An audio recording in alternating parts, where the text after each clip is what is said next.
is not to be shown, and M. Smith is not to be shown.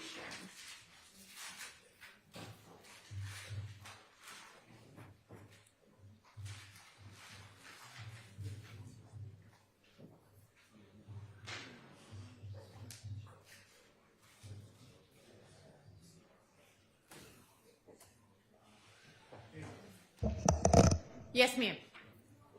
Y'all don't have the list? It's Friday witness.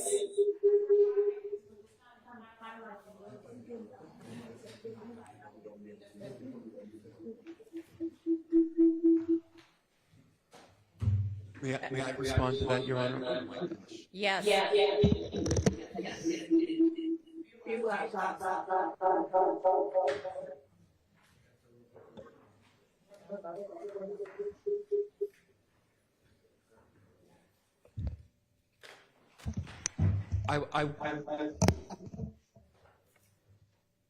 How's this? I would just suggest that you may be looking at the list on your phone, and the highlights don't show up on the phone. If you check on your computer, you'll be able to see the highlights, I believe. Okay? All right, thanks.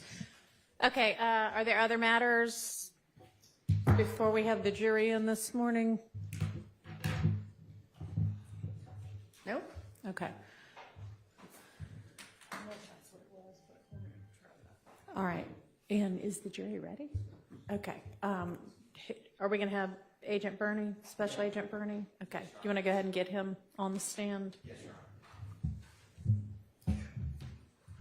Is he going to need this to see anything?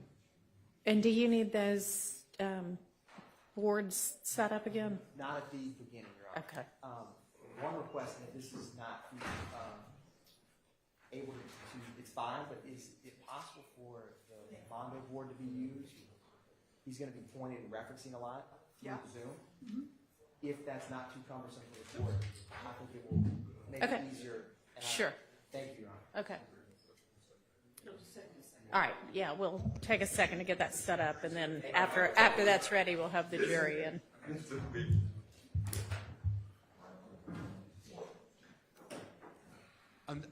Mr. Atkins, I'm sorry I missed that. Are you going to be using a board again this morning? I'm not going to be using the boards when I'm starting this morning. I may use them at some point, but I don't intend to start with them at this time. Okay.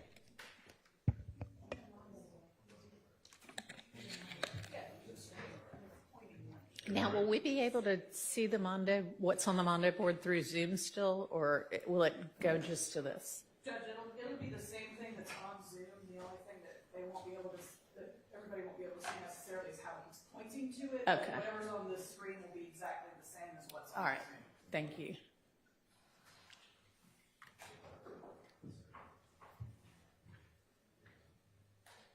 You can have a seat till the jury comes in.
So we actually don't have all the jurors here. We're missing one juror, so it's, I don't know when it's going to be that we have them all.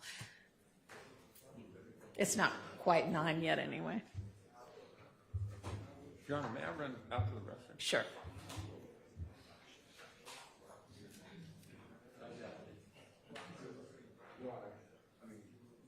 Good morning. Oh, we don't. Yeah, I don't know. Sergeant Ingram was going to check.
I'm sorry, Mr. Vaughn, would you use the mic? Yes. Thank you. So I would just let the court know that I believe Mr. Steele's motion that he filed Friday morning would be moot as it relates to Mr. Sprinkle, because there's no intention during the continued direct examination of Mr. Sprinkle to ask any questions that would elicit a response as it relates to charging decisions and things of that nature, which I believe was the basis for his motion. So because of that, I believe the motion would be moot. Okay, well, Good morning, Your Honor. good morning. Good morning, everyone. Agent, Ms. Winfrey. Your Honor, Mr. Body told me that a little while ago, and yes, I believe that would moot that Right. specific motion. Okay, thank you. Although I was interested in seeing everything that I'm sure. Okay.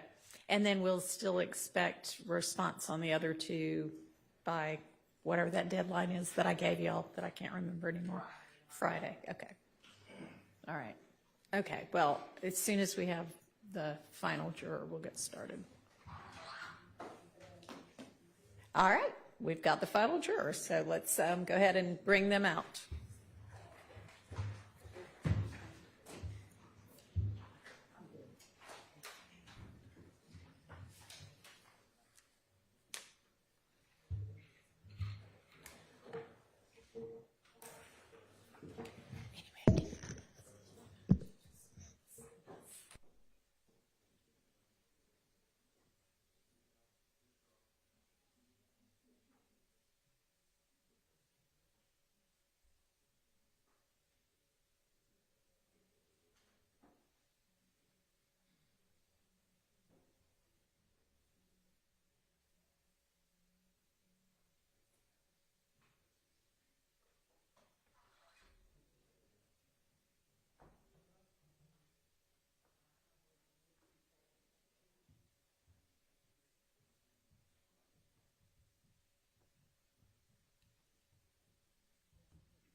All right, thank you.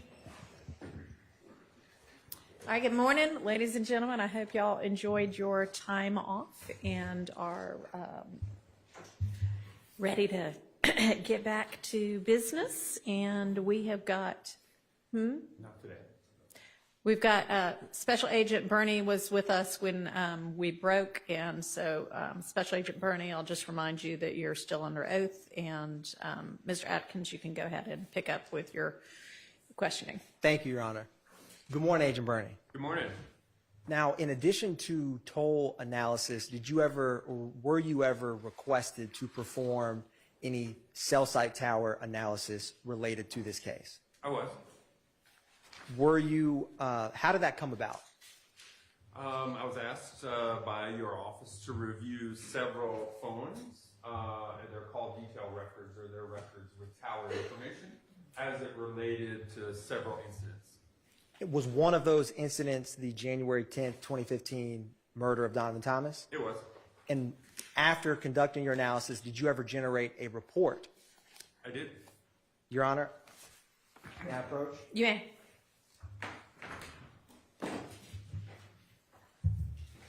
I am handing the witness what has been marked as 532 Yankee.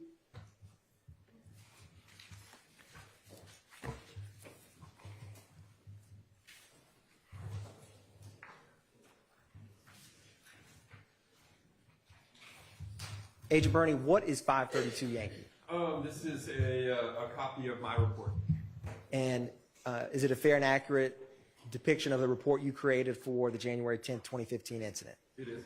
Your Honor, at this time, the state tenders into evidence 532 Yankee. All right, that's admitted. Your Honor, Yes. I don't mind it being admitted to help the agent testify, but I will have a continuing witness objection. It was made for purposes of this trial. All right, understood. Is this just for demonstrative purposes? Your Honor, could we address that at a later time? Sure. Thank you, Your Honor. So, Agent Bernie, taking a step back, how in general do cell phones work in relation to towers? Yeah, so when a phone's on, it's scanning the environment, looking for the strongest clear signal, the best signal for the phone to use. And then when you're ready to place a call, the phone chooses the tower with the best signal. So when I leave here today and call my wife, tell her I'm on my way home, hit the green button to place the call. The phone uses the tower with the best signal. Normally the closest tower, but not always, depending upon a couple factors. But normally the closest tower. My phone call then will go for however long it is. And then when that call is ended, that call then shows up in my call detail records. The records for my phone, right? It'll show the date and time of that phone call, that I called my wife, we talked for 60 seconds, and that the phone chose this tower and this sector as the best signal to initiate the call.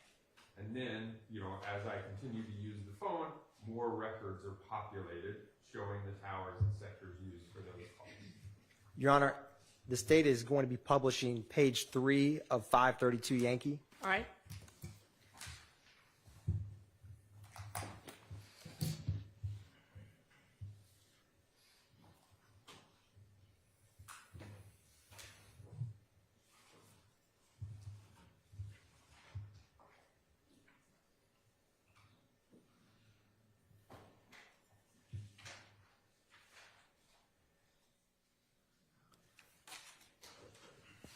Now, Agent Birdie, can you describe how cell tower sectors work in relation to cell phone calls?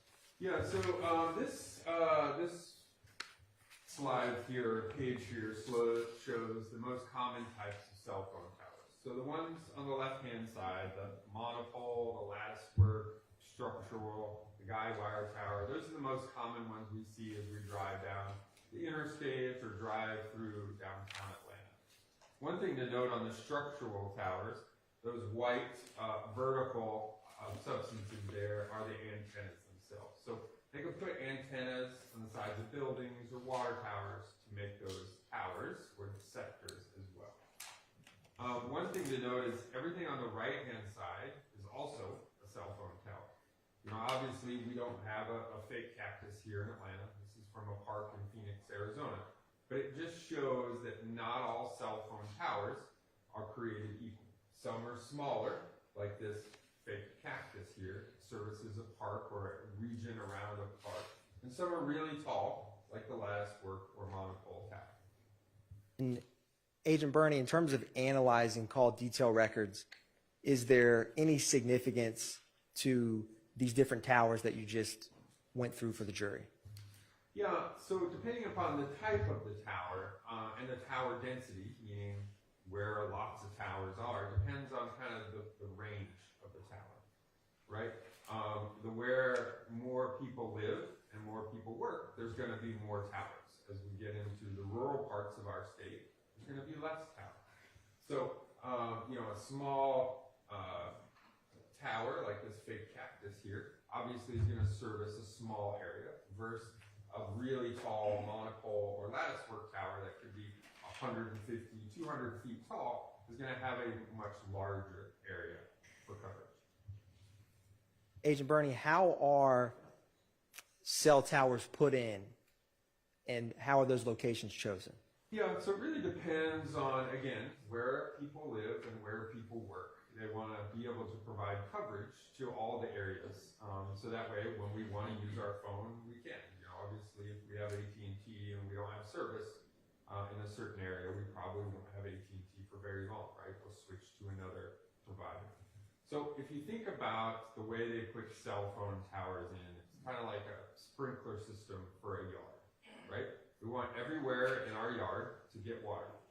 We don't want one sprinkler head to shoot, this far, another one to shoot this far, and there be a gap between those two sprinkler heads, where it gets no water. Because in Georgia, obviously, the grass would die if it got too hot. What they want to do is you want to overlap one sprinkler head into the other sprinkler head's coverage area so that there's overlap. But we don't want to overlap too much and flood our whole yard with water. We want enough overlap so everywhere gets water. There's no dead space. That's exactly how cell phone towers are put in. One tower overlaps another tower, or sector side of the tower would overlap another sector. That way we can take our devices and we can travel everywhere. There's supposed to be no dead spots to where there's no cell phone reception. And Agent Bernie, what is the range of cell towers? Yeah, so again, the range is a common question. It really depends on the density of towers, right? So what we're going to see is where towers are closer together, the range is going to be smaller than where towers are farther and farther apart. There's more area to cover. Agent Bernie, are cell towers supposed to provide coverage to specific areas? I mean, they are. So again, certain towers, if there's a brand new apartment building or a hotel, they may put a new tower in to cover that area, or they may change the orientation of the sides of a tower in order to provide coverage to the city. Publishing, page 4. Agent Bernie, can you describe for the jury what cell tower sectors are? Yeah, so again, when a provider wants to provide coverage in an area, they put in a cell phone tower, right? A single tower, and that provides coverage in a 360 degrees. Well, in order to get more customers to use that tower, they take that one tower, which covers a full circle, 360 degrees, and they divide that into 3 equal parts. That makes each side or sector approximately 120 degrees. And that allows basically 3 times the amount of users that a single pole, if it was just one antenna, would be able to do. So what we see here is on the left-hand side, the triangle shape in the middle, that's the cell phone tower. And this would be us sitting above the cell phone tower looking down. So in this illustration, again, we see sector number 1 or side number 1. The middle of it points towards 0 degrees. And again, since we know each side or sector is approximately 120 degrees, again, 360 divided by 3 gives us that 120. We know if the middle is at 0 degrees, that sector services 60 degrees to the left and 60 degrees to the right of 0. So that gives us the general left and right boundaries of a cell phone sector. One thing to also note is that each tower and sector is uniquely numbered, meaning if we're looking for T-Mobile tower 1, 2, 3, in T-Mobile's tower list, there's only one tower labeled 1, 2, 3 in their entire network. And then it tells us the orientation or the direction in which each side or sector points. So it's like a fingerprint in the network. It allows us to know exactly the tower and the side of the tower that was used by each phone. And Agent Bernie, for all of the cell phone providers that you analyzed for this case, do they all indicate which sector a tower was used for a specific call? So it depends upon the records. Most of them do. Some Sprint devices, based on how they recorded information. So each cell phone provider keeps their records slightly different. And when they change from 3G to 4G to 5G, they oftentimes change the way they keep their records. So there are some records for Sprint that would only show a tower information. It won't show the side. But we'll talk more about that when it shows up in the analysis. Publishing, page 5. So, Agent Bernie, how can you describe for the jury, using this illustration, the orientation of sectors? Yeah, so again, in this instance, if we look on the left-hand side, this is how we're going to take the information from the call detail records and the tower list and put it on a map so that we can see a general area where a device was when it had an activity. So again, on the left-hand side, the triangle shape is the tower. This is us above the tower looking straight down. And we see, in this case, again, it used side number 1 or sector number 1. And what we've done now is we put a red line on the left-hand side of the boundary and a red line at the right-hand side of the approximate boundary of the sector. And then we've kind of shaded the area in the middle to say, hey, we're looking between these two lines there. That shaded area, that doesn't mean that's what the coverage of the tower is, nor does it say, hey, the phone is located inside that shaded area. Again, it's just showing that's the side or sector of the tower. On the right-hand side is what you'll see how it's going to be shown on a map. Again, we have the red line on the left, the red line on the right to show the approximate left and right boundaries. You see where the points of the V kind of meet at the middle. It's hard to see, but there's a green dot. That's the cell phone tower right there. And Agent Bernie, do cell phone provider companies ever share towers with one another? So they can share towers, but they never share antennas. So think of phones as children, right? We teach children don't talk to strangers. Well, that's exactly what happens in cell phone networks, right? T-Mobile only talks to T-Mobile phones. Verizon only talks to Verizon phones. So again, a phone company could share a tower. There could be one tower in a spot that everyone really likes, and there could be T-Mobile antennas at the top. Next tier could be Verizon, and the next tier down could be AT&T.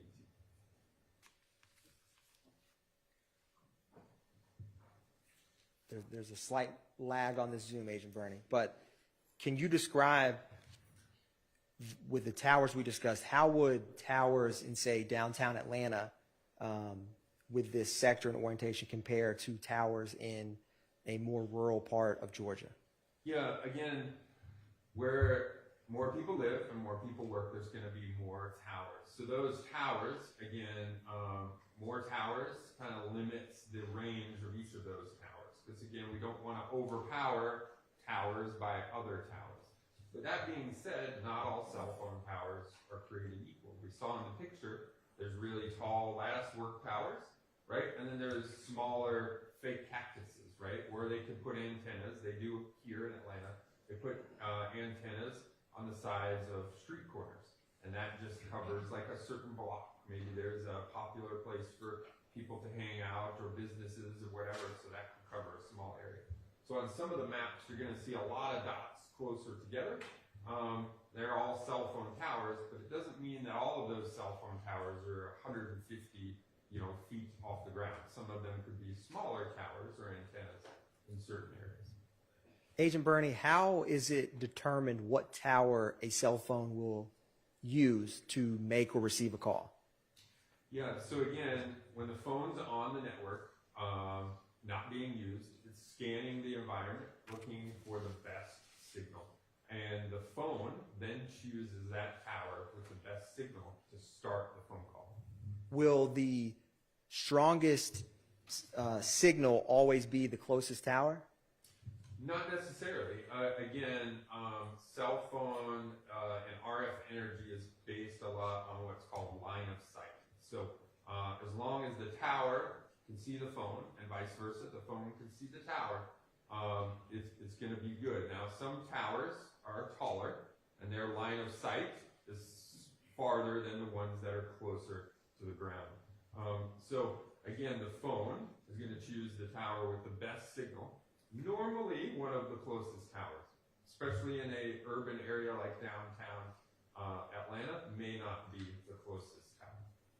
And Agent Bernie, say you're traveling down the highway, how is it that your phone will decide or choose to change towers at some point? Yeah, so again, the phones are always scanning the environment, looking for the best signal. And if you're in one spot here, your best signal could be this tower on the left-hand side. But as you move down the block, you're going to get closer to the tower on the right-hand side. The signal strength and other factors would determine that the phone would choose the tower as you get closer to it on the right-hand side.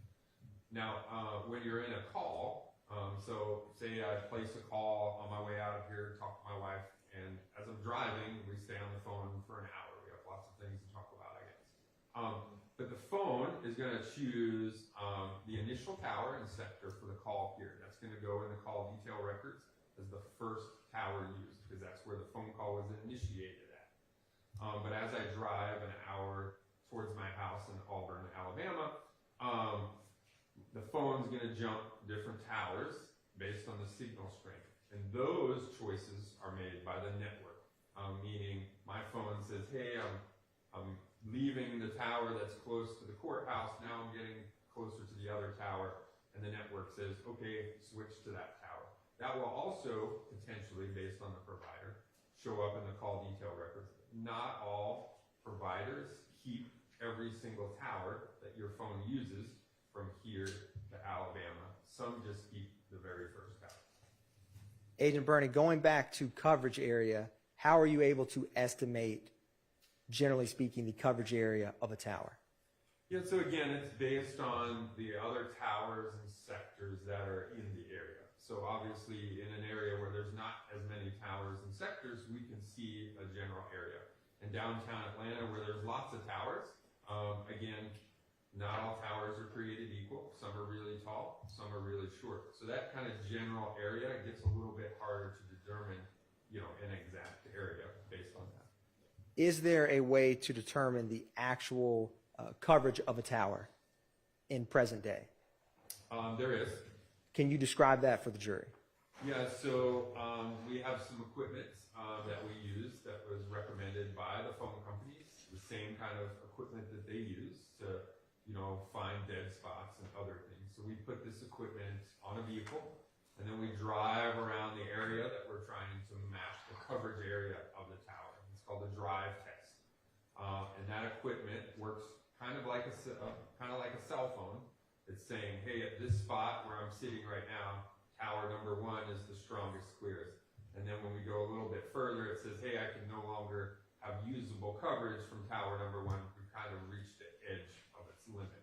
So as you drive around, the system is collecting lots of data and actually mapping out what the footprint of a certain tower and sector is on the day that you map it. And Agent Bernie, is there a time limit for when you are able to conduct a drive test in relation to a specific case? Yeah, we obviously want to drive test the tower as soon as we can, close to the time of the incident. Because again, things change. We're obviously going through a transition from 4G to 5G, and new antennas could be placed, or antenna sectors could be changed or changed directions of which they are. So we tend to say, a year or so, maybe as much as 18 months, depending upon whether there was a big technology change in that city that we're mapping out. Agent Bernie, you had touched base some last week on cell phone records and the data they contain. Do you recall that? I do. Can you describe for the jury what is a routed call? Yeah, so a routed call is specific to Sprint network. And a routed call would be a call that comes into your device and then gets routed to voicemail. So let's say there's a couple different ways it can happen. Let's say that your device is on and you just don't hear it ring. Right? Ring, ring, ring, ring, ring, ring, and then eventually it goes to voicemail. So what we can see in the records is it would show, hey, someone called Jay's phone. Jay's phone never answered. And then Jay's phone routed that person to voicemail. So then it showed up in the records as a routed call. Are you able to map routed calls? Each provider is a little bit different, but in the Sprint network, routed calls, we do not map their tower and sector activity because we don't know for sure that the device used that tower and that sector at that specific time. Is there any cell phone providers that use the terminology abnormal calls? Abnormal completion. What does that mean? So that is a term in T-Mobile's network that just means that that call got routed in a different way than a normal call would get routed. So an abnormal completion might be, instead of me using tower 1 and then it going to point number 2 and then to my destination, now I use tower number 1, but instead of point number 2, it routes a call to point number 3 and then a different destination. So depending upon whether those calls are incoming or outgoing as to whether the tower and sector information is valid in those. Now, Agent Bernie, turning back to this case, what were you requested specifically to do in relation to January 10th, 2015 murder of Donovan Thomas? Yeah, so I was asked to take a look at several phones. We'll show them here in the analysis in a minute. But several phones and their activity roughly around the time of the shooting. So sometimes those are starting in the early mornings, sometimes they're starting in the late afternoons. But basically, to analyze the cell phone's activities, the towers and sectors used, and kind of show them on. Before receiving that request from the Fulton County District Attorney's Office, did you have any information about this case? No. Do you personally know any information about the phone records or associated individuals with those records that you plotted? I do not, no.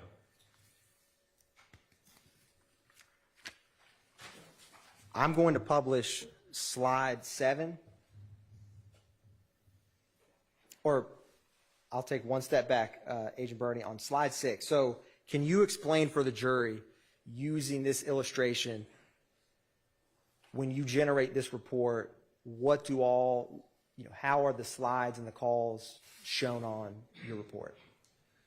Yeah, so for each cell phone tower that's shown on the map, there's going to be one of these boxes. We refer to them as a call-out box, basically. And it's information directly from the call detail records and the tower list provided by the provider. So again, the call detail records kind of like that phone bill with the tower and sector information. And then the tower list is the information provided by the provider, where the towers are located, and how each sector is located.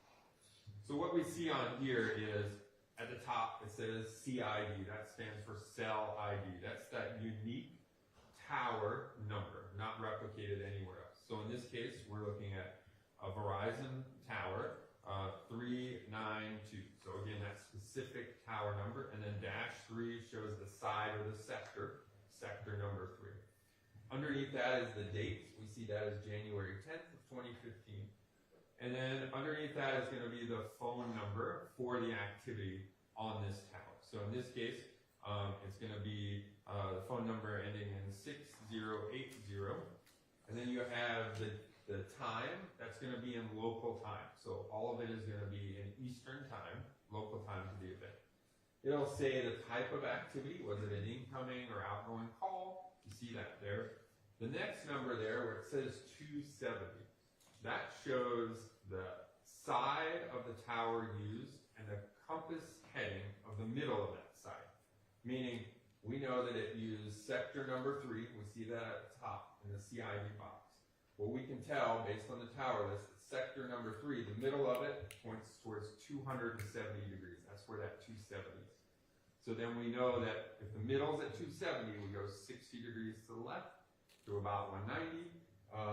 210, and 60 degrees to the right. That gets us to about 330. That gives us that general left and right limits of that sector. The other phone number involved in the phone call will be listed there. In this case, it was a number ending in 2643.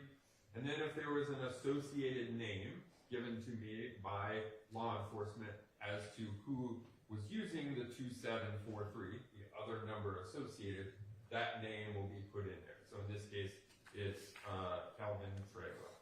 So again, what we can see from the call-out box is we can say, hey, the phone number ending in 6080, the number we're looking at, had an incoming call on January 10th at 7:38 p.m. It used tower 392, sector 3. That sector points towards 270 degrees. We see it there, and it came from the tower list.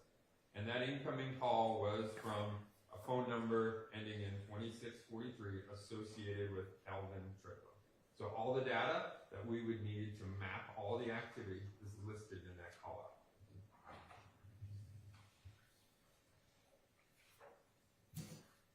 Publishing page 7. So, Agent Bernie, can you describe for the jury what were the numbers that you analyzed in relation to cell tower location? Yeah, so again, this is a list of all the cell phone numbers and associated users that were provided to me by law enforcement for each of the devices. And then you can see the provider for each of those devices listed there as well.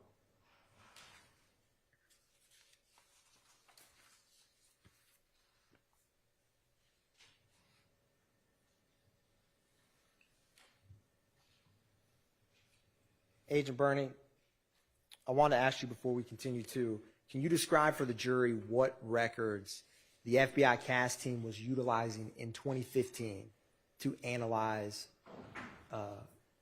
historical cell sites?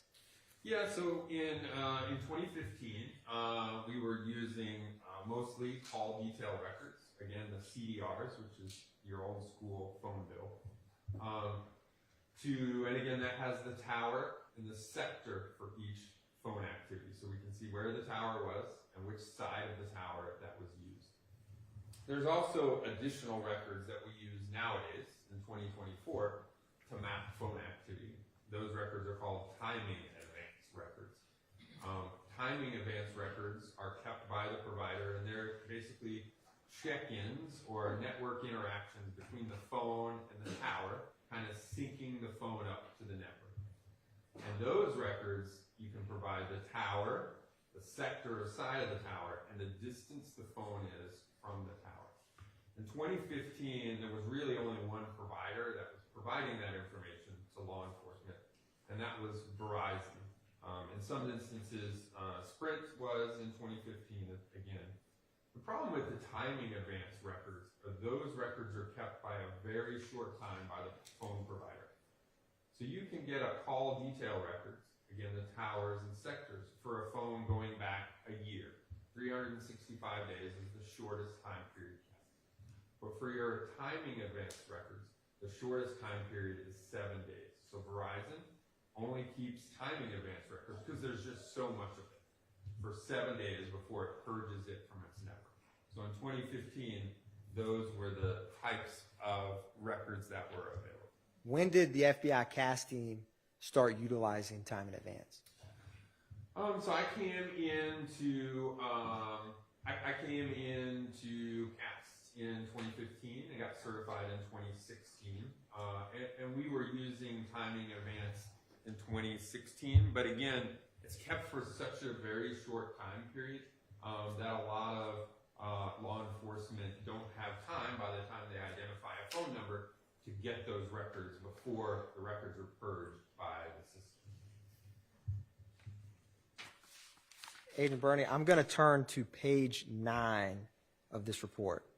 And if you can, there is a old school pointer, wooden pointer behind you, if that will aid you.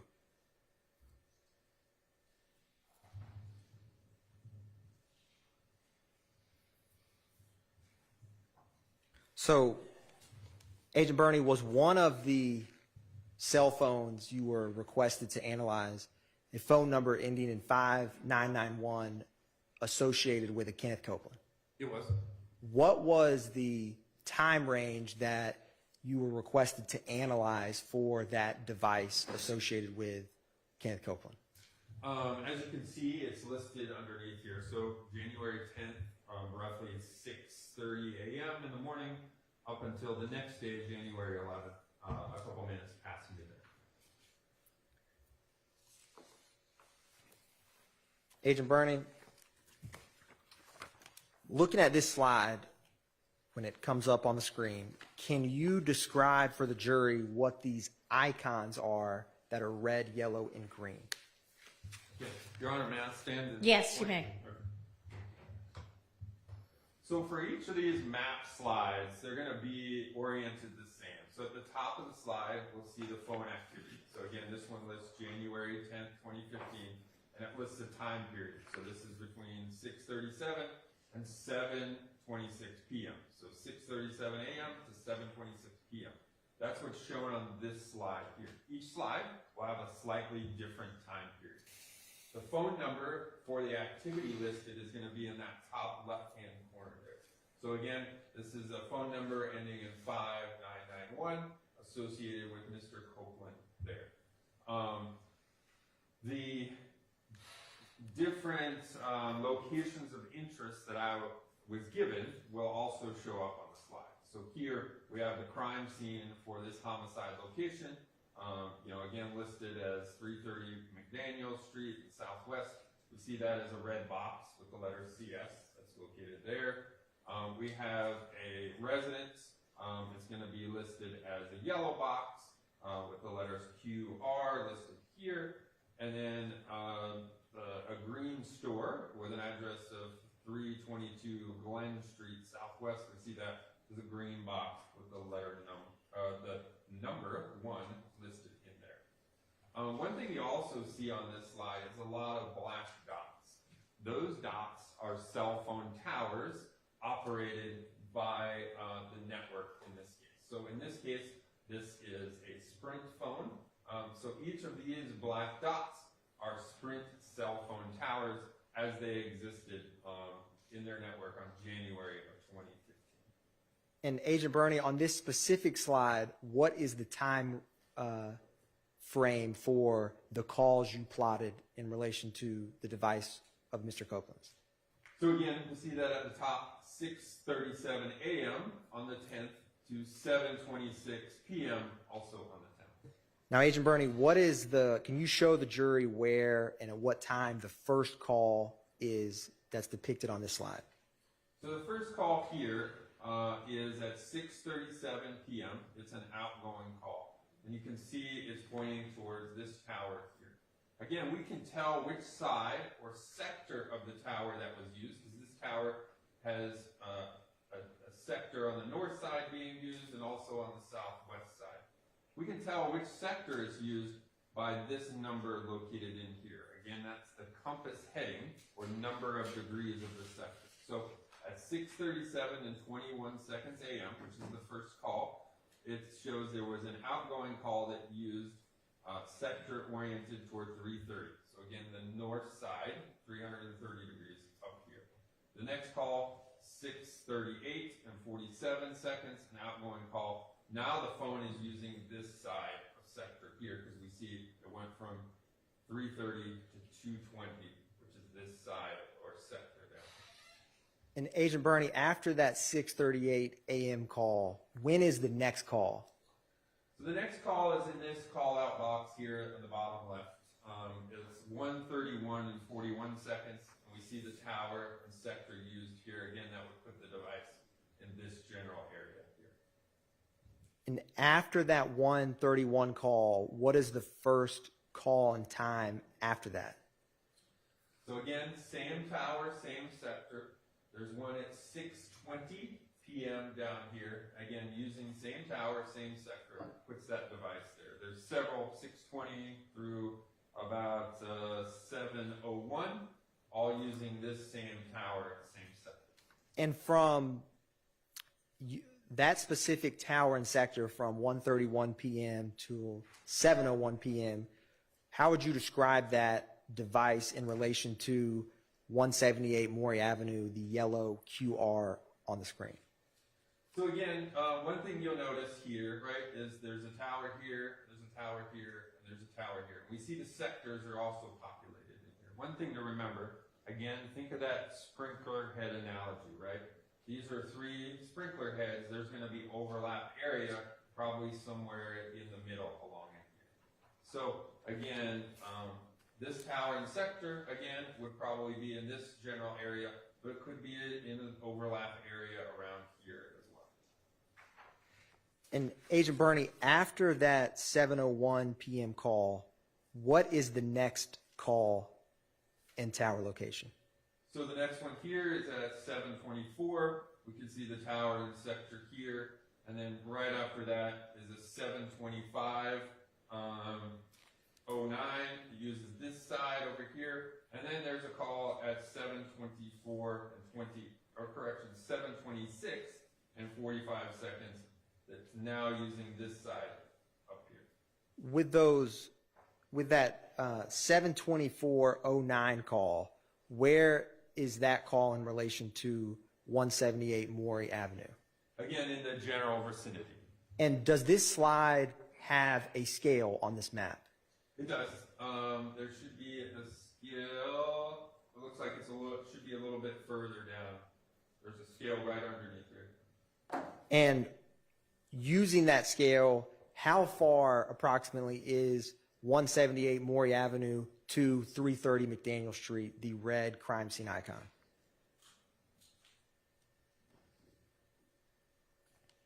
So straight line distance between this and here is approximately 5 kilometers or about 3 miles. Again, straight line distance. A little bit over 3 miles. Is there any data with the phone associated with Kenneth Copeland that places him in 330 McDaniel Street at 7:22 p.m.? No. Again, we have 701 down in here, and then 724 in this general area here, 725 now this tower, 726 now this tower in sector here. So again, if the question was at 722, I would say the device was, somewhere in this general area down here. And if there's not a call received or made, are you able to plot the tower location for any phone? Yeah, so again, for the call detail records in 2015, we're relying solely on activities placed, which are calls and some text messages depending upon the network. And is there or what is the amount of time between the 7:01:58 p.m. incoming call and the 7:24:09 p.m. call? Yeah, so those are about 23 minutes. Again, the 701 call uses this tower here, the 724 uses this tower here. Again, approximately 23 minutes between those two calls. And Agent Burney, I wanted to ask you a question about some of the numbers that are being called on this slide. Do you see any calls to a 4090? I do. Can you, do you see any calls to a 7604? Yes, there are. There's several right here. 7604, 7604, and then there's some over on this side as well. How many of the calls are between the device associated with Mr. Copeland and the 4090 and 7604 on this slide? Total combined? Combined. Yes, sir.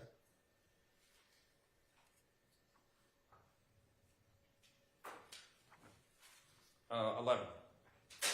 And in total, how many total calls are there on this slide?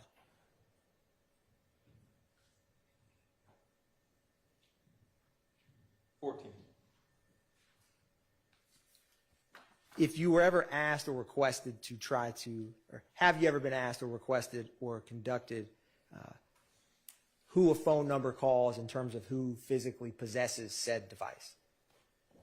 I've been asked to put together basically a calling, analysis. So, hey, who's the most called number by this device? And then we look up that device and it's, this individual. And therefore, hey, if that's the most common called by the phone number in question, then, maybe it's someone important to that phone. So yes, we've done some basic toll analysis. Agent Burney, I'm going to publish slide 11.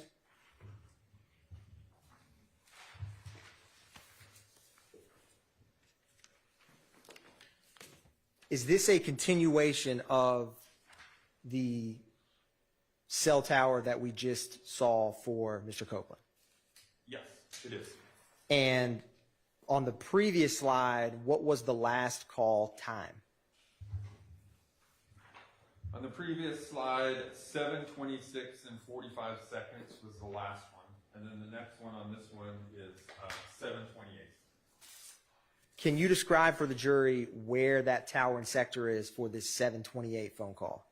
Yeah, we see it here. Again, it points towards this tower and this sector here. So again, the tower is located right along this I-20 on the south side. It provides coverage in this general area over here. And where is the device associated with Mr. Copeland for that 728 call in relation to the green store at 322 Glen Street Southwest? So again, you see the green store is going to be this green box right here. So that tower and sector is actually the closest tower and sector to the green store there, and it would most likely provide coverage to the green store at that point in time. With that, with the slide we just discussed with the cell phone activity near Deshaun Quarterman's house, what is the travel from slide 10 to this current slide at the 728 call?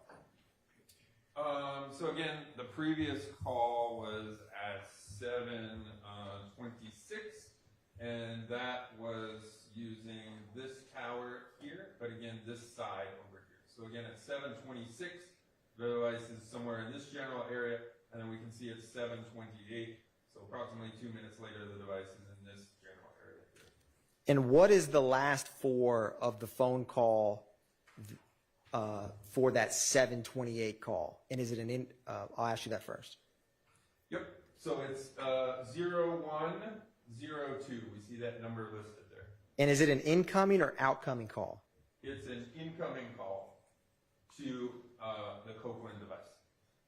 Now, after that incoming call from 0102, where is the next call with the device associated with Mr. Copeland? So we can see the next call is at 7:43 and 29 seconds. We can see the tower here that's used, and again, that sector would provide coverage in this general area here. So now we're looking at the south side of Atlanta. And after that tower, CID 3152, where does it travel, or what is the next tower the phone utilizes? Yeah, so then the device travels to this one down here at 7:49. You can see the tower and sector used here. And then there's, I think it's cut off on the Zoom part down here, but there's another tower and sector used at 7:51. That's south of that. So again, basically at 7:28, the device is in this general area, and then it starts to move southbound, ending up down here at 7:51. And Agent Bernie, for that last tower you were discussing, could you, if you don't mind, use the screen behind you? Just because I do think it's a little bit cut off. Yeah, so 751 is this tower and this sector here. So again, this is the 74904 is this same one that's listed right here. And now we can see just underneath that is this one at 751. So again, on the big screen, it would just be located, down here a little bit further. Now, Agent Bernie, I'm going to publish page 42.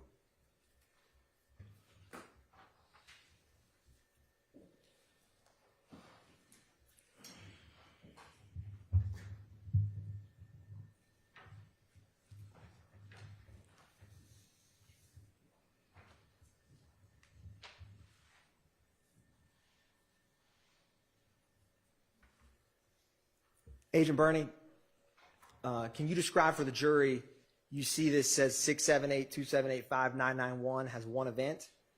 It does, right here. You see this tower right here? And is that the same call we were just discussing? It was. You can see it as 75136. And what is that orange M icon on this slide? So that orange icon there is a location of a McDonald's at 150 Cleveland Avenue Southwest, Atlanta. So when that 751 call was made, where was the device associated with Kenneth Copeland in relation to the McDonald's at 150 Cleveland Avenue? So again, it's in this general area here. It's within the tower and sector that would provide coverage to the McDonald's. Going back, Agent Bernie, to the slide we were just discussing, and while I'm pulling that up, how do the icons get populated on your report? So locations are provided to me, either a street address or a latitude, longitude. Those go into our mapping software, and then we put them on the map. And we can basically show which icons on the maps we want to show and which ones we do not, based on the time. So that way, if we, in this case, obviously I was last asked to look at this incident, but several others. So there were dozens of icons. So if I kept them all on the map, it would get kind of confusing as to what's relevant and what's not. So we're able to toggle off ones that are not relevant during this time period. So to be clear, Agent Bernie, that on this slide, page 11, that 751 call, although there's not a orange M icon, that is the call that's in the general area of the McDonald's? Correct. Yeah, the McDonald's icon, if it was on there, would show up right here, basically near the intersection of these two roads right there. So, Agent Bernie, what is the last four of the call that the device associated with Mr. Copeland makes at that 7:51 p.m. call? The last four are 0102.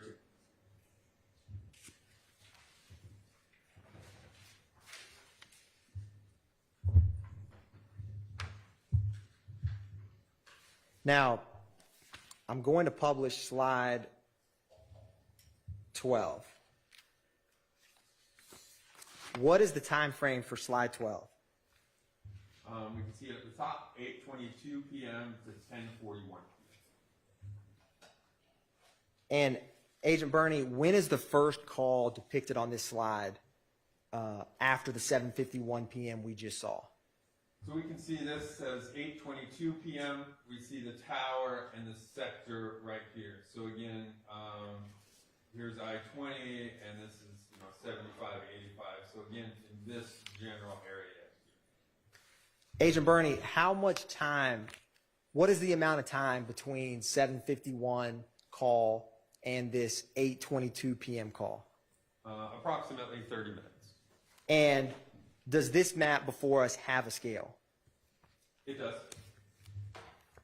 Roughly how far is the McDonald's at 150 Cleveland Avenue Southwest to the teal icon of 1080 West Peachtree indicated as Williams Condo? Just give me 1 second.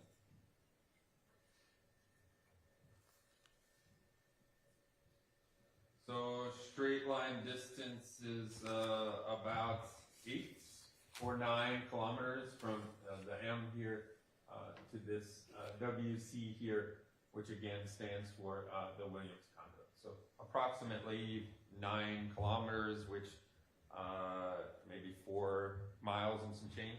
And is there any major highway between 150 Cleveland Avenue and 1080 West Peachtree Street Northwest that's depicted on this slide?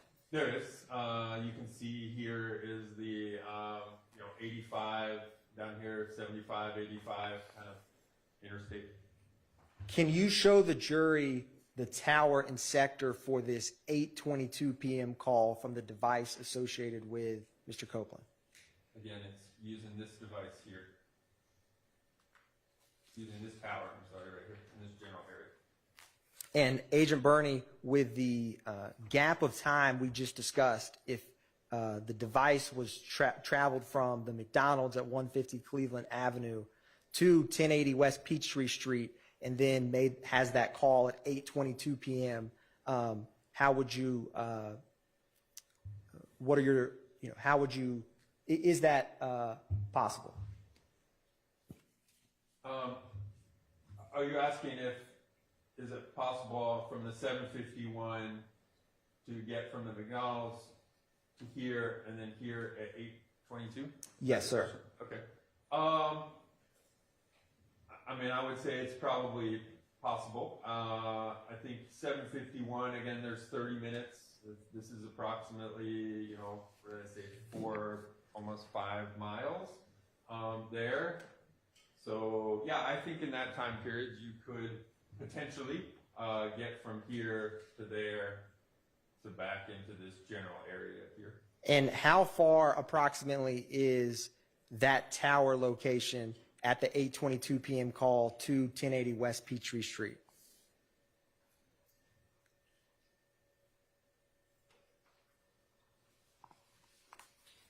Maybe 4 kilometers, so under 2 miles, probably from here to, this general area here, under 2 miles. Again, estimate. And Agent Bernie, do you see on this slide the numbers we had discussed earlier, 4090, that end in 4090 and/or 7604? I do. And how many times do those two numbers appear in the device associated with Copeland's phone in this time frame depicted on the screen? 7. And Agent Bernie, do you see, or I'll ask you this, the call we were just discussing, the 8:22 p.m. call, what is the last 4 and who is that call associated with? So again, we see that call right here, the 822. It's an outgoing call from the Copeland device to this phone number here, 404-662-8935. And Agent Bernie, there's a lot of numbers. The page 7 of this report, can you reference page 7 that has and I'm going to ask you if that 8935 appears on that page? It does. Who is the device ending in 8935 associated with? Mr. Sledge. And Agent Bernie, do you see any other calls after that 8:22 p.m. call between the device associated with Mr. Copeland and the device associated with Mr. Sledge? I do. Can you tell the jury where those calls are depicted in the time? Yeah, so we see those as 8:39 p.m. here, and then using this tower and specifically this side or sector here, and then at 9:02 there's another call, and now it's using this tower and sector over here. And Agent Bernie, do you see any calls to 5726, a phone number ending in 5726? I do. And I'm going to ask you to utilize the phone numbers on page 7 to see if 5726 is a number associated with a person.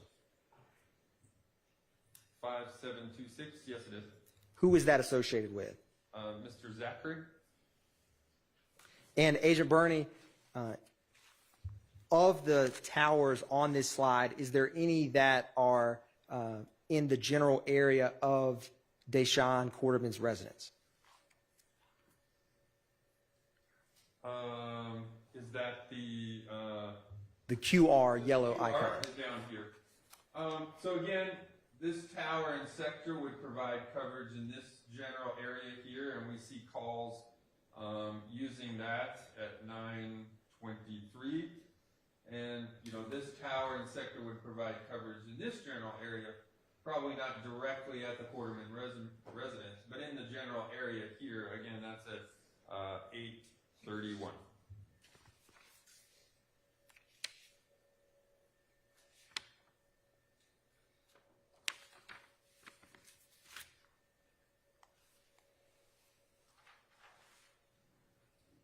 Agent Bernie, what is the last call depicted on this slide? And can you show the jury where that tower and sector is located? Yeah, so the last call is at 10:41, an incoming call here. You can see the tower and the sector. Again, puts the device now kind of north and west of Atlanta in this general area. Agent Bernie, I am publishing slide 13. What is the time frame depicted on this slide? So we can see at the top, this starts at January 10th at 11:06 p.m. and goes into the 11th at 12:07 a.m. And Agent Bernie, can you walk the jury through, with the towers depicted, the movement or travel of the device associated with Mr. Copeland in this window of time? Yes, so the first activity is at 11:06. We see the tower and sector here. Again, that would put that kind of in the downtown Atlanta area. The next call and sector we have, or tower sector that we have, is up here near the Williams condo location. That's at 11:14 and 11:17.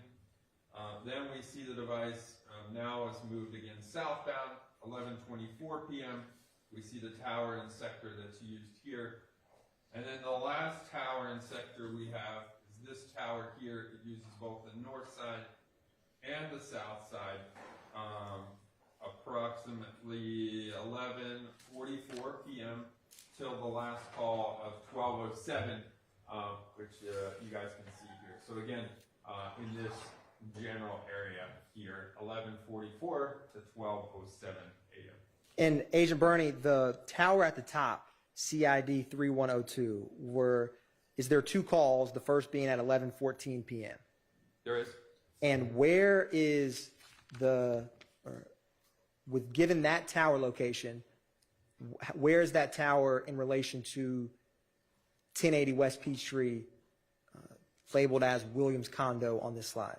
Yeah, so again, you can see the Williams condo with the address. It's square right here with the WC in it. Again, this is the closest tower and sector in that area.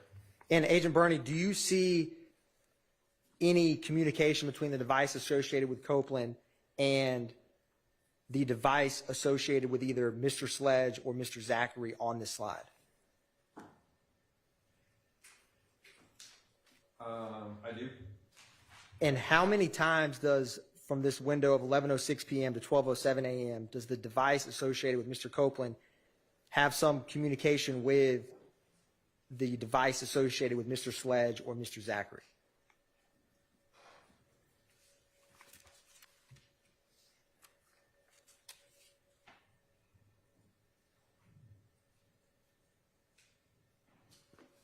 Approximately 7 times. Agent Bernie, I am publishing page 14. Were you ever asked to analyze a 6080 associated with a demise McMullen? I was. What was the time frame you were requested to analyze for the phone associated with Mr. McMullen? You can see it listed here, January 10th, 6:30 to 8:30 p.m. Publishing slide 15. Now, Agent Bernie, do you recall when you were here last, we had the toll analysis board? I do. This call, what is the first call on slide 15 for the device associated with Mr. McMullen? The first slide, or first call here is at 7:29. You can see that outgoing call placed there. Again, you can see the tower and sector that was used for that device. And is that the first call we had discussed when we were referencing the boards? It was. Where, when that 729 call, was it incoming or outgoing? It's an outgoing call. And when the outgoing call from the device associated with Mr. McMullen, whose device associated did he call? So as you can see here, it's an outgoing call to 3904, device associated with Mr. Williams. And when that call was made, where was the device associated with Mr. McMullen in relation to 1080 West Peachtree Street associated with as Williams condo? Yep, so you can see the Williams condo there. Again, you can see the tower and sector there. It's in close proximity. Again, that tower and sector would be in the potential coverage area for the condo. And is there two either calls or attempted calls after that 7:29 p.m. depicted on this slide? There are. Can you describe for the jury where they are and whose associated device was they were to? Yep. So we see them here. 729 is the first one, and then there's 730 and 731 and 731, both two outgoing calls. One thing you'll notice, these are Verizon records. We can tell based on the red boxes here, red is associated with Verizon in our system. One thing you'll notice is the seconds. All these show 00. The records sent by Verizon only had the hour and minute. So again, no seconds recorded in their record. So these calls weren't placed at the exact same second, but they were placed in the same minute, 7:31. My system just shows seconds on it. I just realized that in this time period in 2015, the Verizon seconds are all going to show 00. So we have, during the minute of 7:31, we have 2 attempted outgoing calls placed by this device associated with Mr. McMullen, and both of those go to device ending in 8008, Mr. Bradford, associated with Mr. Bradford. And Agent Bernie, are those 3 calls that we just discussed, are they all the same tower and sector location? They are. Now, after that 7:31 call to the device associated with Mr. Bradford, where is the next tower? So again, we have this one here at 7:31, tower and sector here, again, this general area. The next one here is at 7:38, and here's the general area of that device there. So it's moved from this spot southbound. And that 7:38 call, is that outgoing or incoming? Incoming call. And is that call, that incoming call, associated with any person you were asked to analyze? It is Mr. Treadwell. After that 7:38 call from Mr. Treadwell, where does the device associated with Mr. McMullen go next? Yeah, so 7:38, then it uses this tower down here at 7:39, and then eventually this tower down here at 7:50. And Agent Bernie, who is the 7:39 call associated with? 7:39 call, again, which uses this tower and sector here, you can see is associated with also Mr. Treadwell. And what is the last 4 of the number? Well, I'll get to that in a second. Where is the call? Where's the next tower and location after that call? The next tower and sector is down here at 7:50. And who is that call at 7:50 to? It's an outgoing call, again, to the device associated to Mr. Treadwell.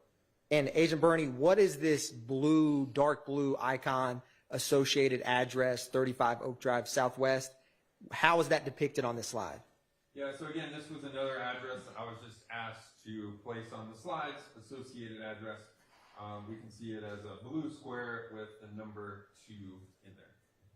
And Agent Bernie, with the 7:50 outgoing call to the device associated with Mr. Treadwell, where is the phone associated with Mr. McMullen in relation to 35 Oak Drive Southwest, Atlanta, Georgia? Yeah, so that 7:50 call here, again, we see the tower and the sector. The address, the associated address would be in the footprint of that tower in the sector. And Agent Bernie, does this map have a scale? It does. You can see it at the bottom down here.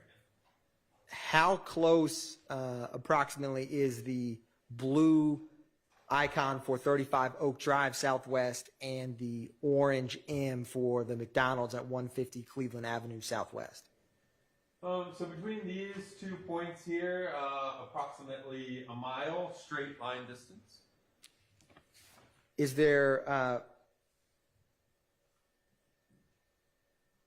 any gaps between the phone calls we just discussed, starting with 7:38 p.m. or 7:39 p.m. and 7:50? No, there's no other activity during that time period. And Agent Bernie, after that 7:50 outgoing call, at the bottom of the screen, where does the device associated with Mr. McMullen travel next? So next is another call at 7:53. We see the tower and sector used. Again, going to be in this general area here. And where does it travel next? The next activity is at 7:59, and we see the tower and sector used here. Now it's, again, here's that I-20 85 interchange. It's north and east up in this area.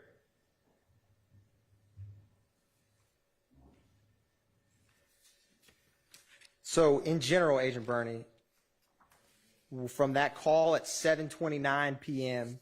till the last call depicted on this slide at 7:59 p.m., what is the general direction of travel for the device associated with Mr. McMullen? So the device has activity in this general area the last time at 7:31. We then see the device travel southbound, eventually using this tower and sector here in close proximity to this associated address number 2 at 7:50. And then shortly thereafter, we see the device start moving northbound again. And this slide ends at 7:59. We can see the tower and sector used there again, just north of that I-20/85 interchange. And Agent Burney, the two numbers on this slide that end in 0102 that don't have a name associated with it, do you see those? I do. Is that or is that not the same phone number that the device we looked at of Mr. Copeland interacted with when at 7:51 p.m.? It is the same phone number, yes. Agent Burney, I'm going to publish slide 16. What is the first call on this slide? So again, this is the review period between 8:01 and 8:30 p.m., still on the 10th. The first activity we have is at 8:21. You see it there, it's an outgoing call to the device associated with Mr. Treadwell.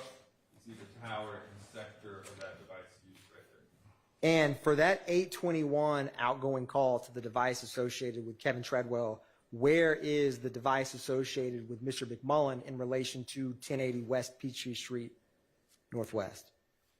Again, you can see the towers and sectors used. I would say that that tower and sector would provide coverage in this general area here that would also include the Williams complex. So between the first call we looked at 7:29 p.m. to this 8:21 p.m. call, what is the general movement of the device associated with Mr. McMullen? Yeah, so it departed, again, the area around the Williams condo, 731, went south near that associated address number 2 at 7:50 p.m., had an activity down there, and then moved back north, eventually arriving in the area around the Williams condo at 8:21, having activity in that area around 8:21.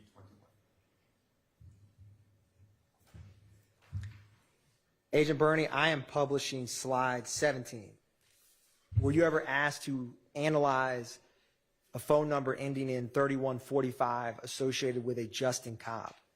I was. What was the time frame you were asked to analyze that phone number? Again, I looked at between 6:30 and 8:30 p.m. on the 10th. Agent Burney, can you indicate for the jury and show them where the first call, the time and tower and sector for the first call from this phone? Yeah, so again, looked at 6:30 to 8:30. Right? The thing to remember is, again, we can only see towers and sectors associated with activity. So this device during that time period only had 2 activities. The first of which is at 7:31 and 37 seconds. And we see that's an outgoing call. And we see the tower and sector used, again, would be one in close proximity to the Williams condo on West Peachtree Street. And Agent Burney, I'm republishing slide 15. Where is the device associated with Justin Cobb at 7:31 p.m. in relation to the device associated with Mr. McMullen at 7:31 p.m.? Yeah, so those devices, again, are in the same general area. Obviously, with call detail records, we can't say specifically where a device is, but we can say a general area based on the towers. And both of those devices, again, would be in the general area around the Williams condo at 7:31. And Agent Burney, is the calls from the device associated with Mr. McMullen and the calls associated with the device of Justin Cobb, are they calling the same number or receiving calls from the same number? They are. And who is associated with that number? That's a device associated with Mr. Bradford. You can see it right there. Republishing slide 18. Agent Burney, how long a gap in time is there between the 7:31 p.m. outgoing call to the device associated with Mr. Bradford and the next call depicted on this slide? Yeah, so the next call, it's hard to see on the Zoom down there, but it's down here. You can see it on the bottom of the slide at 8:29 p.m. So again, 7:31 to 8:29, just under an hour.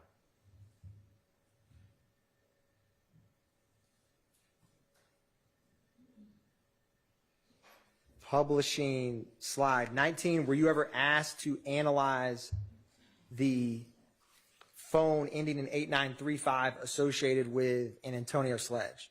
I was. And what was the time frame you were asked to analyze that phone? Again, reviewed roughly the same time. This is 6:20 to 8:22 on the 10th. Publishing slide 20, what is the time and location of this call depicted on slide 20? So again, the only activity during this time period for this device associated with Mr. Sledge is at 6:20 p.m. on the 10th, and we can see the tower and sector. Again, that puts that device somewhere in this general area here. And who is the outgoing call at 6:20? Is it to any other phone number that you were asked to analyze? I was. It's associated to Mr. Zachary. Publishing slide 21. Agent Burney, can you explain this single tower, but what's depicted there from 7:55 to 8:22 p.m.? Yep. So again, activity of the same device ending in 8935 associated with Mr. Sledge, 7:55, 8:22 p.m. We can see the tower here, and it actually used two different sectors. One we see is associated with 30, and one says -1. The -1 there just shows that the tower list didn't specifically have the sector orientation. I had to go back and verify that with the provider themselves. So in this case, this is an AT&T device. So AT&T provided that the azimuth for what's listed here as -1 is actually 90 degrees here. So what we see is, again, tower and sector activity between 7:55 and 8:22 puts the device in this general area here, as it used, two sides of the same tower. And Agent Burney, in this window from 7:55 to 8:22 p.m. depicted on slide 21, is there any communication between the device associated with Mr. Sledge and the device associated with Mr. Zachary? There is. Can you show the jury the time of those communications? Yeah, so the Mr. Zachary associated device is the 5726 last four. So we see one at 7:55, and then we see one again at 7:56. And both outgoing calls. Agent Burney, who is associated with the phone number ending in 5991? That device is associated to Mr. Copeland. And is there a call between the device of Mr. Sledge and the device of Mr. Copeland depicted on this slide? There is 8:22 p.m. an incoming call to Mr. Sledge's device from Mr. Copeland's device. Agent Burney, I'm publishing slide 22. were you ever asked to analyze a phone number associated with Mr. Bradford ending in 8008? I was. What was the time frame you were asked to analyze that device? Again, we have 6:36 p.m. to 8:27 p.m., both on the 10th. Publishing slide 23. Agent Burney, can you walk the jury through the movement of the device associated with Mr. Bradford with the towers depicted from 6:36 p.m. to 7:19 p.m.? Again, so again, this slide, January 10th, 6:36 to 7:19 p.m. Again, location of interest was the crime scene at 330 McDaniel Street. You see that as the red box there. The first call during this time period is this one down here. It's hard to see, but it says 6:36 p.m. We see the device is in this general area. 6:38, the device is now using this tower in the sector here, has moved northbound. And then at 6:52, we see the device now using this tower and sector here. Uses that at 6:52. 6:56, now we're using this tower and sector here. And then eventually it bounces back to this one here at 7:12, 7:14, and 7:19. Now, Agent Burney, from that first call at 6:36 p.m. In what appears to be Peoplestown from the map, do you see that? I do. When does the device associated with Bradford, or the travel from that Peoplestown tower till the last call at 7:19 p.m., how is that movement in relation to the crime scene at 330 McDaniel Street? Yeah, so the initial call, 6:36, again down here in the south side of the slide, moves up to the I-2085 interchange area, and then it moves westbound, first having an activity in this general area here at 6:52, and then again it uses this tower, bounces to this tower, and bounces back to this tower again. Again, think of the sprinkler system, right? There's going to be some overlap between the two. We have this tower initially, and then we bounce to this one, then we bounce back, which means that it's probably in some of the overlap between this tower and this tower here. And then eventually 7:19 is the last call mapped on this slide. So, Agent Burney, to be clear, between 6:52 p.m. and 7:19 p.m. is the device associated with Mr. Bradford in the general area of 330 McDaniel Street?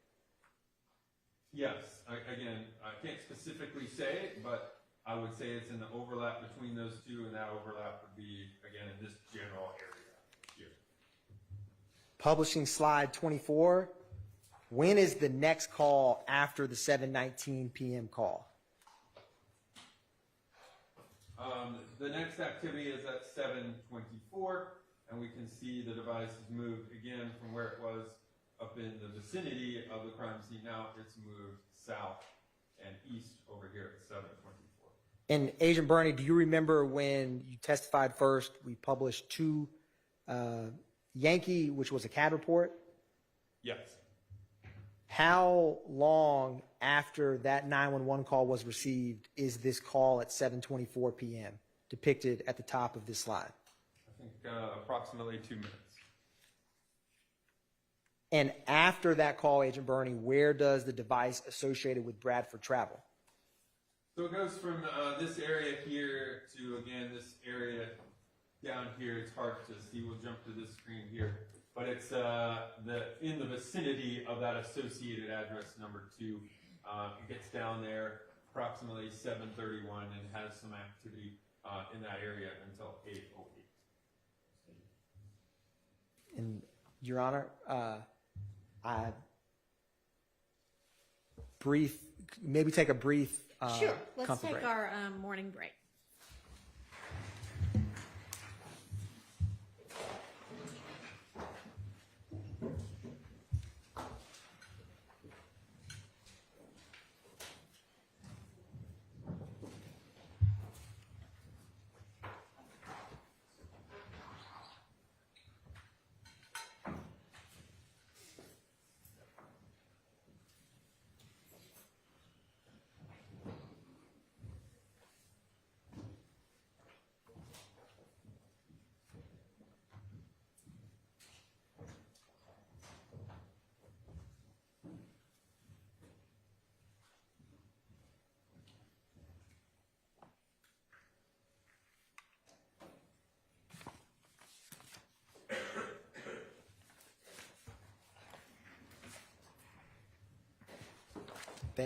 Thank you, Your Honor. I didn't want to trip over this cord and my computer died.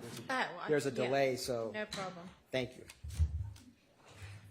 Are we in recess, Your Honor? Yes, let's take 10 or 15 minutes.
Okay, I think we have everybody.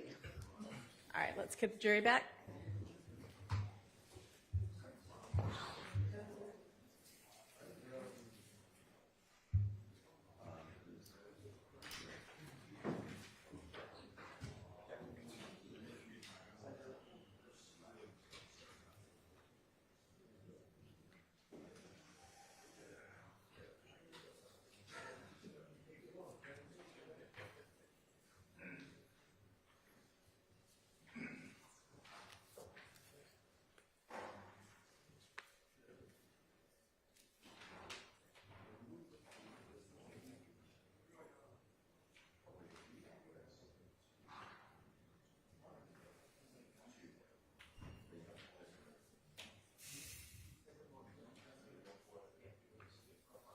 Hey, Laura, is it still like 60 something?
Thank you. Go ahead, Mr. Atkins. Thank you, Your Honor. The state is republishing slide 24.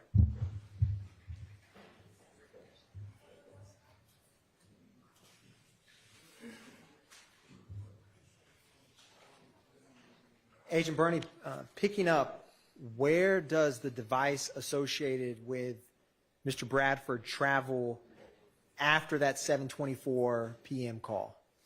Yeah, it's 724.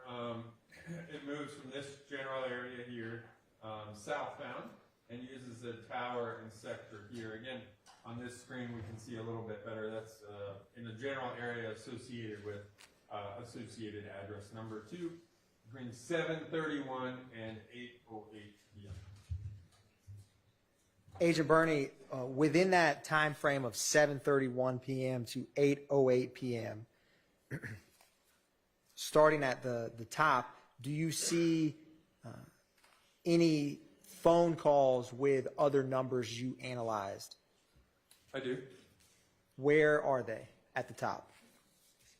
Yep, so the first one is that we see is this Justin Cobb, an incoming call to the Bradford device, 7:31 and 50 seconds. And then the next one down is a incoming call at 7:31 and 53 seconds to the McMullen device. And Agent Bernie, when at that 7:31 call,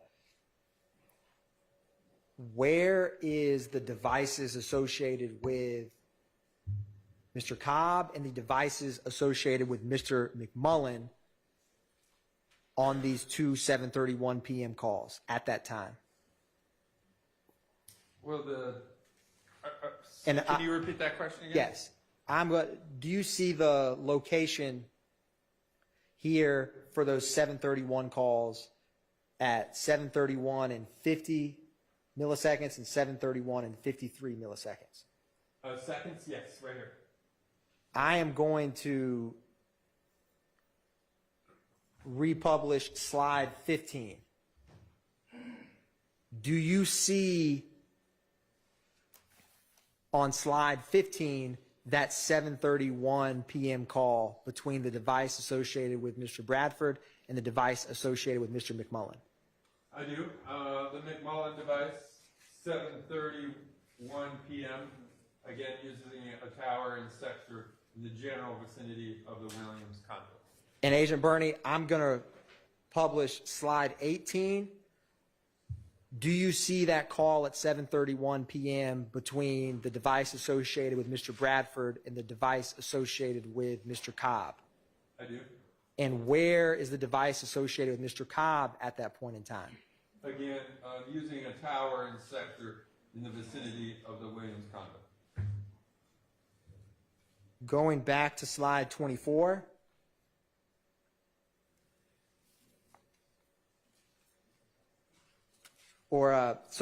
Agent Bernie, do you see the call, or do you see that the device associated with Mr. Bradford has a call at 7:47 p.m.? I do. And is that in the general area of 35 Oak Drive, Southwest Atlanta, Georgia? It is. Agent Bernie, I'm going to publish slide 15. Do you see a call on slide 15 at 7:50 p.m.? I do. And is this 3 minutes after the call that we just discussed with Mr. Bradford? It is. And where is the device associated with Mr. McMullen at 7:50 p.m.? Again, using the tower and sector here in close proximity to the general area associated with associated address number 2. So is the device associated with Mr. McMullen and the device associated with Mr. Bradford at 7:47 p.m. or 7:50 p.m., where are they in relation to one another? They're in the same general area around associated address number 2. Going back to slide 24.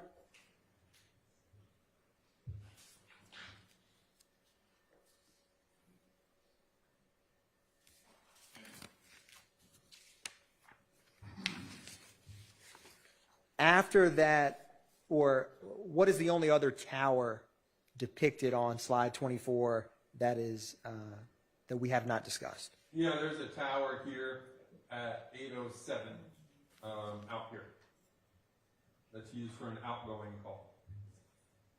Agent Bernie, I'm publishing slide 25.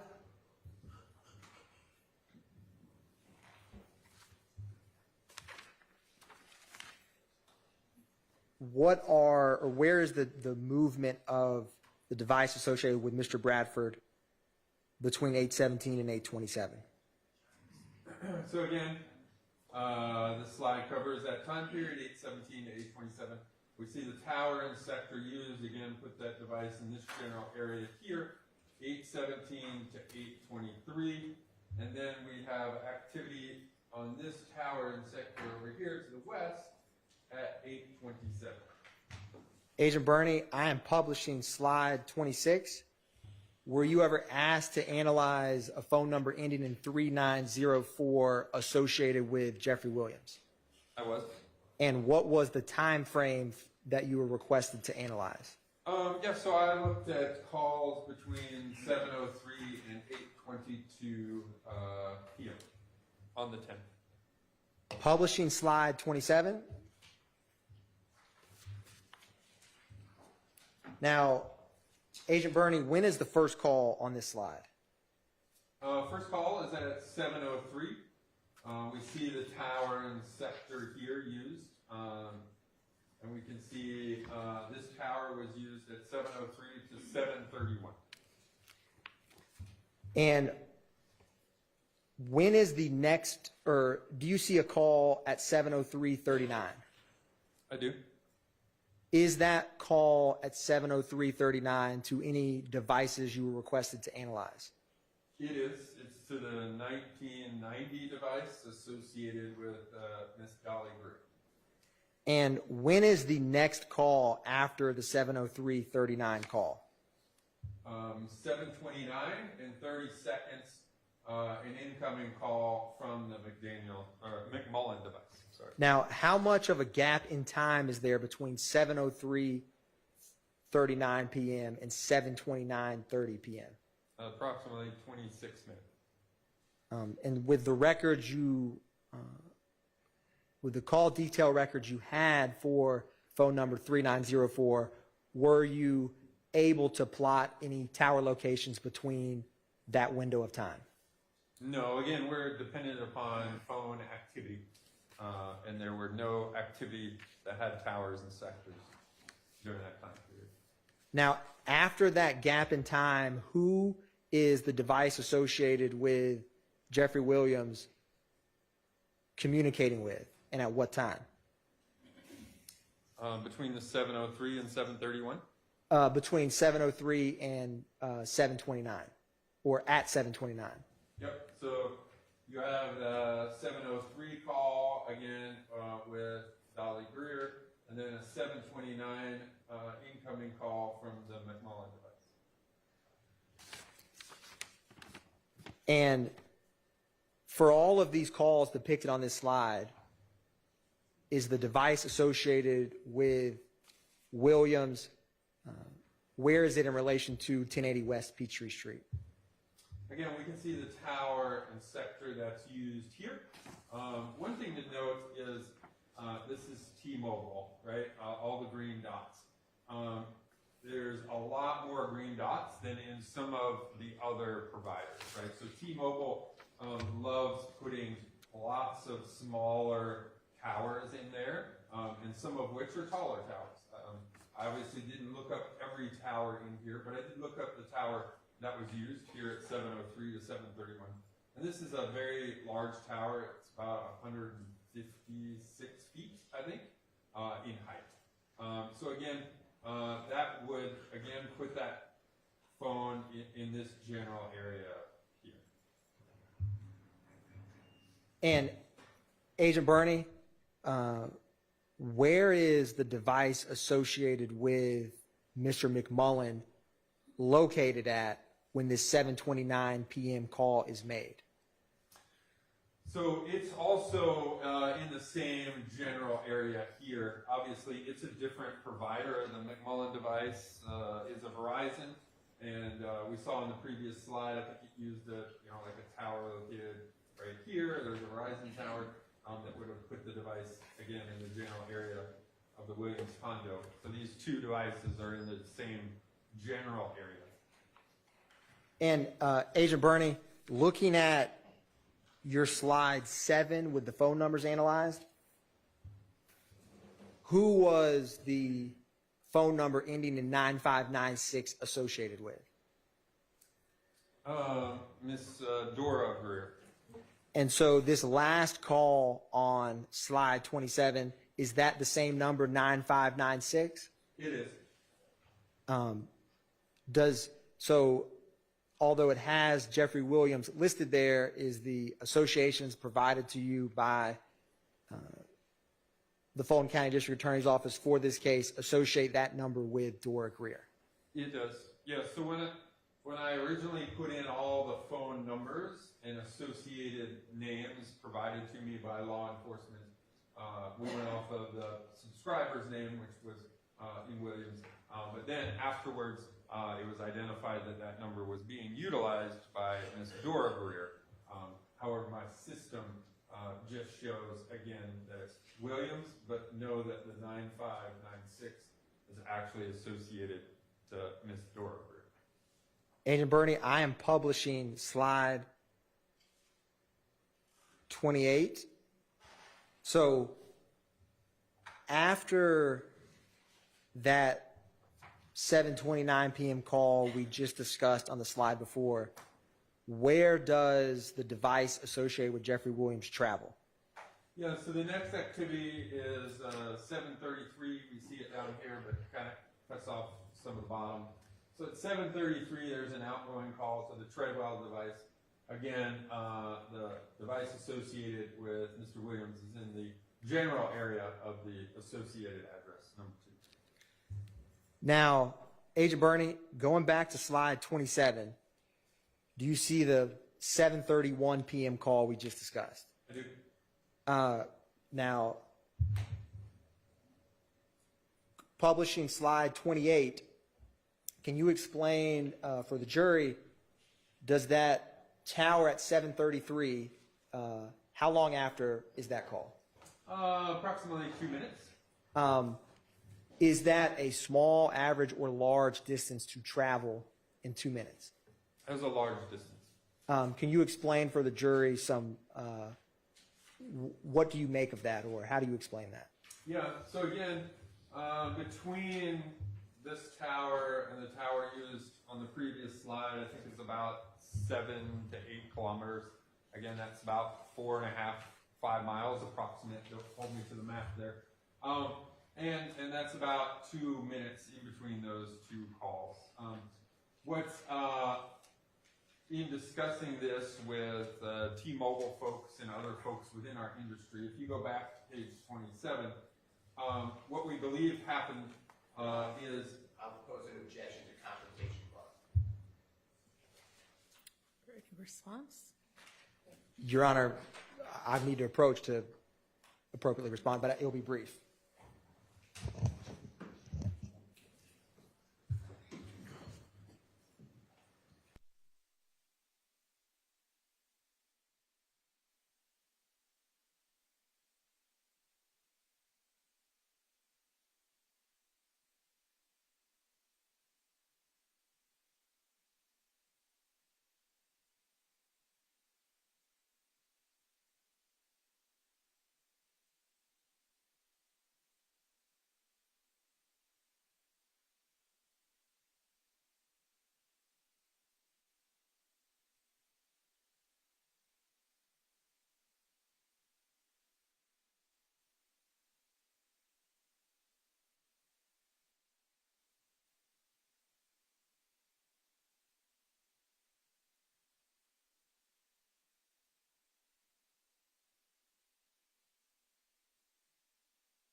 Agent Bernie, If, I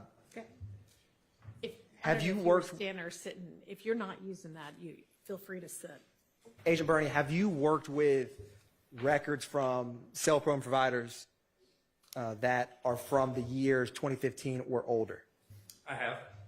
And when specifically related to towers, have you ever heard of the phrase camping on a tower? I have. Can you explain what that means? Yeah, so again, Overruled. You may answer, Agent Bernie. okay. So again, in the network, when your phone is on, it's scanning the environment, and then the phone picks the tower and sector with the best signal. Sometimes that device will finish a call and just go exactly to the next call, or maybe you ended a call because there was an incoming call and a tower and sector was already assigned and being used by the device. And that device then continues to use that tower and sector. That would be a term of an example of the tower camping or holding on to a tower a little bit past its normal range. And Agent Bernie, that phenomenon, camping with cell phone towers, how has that changed from 2015 to 2024? Yeah, 2015, you got to remember that's almost 10 years ago. The technology has obviously advanced. There's more towers. The processing and speed rate of our communication is significantly faster than it was, 9 years ago. So we see less of it now in 2024 than we did in, 2019 and earlier. And Agent Bernie, without stating or relying on any conversation with T-Mobile, based on your training and experience, what is what is an explanation for the movement between 731 and 733 on these slides we've just discussed? Your Honor, I'm going to pose the same objection. I don't believe that foundation is related. Well, we'll see whether he can answer it that way, but given the way the question is phrased, I would overrule that objection. You may answer, Agent Bernie. Yes, so what we see when we look at page 27, we see an incoming call at 7:29 and 30 seconds. And then the next is a outgoing call placed at 7:31 and 17 seconds. Those two are in close proximity of times to the, time period that those two calls. So in my expert opinion, I would say that that device obviously still shows that tower and sector as the best signal and was in the footprint, meaning usable coverage area of that tower and sector for both of them. It had to happen, otherwise it would have went to another tower and sector. And then we see the next call, again, is at 7:33, again, maybe between the two towers, a distance of like 4 miles. Now, Agent Bernie, I'm publishing slide 28. What is the general movement of the device associated with Jeffery Williams depicted from 7:33 p.m. to 8 p.m.? Your Honor, may I stand again? You may, yeah, please feel free to. I just didn't want you to feel like you had to continue to stand. So again, 7:33, we see the call using this tower and sector in the area associated near the area of the associated address number 2. We have that a call at 7:33, 7:43, and one at 7:55, again using all the same tower and sector. And then we see the device start to move northbound. 7:58, it uses a tower and sector in this area, and then eventually at 8 o'clock, the devices continued to move further north. So again, first calls 7:33, last calls start to move in the northbound general area. How many calls are depicted on this slide between 7:33 and 8 p.m. total that you were able to plot? 5. How many of those 5 calls are between the device associated with Jeffery Williams and the device associated with Kevin Treadwell? 3.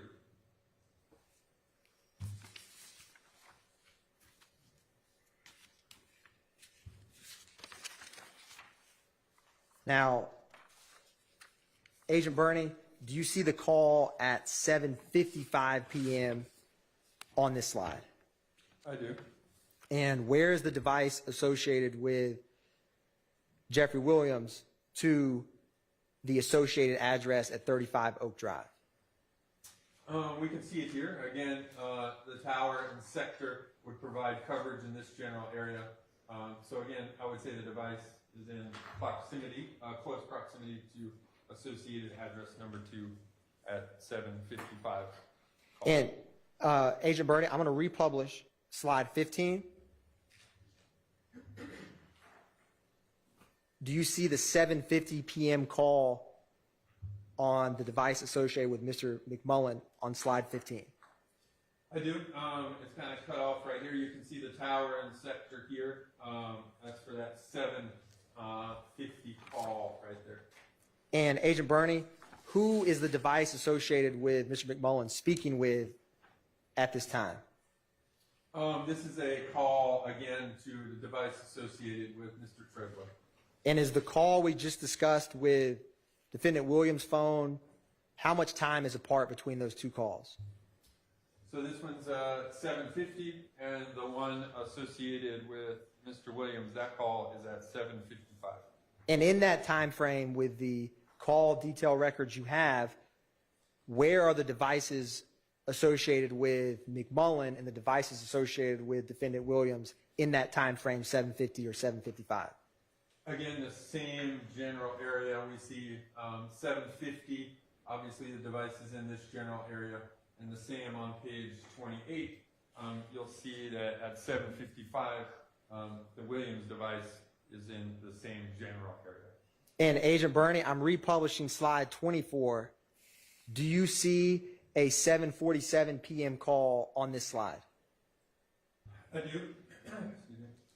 And for the device associated with Mr. Bradford, where is his device at 7:47 p.m. in relation to the 35 Oak Drive address? So again, at the 7:47 outgoing call, you can see the tower and sector that's used. Again, putting that device in this general area here, the same general area associated with associated address number 2. And is that same general area in relation to 35 Oak Drive Southwest? Where is that in relation to the location of Mr. McMullen's, the device associated with Mr. McMullen, and the device associated with Defendant Williams we just discussed? Yeah, again, that's still the same general area here all around the address, the Oak Drive address. Agent Bernie, going back to slide 28, is there any gaps in time from the southbound tower in terms of when calls are made? Yes, there's a 7:33, and then approximately 10 minutes later, 7:43, and then approximately 12 or 11 minutes later, you have 7:55. And is it possible for the device associated with Defendant Williams to have traveled to the McDonald's from the area near the 35 Oak Drive Southwest as depicted on the slide? Speculation, Your Honor. I can ask additional questions, Your Honor. All right. Agent Bernie, how far, or what is the scale on this map, Agent Bernie? Yeah, we see the scale at the bottom down here. And using that scale, how far is the distance between 35 Oaks Drive Southwest, Atlanta, Georgia, and 150 Cleveland Avenue Southwest? So the distance between this point here at 2 and this point here at M, which is the McDonald's, straight line distance is probably around a mile. And Agent Bernie, have you driven vehicles before? I have. Can you travel 0.8 miles in 10 minutes? You can. Check to the 0.8 mile. Well, I'll do it. All right, overruled. Agent Bernie.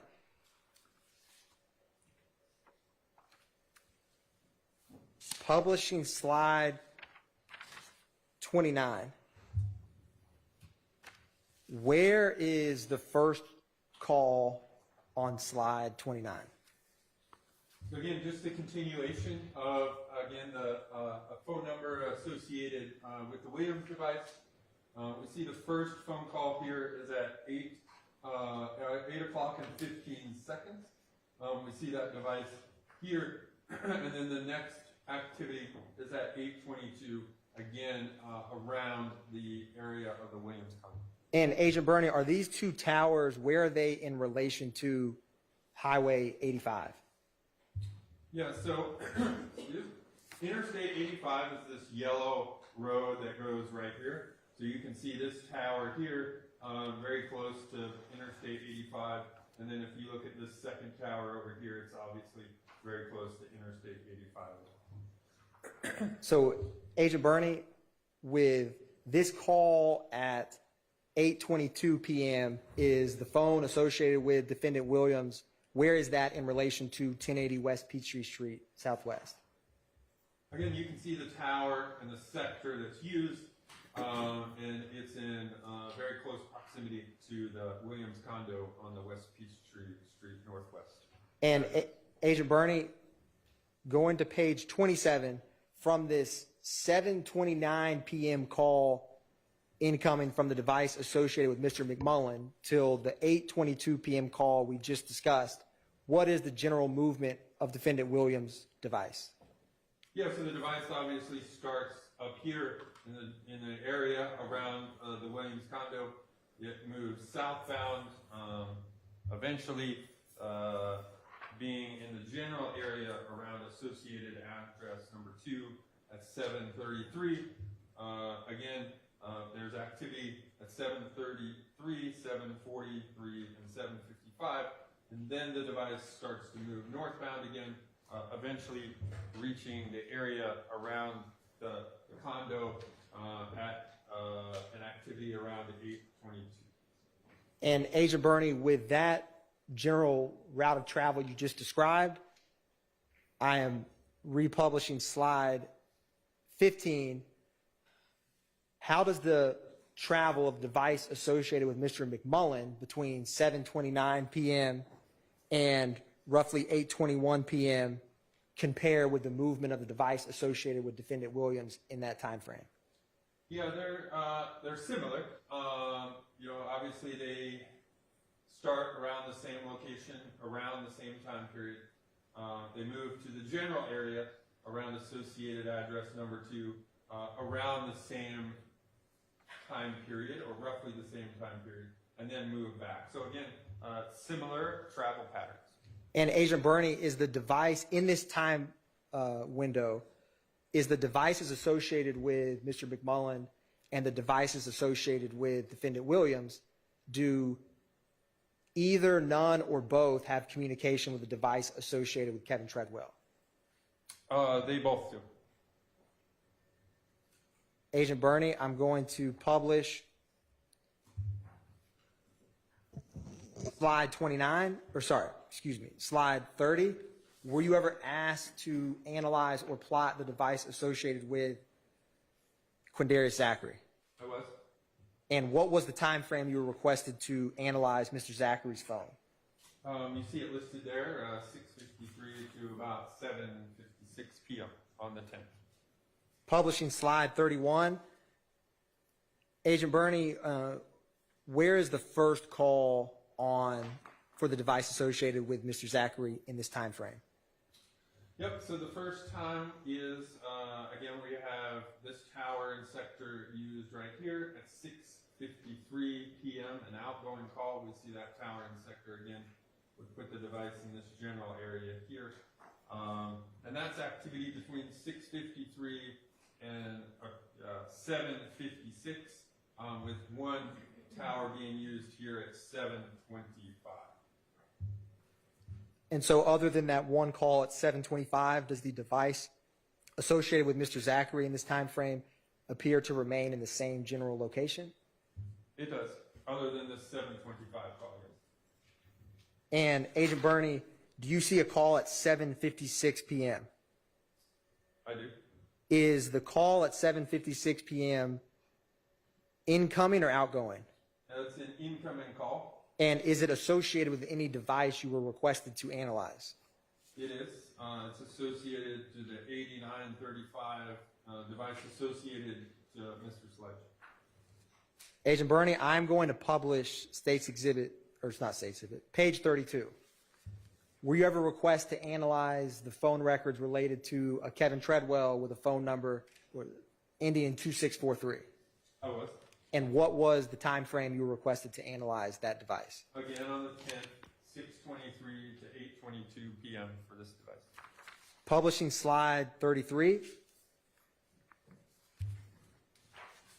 Now, Agent Bernie, where is the first call on this slide? So the first call on this slide uses this tower here, and it uses the north side of it. Again, we can see, based on these numbers here, 0 being the azimuth of north, we know that it used the north side at 6:23. And Agent Bernie, when does it leave that tower and sector? Where does it travel next after the 6:23 p.m.? Yeah, so it's on this tower and various sides of that tower till approximately 7:33, and then it uses this tower and one of the sides of this tower at 7:35. And Agent Bernie, with that 7:33 p.m. call, was that an incoming or outgoing call? You see the 7:33 right there is an incoming call. And is it connected with a device you were requested to analyze? I was, the device ending in 3904. And after receiving that call at 7:33 p.m. from the device associated with Defendant Williams, where does the phone associated with Mr. Treadwell travel? So again, it's in this vicinity to start. Now it uses this tower, specifically the north side, because 330 degrees would be this side right here. So at 7:35, it's on this side of that tower. Right? And is that side of that tower, Agent Bernie, where is that in relation to the McDonald's at 150 Cleveland Avenue? So the McDonald's is located right here. We see that as kind of the yellow or orange M right there. And that tower, specifically that sector, we can see would most likely be in the coverage area. The McDonald's would most likely be in the coverage area of that tower in the sector. And after that 7:33 p.m. incoming call from the phone associated with Defendant Williams, what is the next, or what is the next call? So we got the 7:33 over here, again using this tower and sector. Then you have the 7:35 outgoing call using this tower and sector. And Agent Bernie, in this towers depicted, is the device associated with Kevin Treadwell ever in the general vicinity of the 35 Oak Drive, Southwest Atlanta, Georgia? It is. That's the blue square right here with the number 2 in it. So anytime the phone uses this sector here or this tower in this sector here, the phone could be, again, in the general area of associated address number 2. So that would be starting at 7:45 right here. It's still using this tower, but we're using the sector that's oriented to 210 degrees, which is this side over here. And then in this box here, it uses this tower and sector, and those calls are from 7:49 until 8:11. And Agent Bernie, do you see between the 7:33 p.m. call from Defendant Williams, do you see a call after that, or when is the next call after that, if any, that the phone number associated with Mr. McMullen appears? The next time is at 7:38. And how far apart time are those two calls? Well, you got 7:33 to 7:38, so approximately 5 minutes.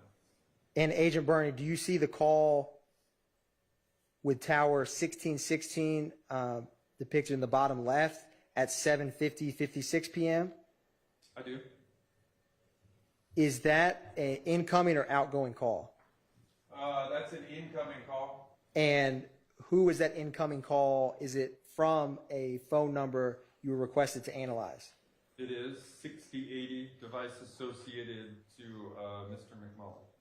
And what is the next call on that tower after that call?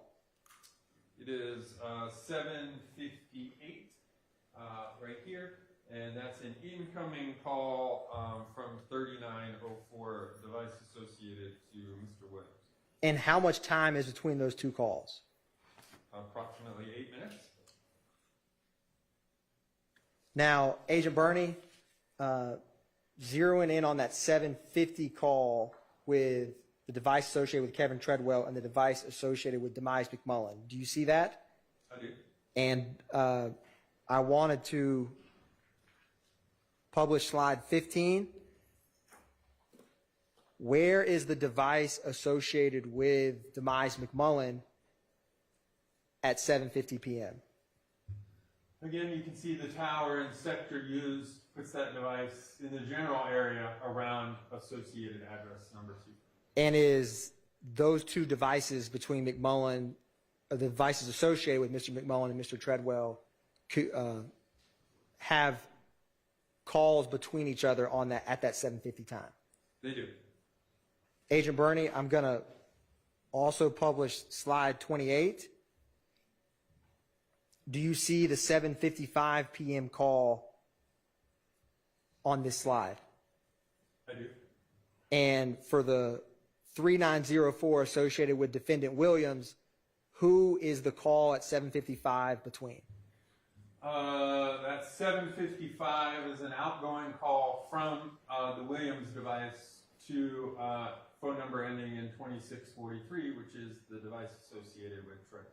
And where is the device associated with Defendant Williams on that call in relation to the device associated with Mr. Treadwell, the device associated with McMullen around that time?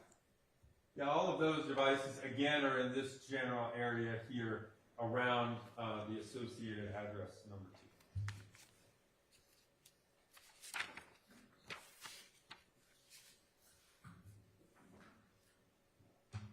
And Agent Bernie, between the movements of the device associated with McMullen and the device associated with Defendant Williams, does the tower, do the towers utilized in that window of time of roughly 7:29 to 8:22, where are they in relation in general to I-85? The towers that are utilized are very close to I-85 as they travel. The devices travel from the general vicinity around the Williams condo to the vicinity around the associated address number 2 and then back up.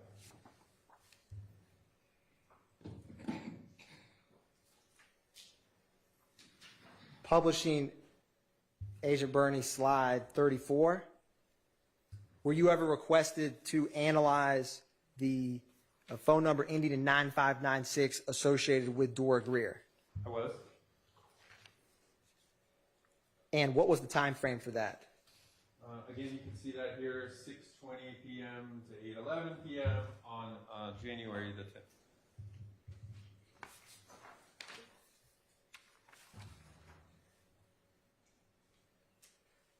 Agent Bernie, can you describe for the jury the general movement of the device associated with Dora Greer in this time frame?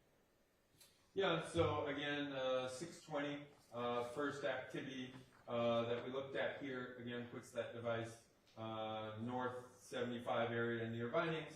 The device eventually moves southbound and then has activity around the area associated with the Williams condo there.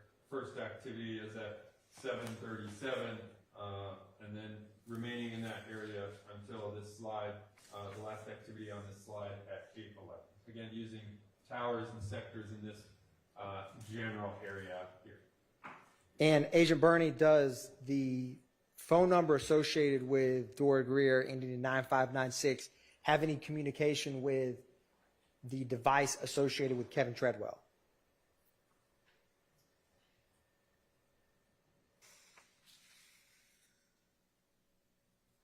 It does.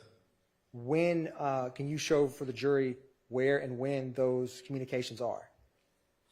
Yeah, so that device, the Treadwell device ending in 2643, are these calls right here, again, at approximately, or at 7:35 and 53 seconds, and then 7:36 and 2 seconds, and then 7:38. So 3 activities. Agent Burney, publishing slide 36, were you ever requested to analyze the phone records for the device associated with Dolly Greer ending in 1990? I was. And what was the time frame for that request? Again, looking at 6:44 to 8:27 p.m.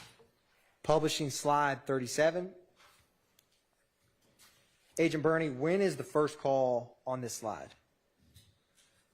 So the first call on this slide is at 6:30 right here, is an incoming call. You can see the towers and sectors there.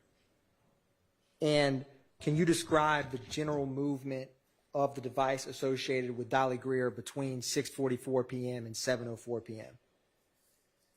Yep, so at 6:30 and 6:40, we can see the towers and sectors that are used here, 6:43, and then it uses this tower and sector over here, 6:44 to 7 o'clock, and then we see that device use various towers and sectors as it moves northbound. Eventually, the last call on here is 7:04, using this tower and sector here. And in this time frame, is there any communication between the device associated with Dolly Greer and the device associated with Dora Greer, ending in 9596? There is.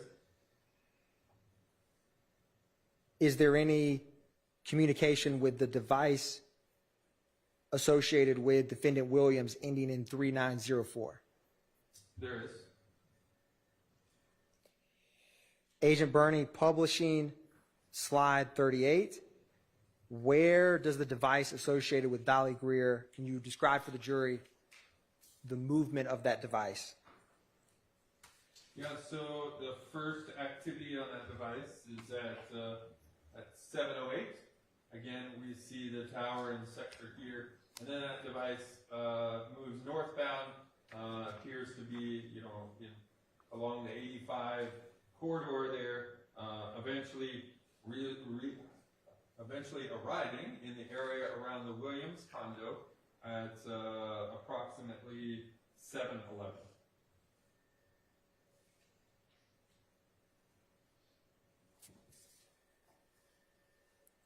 Agent Burney, publishing slide 39.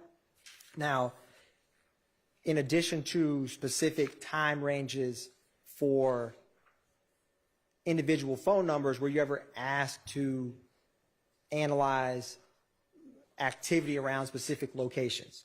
I was. And were you ever asked to analyze the phone activity near 330 McDaniel Street Southwest? I was. And what was the time frame you analyzed that?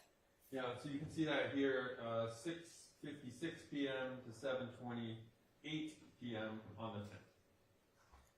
And Agent Burney, do you see the 7:28 p.m. call from the device associated with Kenneth Copeland? I do.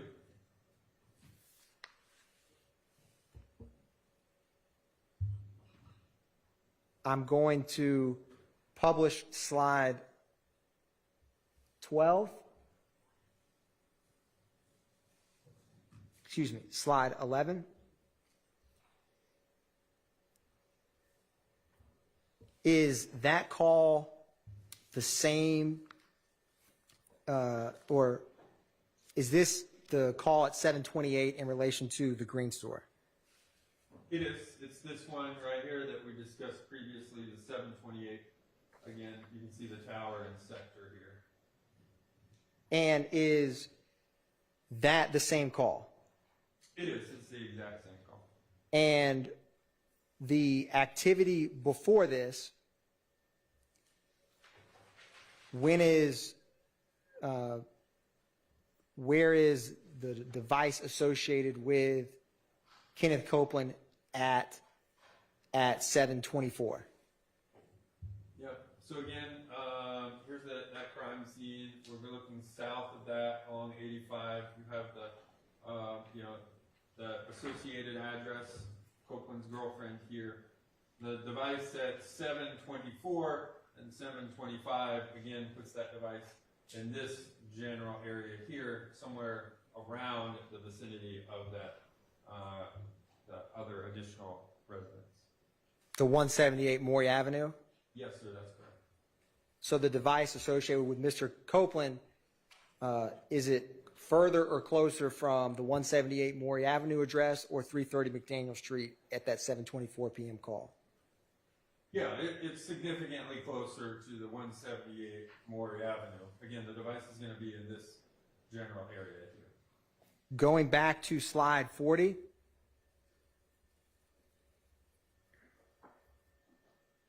And Agent Burney, is the device on the left ending in 8008, is that the device associated with Mr. Bradford? It is. And are these calls depicted on this slide ones we discussed previously in relation to the device associated with Mr. Bradford? It is.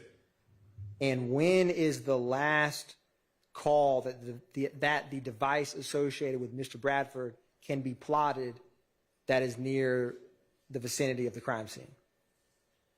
Again, you see that one here. That's 7:19, an incoming text message. Publishing slide 41, Agent Burney, were you also asked to analyze phone activity near the McDonald's at 150 Cleveland Avenue? I was.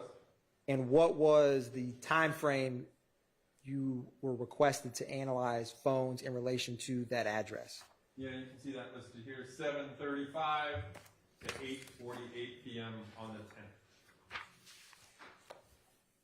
So, Agent Burney, on slide 42, can you walk the jury through what this slide shows? Yeah, so again, I was asked to take a look at phones near the McDonald's. The McDonald's location is shown here. I looked at any activity with towers and sectors that were in close proximity around that time period, and we see several devices that have that. So we can kind of go through those. The first device is this red device, 6080. That's the device associated to Mr. McMullen. We have this silver device here, ending in 8008. That's the device associated with Mr. Bradford at the top there. This tower and sector here is Sprint Towers. Again, provide coverage in this general area here. And we have the 5626 device associated with Mr. Zachary, and the 2643 device associated with Mr. Treadwell using this tower and sector here. Then the closest tower and sector to the McDonald's, obviously, is this one here. We have that 2643, again, associated with Mr. Treadwell. That's kind of this purple device having those activities. Kind of cut off down here is the 5991 device associated with Mr. Copeland, again using this tower and sector here. And Agent Burney, roughly in the time span of using the time span of 7:45 to 8 o'clock, are the devices associated with Kevin Treadwell, Mr. Copeland, Demise McMullen, where are they in relation to the McDonald's?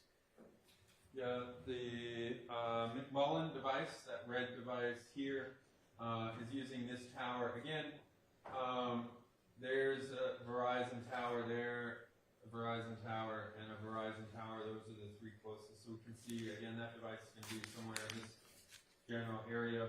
That's at 7:39 and 7:53. What was the other devices?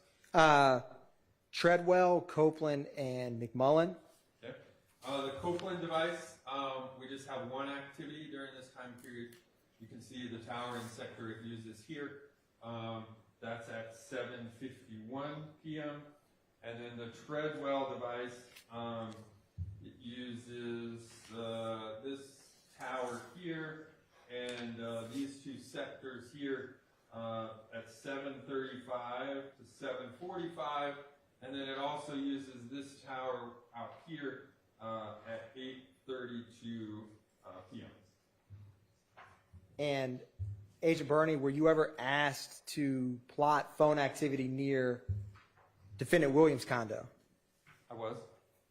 What was the time frame that you plotted phones in relation to that address? So I looked at devices between 7:31 and 11:22 p.m. On the test.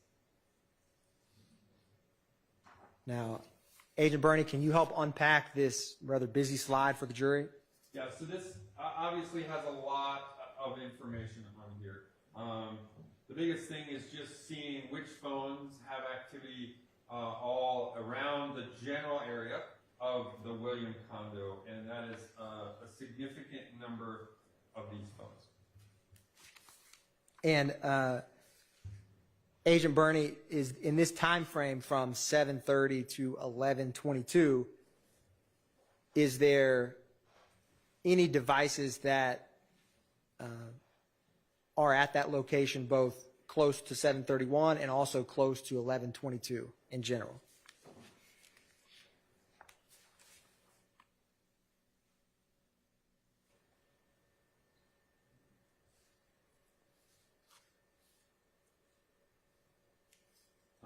Yeah, I mean, we see this, the red device associated with McMullen has 7:31 and 11:22. There's 6 activities that use this tower and specifically this sector during that time period.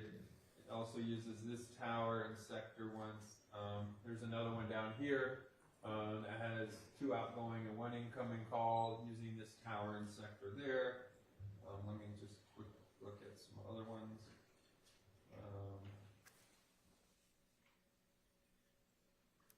You have the 3904 number associated with Mr. Williams. It uses this tower and sector up here at 822 through 1057 for 5 different activities. It also uses this tower and sector here at 908 to 1042 for 2 activities.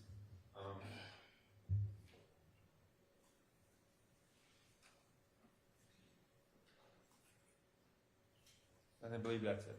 And Agent Burney, were you ever asked to analyze any out-of-state movement in relation to this case? I was.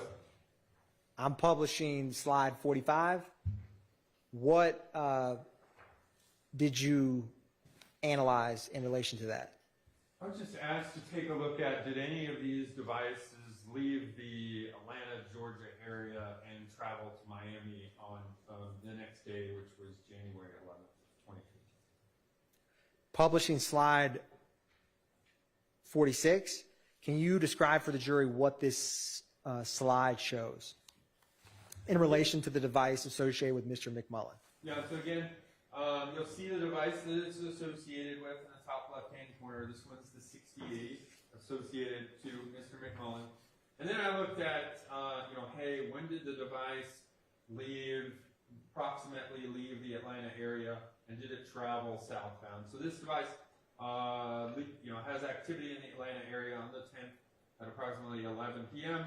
And then I looked at, hey, when did it arrive approximately in the Miami area? So I reviewed activity until 2 p.m. the next day on the 11th.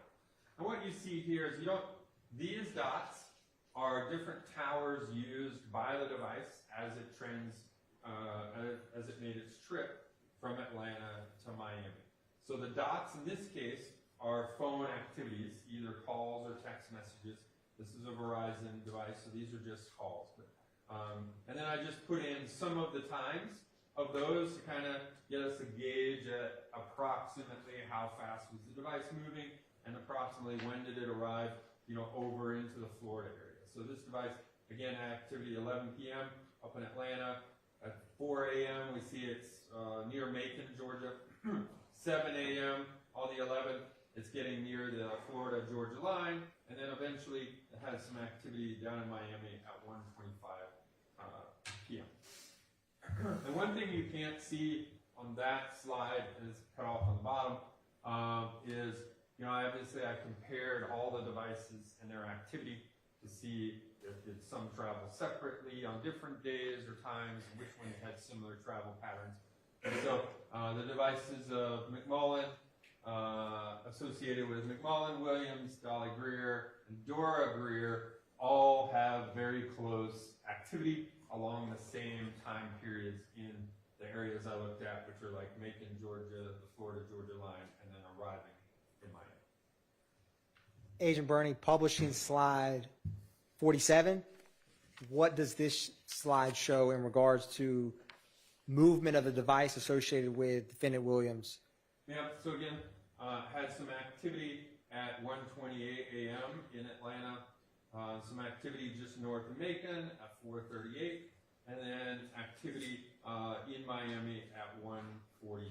So this device obviously didn't have as many calls or text messages as the other ones. Again, that's the only time we can see towers and sectors, is when there's phone activity. Publishing slide 48. Can you describe for the jury the movement depicted, if any, on this slide from the phone associated with Dora Greer? Yeah, so again, really only two activities during this time period.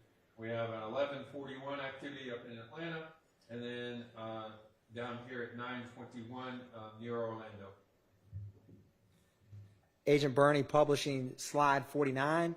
Can you describe for the jury the movement depicted, if any, on this slide from the phone associated with Dolly Greer? And so again, we see that phone number listed there. Had some activity at 3:28 a.m. A little bit further down is the next one at 6:04 a.m. And then eventually some activity in and around the Miami area at 1:43 p.m. on the 11th. Publishing slide 50. Can you describe for the jury what movement, if any, you see for the device associated with Mr. Copeland? Yeah, so again, here we have the Copeland device, the 5991. We see on the 11th, the first activity is at 7:56 p.m. This device and the next device associated with Mr. Zachary have very similar travel patterns, but these travel patterns are different than the slides we just previously looked at. By 7:56 p.m. on the 11th, the other devices were already in Miami. So this one departs Atlanta approximately 7:56 or so, has some activity there. Around 10 o'clock, it's just, there's Macon, has some activity south of Macon. And then the next activity we have is at 6:58 a.m. on the 12th, and that's down in Miami. And in general, does the device associated with Mr. Copeland travel closely with any other devices you requested to analyze? Yeah, you can see on the bottom of the slide here, those two, the Copeland and Zachary device, have more similar travel patterns than the others. So again, 7:56 p.m. on the 11th, device is still in Atlanta. Now we have 10 o'clock p.m. on the 11th, south of Macon along that, and then some activity, the first activity we see in Miami is at 6:58 a.m. on the 12th. And Agent Bernie, is this, can you describe for the jury, is this what you were just discussing with the phone associated with Mr. Zachary? It is. So again, activity at 7:37 a.m. and then we see it reaches the Florida-Georgia line around 11:45 p.m. Has several other activities near Orlando, 2:30 a.m. and then into the first activity in Miami is at 7:19 a.m.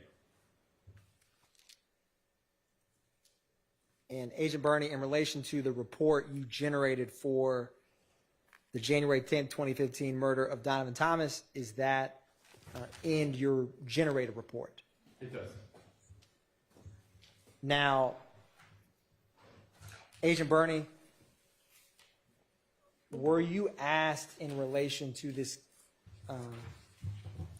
case to analyze multiple incidents in regards to cell phone historical cell site data other than the January 10, 2015 murder of Donovan Thomas? I was. I'm going to approach you with what's been marked as State's Exhibit 180 Echo.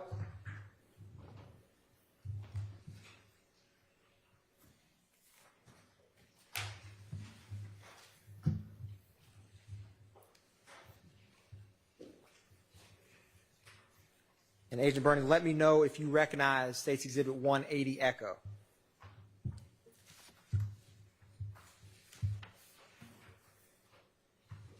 I do.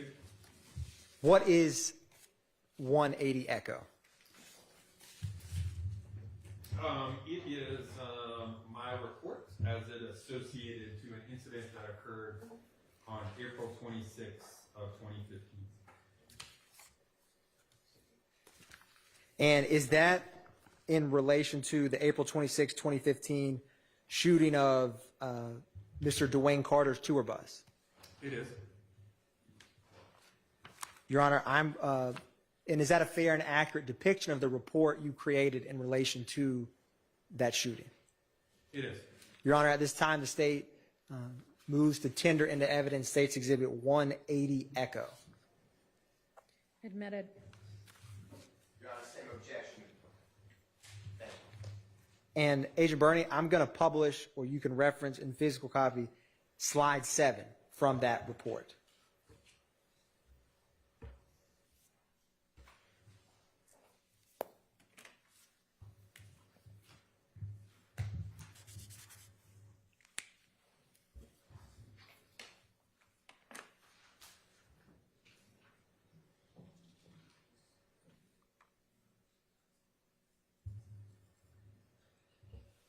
Now, Agent Burney, what were the phone numbers you analyzed, or I'll start this way. Are any of the phone numbers and associated parties the same from the January 10, 2015 that we just walked through with the jury? Yes, several are the same. And I wanted to ask you about if there's any either new phones, or I'll do it this way. Is the top row, does that appear or not appear to be the same last 4 digits and associated names with that device from both the January 10th and the April 26th records you analyzed? Yeah, the devices associated with Sledge, Jolly Greer, and Mr. Zachary are the same numbers and devices. And for that middle row, the device associated with McMullen and the T-Mobile device associated with Dora Greer, do those appear or not appear to be the same associated name and number? Yeah, those are the same devices, names and numbers. Now, can you describe for the jury the remaining numbers and names we have not discussed that are either new or different than what we just went through? Yeah, we have a device associated to a Mr. Winfrey ending in 3383, T-Mobile device. We have a new Sprint device associated with Mr. Williams ending in 2920. And then we have an AT&T device ending in 8553 associated to YSL Enterprises.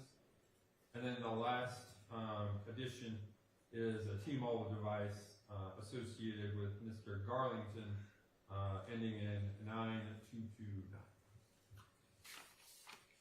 Now, Agent Burney, I'm publishing slide 8, and I wanted to ask you, what is the yellow icon that is marked with a V that's depicted on this slide? Yeah, the V is associated with the Vault Studios. You can see it in the top right corner. I was given that address is 675 Metropolitan Parkway. And what is the time frame for when you analyze phone activity in the vicinity of the Vault Studios? Yeah, between 11:27 p.m. on April 25th to 6 a.m. the following morning on April 26th. And Agent Burney, with this slide, is there multiple cell phone providers, cell towers depicted? There are. So you have all four of the main providers that were in existence in 2015. That's Sprint, AT&T, T-Mobile, and Verizon. And Agent Burney, with the device associated with Mr. Winfrey ending in 3383, when is the first call that's in the vicinity of the Vault Studios? Yeah, we see that first call is at 11:27 p.m. on the 25th there. And we can see the tower and sector that it's used right there. And in relation to that tower and sector, is there any number that primarily seems to be interacting with the device associated with Winfrey in that time frame for that tower? There's a lot of interaction between that device and the device ending in 1990. And who's associated with the device ending in 1990? Yeah, we see that there as Miss Dolly Greer. Now, is there a gap in time, or let me ask you this, Agent Burney. Do you see the call at 1:15 a.m. for the phone associated with Winfrey? I do. Can you show the jury where that call is? Yeah, it's listed right there, 1:15 a.m. And is that call, what device is that call between other than Mr. Winfrey? Yeah, it's an incoming call to Mr. Winfrey's device from that 1990 device associated with Miss Dolliver. And do you see a call that's depicted on the right at 1:19:38? I do. Is that also a call associated with defendant Winfrey? It is. After that 1:19 a.m. call, when is the next time that the device associated with Winfrey appears in the vicinity of the Vault Studios? 3:38 a.m. So is it roughly or almost exactly a 2-hour gap between those calls? Yeah, it's about a 2-hour and 20-minute gap. Now, Agent Burney, when is the first call from the device ending in 1990 associated with Dolly Greer in the vicinity of the vault?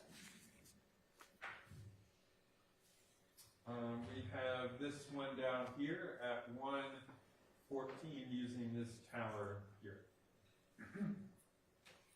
And do you see the call at 1:39 a.m. by the device associated with Dolly Greer? I do. When is the next call that device has in the vicinity of the vault? The next call after that 1:39 call is this call. It's hard to see it. It's on this one here. At 3:53 a.m. again using this tower right here. And is that roughly the same or a little over a 2-hour gap between those calls when that device is in the vicinity of the Vault Studios? Again, that's a little bit over 2 hours, 2 hours and 10 minutes or 15 minutes approximately. Do you see the device associated with McMullen have any activity? Can you show the jury or tell the jury when the first time that phone associated with Mr. McMullen is in the vicinity of the vault? Yeah, we see that is right here at 11:49 p.m. on the 25th, again using this tower in here. And when is the last communication, if any, other than that call between the device associated with McMullen and in the vicinity of the Vault Studios?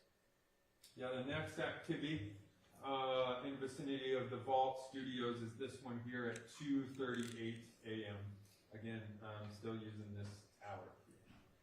Do you see the phone number associated with Sledge? I do.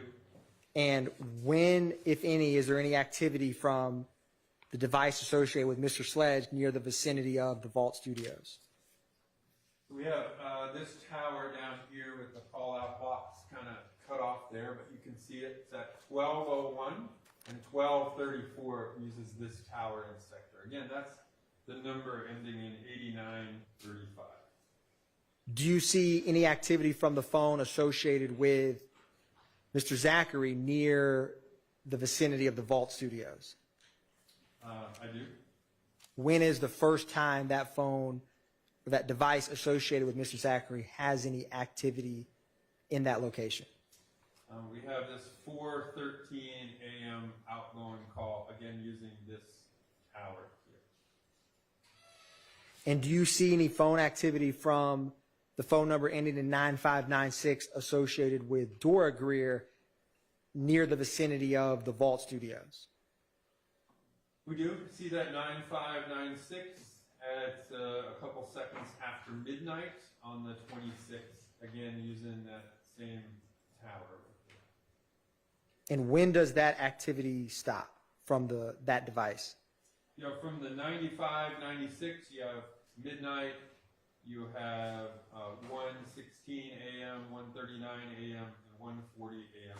And then that's the last time that device is seen during this review period. Agent Bernie, I'm going to publish slide 9. What is depicted on slide 9?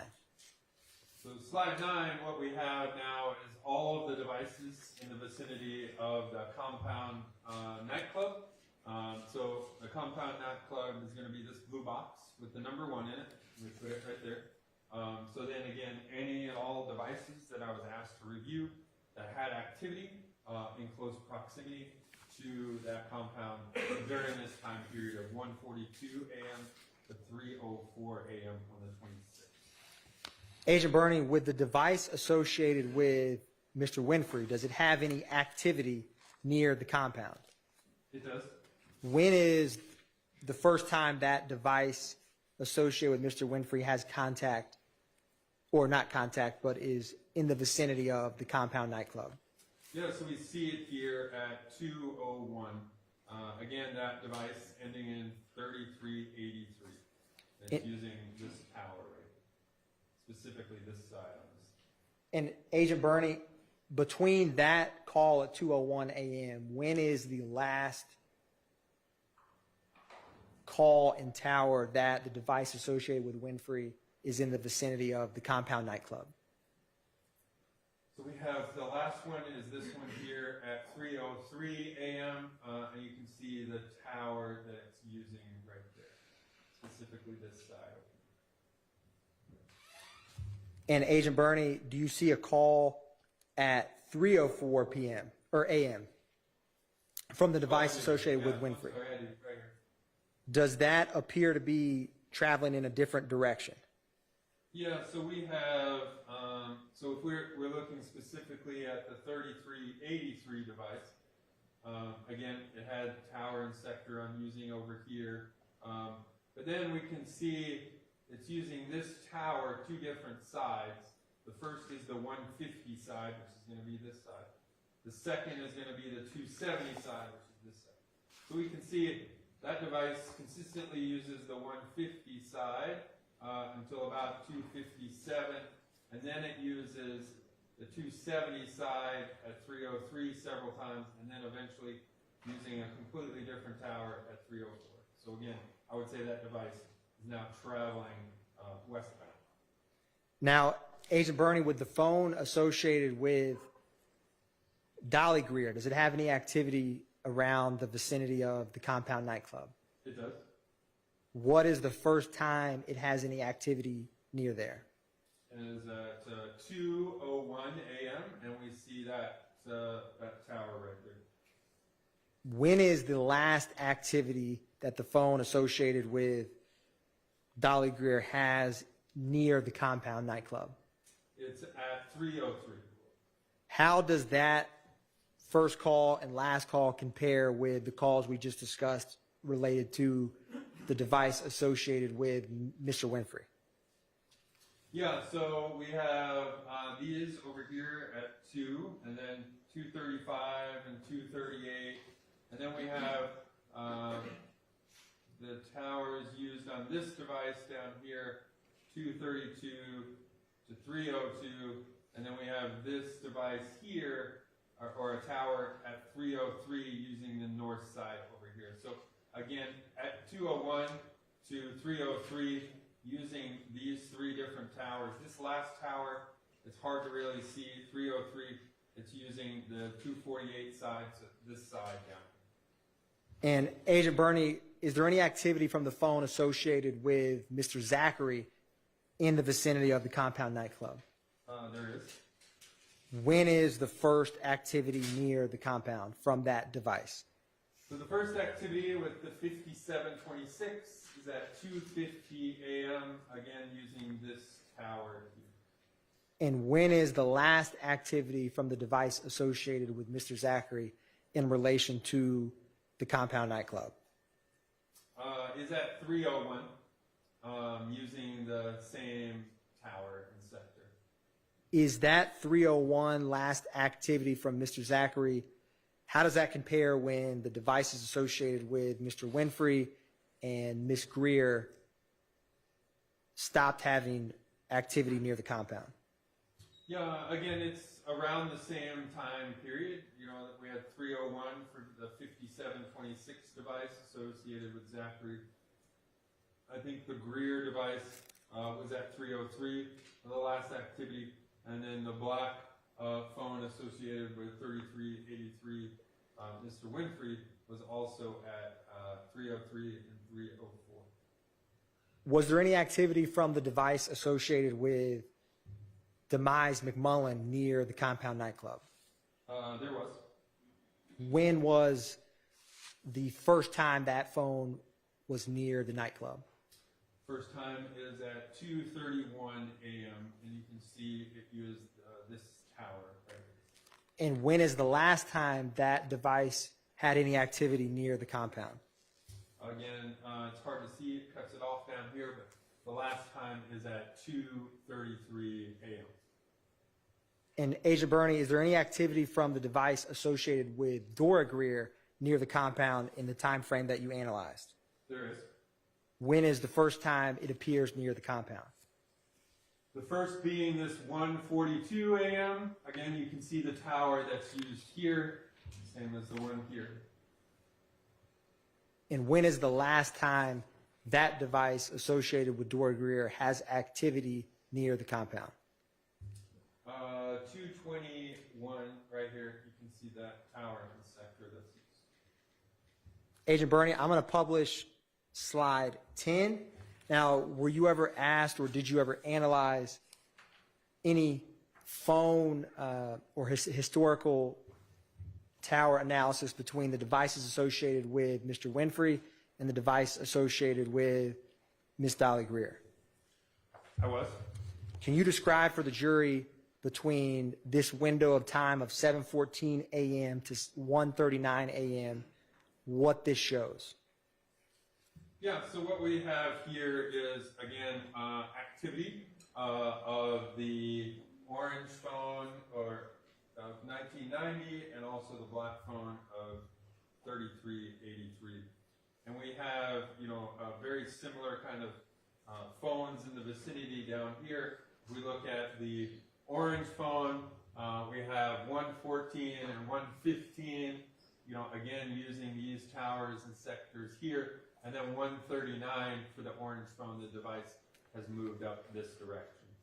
If we look at the black phone, what we have is we have activity at 115 in this general area, then 119 and 138 using these towers and sectors. So again, we see a similar pattern of movement between these two devices. Again, 114 starting in this sector, moving to this sector, and then here, and then the black device, again, using this sector to this sector to that sector. One thing to note is that these two devices are different providers. And so they don't use the same antennas, and maybe not even the same towers. So you could have a device be in, two devices be in the exact same location, but because one's T-Mobile, or one's Sprint and one's AT&T, they could be using different towers to provide coverage in that area. Now, Agent Bernie, I'm going to publish slide 11. What is the time frame depicted on this slide between the devices of Mr. Winfrey and the device associated with Ms. Dolly Greer? Yeah, so again, we continue to look at these two devices. This is from 2:01 to 3:03 a.m. And now we're looking at the devices moved into the general vicinity of the compound nightclub.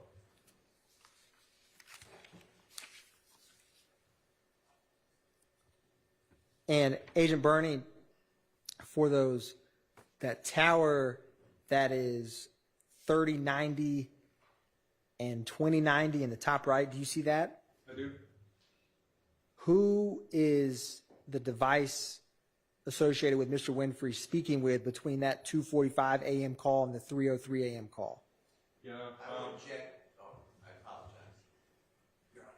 I object to speaking. I understand you can say it's the associate handset to the Sustained. Rephrase, please. Yes, Your Honor. Agent Bernie, the phone or the device associated with Dolly Greer ending in 1990 and the phone associated with Mr. Winfrey ending in 3383, what is the communication between those devices between 2:45 a.m. and 3:03 a.m.? Yeah, there's several calls between those two devices. 245, you can see them, 245, 248, 249, 257, 303, several calls. So you can see those all listed here. And Agent Bernie, do you see any calls in this time frame from the 6080 number associated with Demise McMullen? I do. When are those, or where are those? Yeah, so you got one up here at 2:35, an incoming call to the 1990 device from the 6080, the Demise McMullen device. There's also down here another call at 2:33, an outgoing call from 1990 device to the 6080 device right here. And that's the last one. And Agent Bernie, without stating the tower or sector, do you see any communication between either Mr. Winfrey, the device associated with Mr. Winfrey's phone, or the device associated with Ms.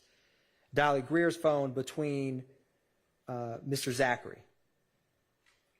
Can you say that question again? Yes. Do you see the phone number ending in 5726 associated with Quindarius Zachary in communication with either phones plotted on this slide? I do. And do you see any communication with the phone number ending in 9229 associated with Demekion Garlington between either Mr. Winfrey or Ms. Greer's phone during this time frame? I do. Publishing slide 12. Now, is this a slide depicting between 3:07 a.m. and 3:08 a.m.? It is. Can you describe for the jury this slide in relation to the phone associated with Mr. Winfrey and the phone associated with Ms. Greer and one another?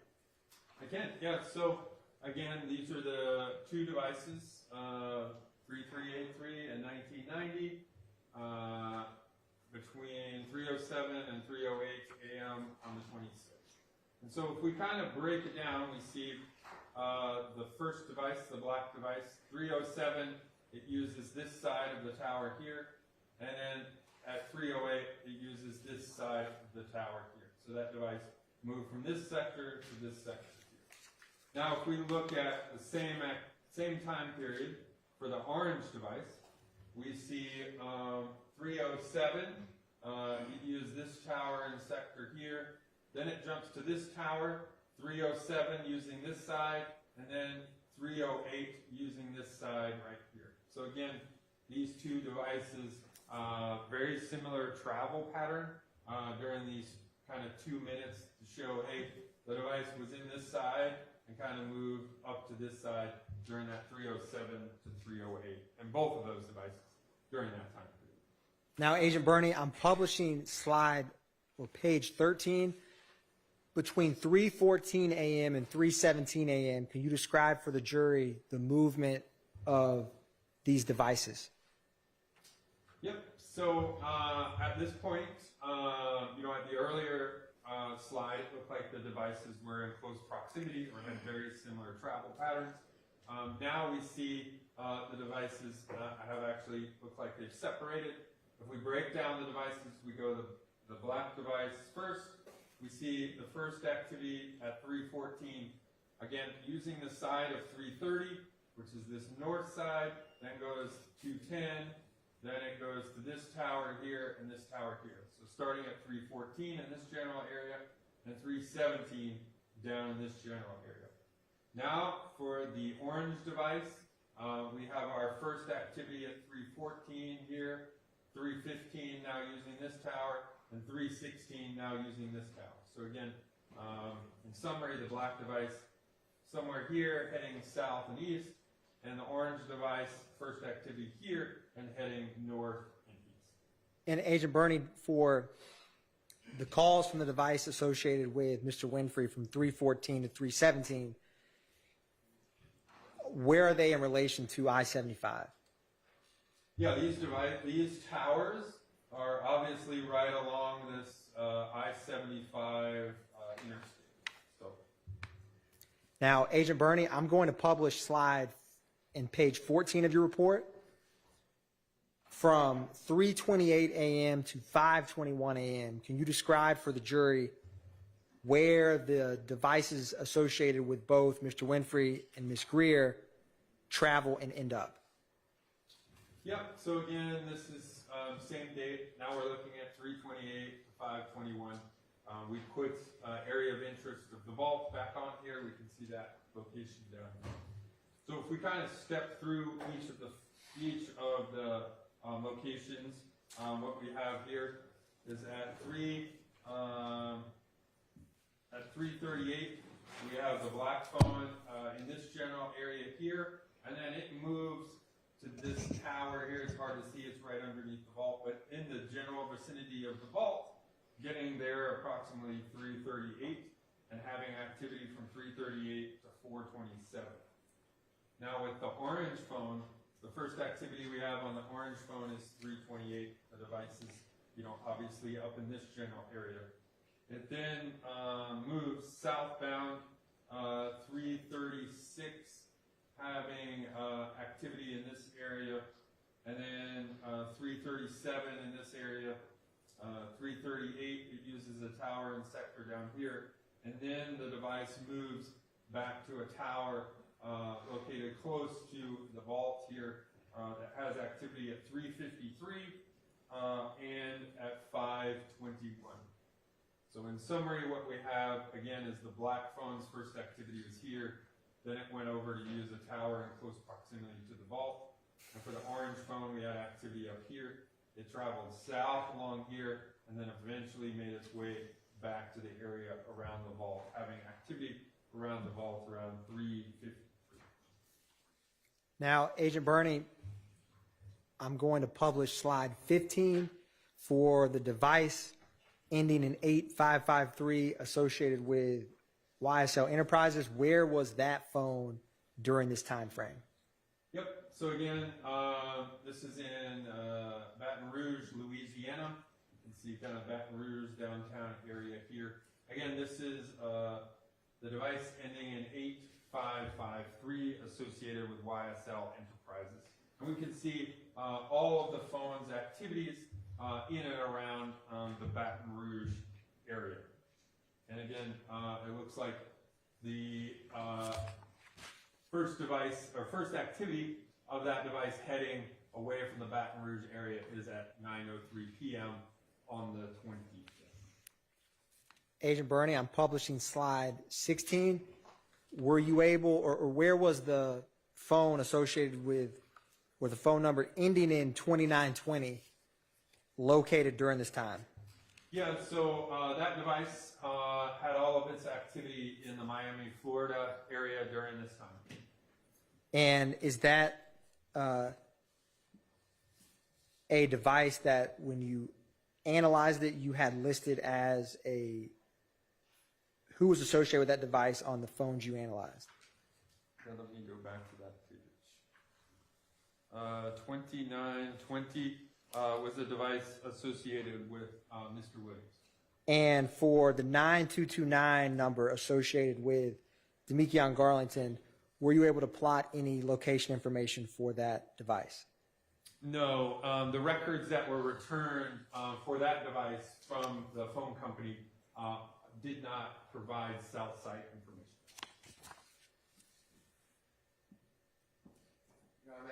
Just asking the inquiry.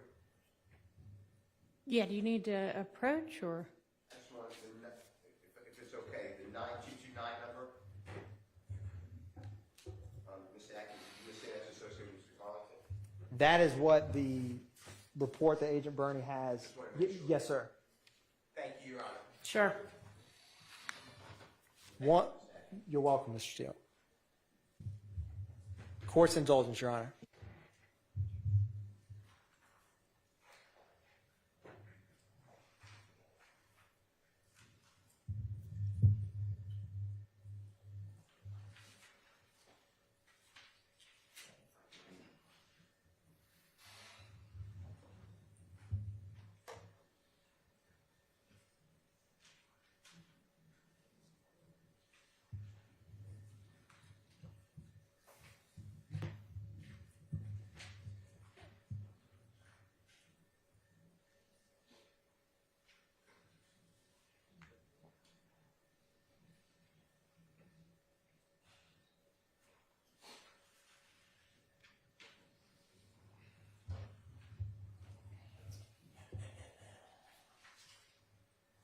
So, Agent Burney, with what all we've discussed, are you able to, or do call detail records, are you able to plot FaceTime calls?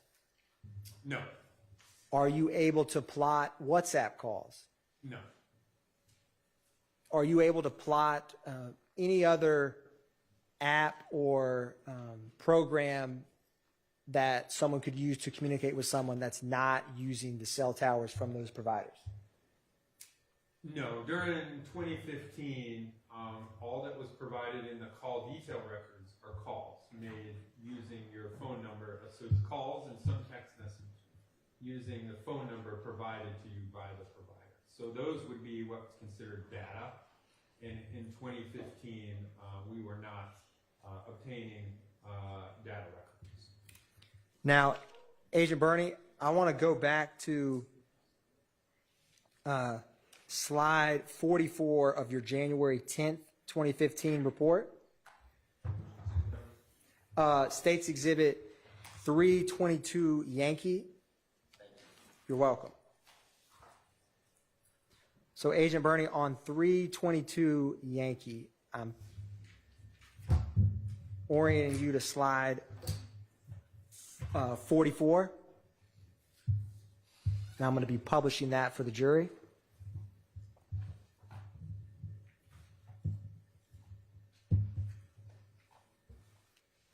Can you walk through the jury what names are associated with these devices that appear in the vicinity of Defendant Williams' condo between 7:31 p.m. and 11:22 p.m.?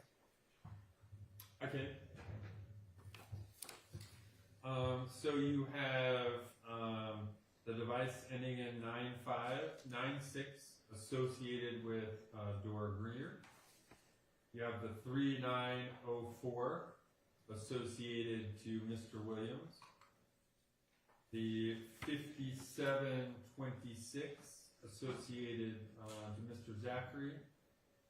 The 3145 associated to Mr. Cobb. The 5991 associated with Mr. Copeland. The 1990 associated with Dolly Greer. the 8935 associated to Mr. Sledge, the 6080 associated to Mr. McMullen,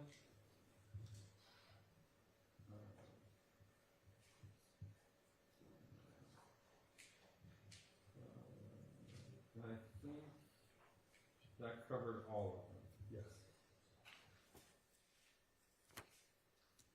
And Agent Bernie, I am going to draw your attention to 180 Echo pertaining to the April 26, 2018.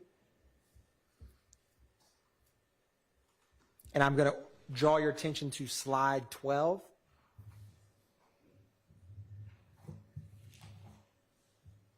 And I'm going to publish that slide in 180 Echo, slide 12 for the jury.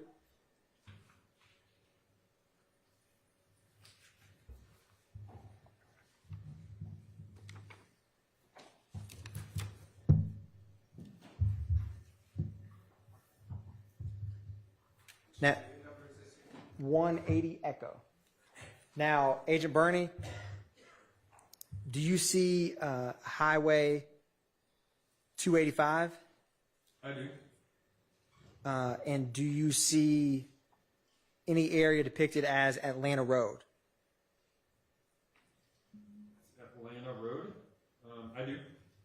Can you describe for the jury, using those as reference points, where these devices are in relation to those?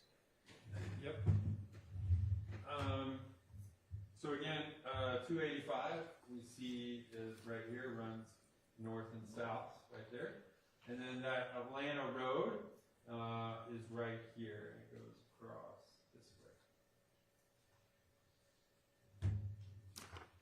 Thank you, Agent Bernie. One brief moment, Your Honor.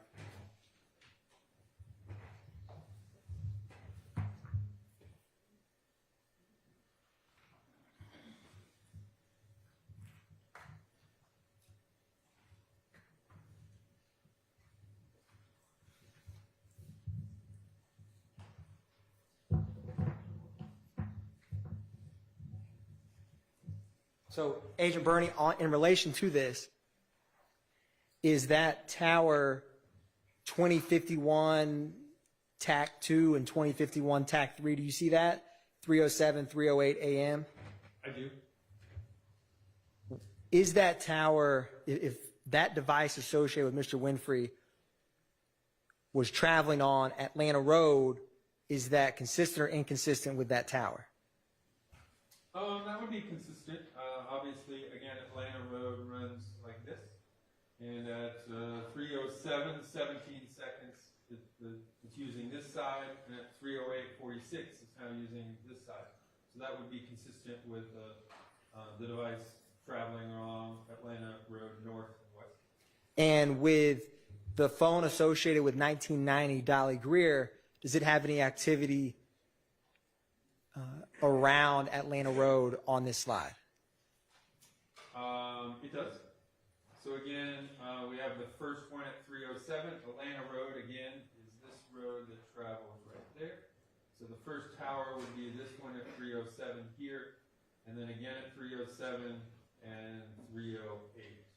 So again, that would be consistent with a device traveling north and westbound on Atlanta.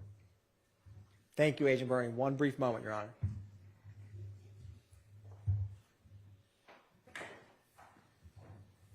Your Honor, no further questions for Agent Bernie at this time.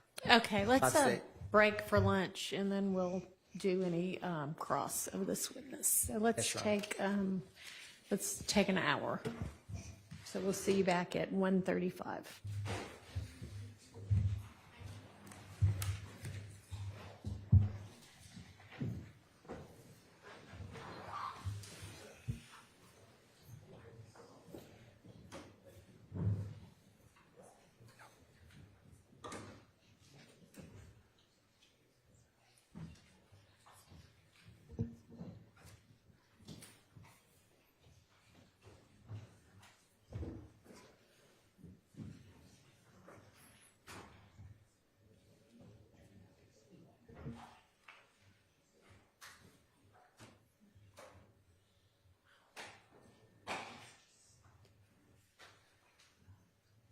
All right, and before we break,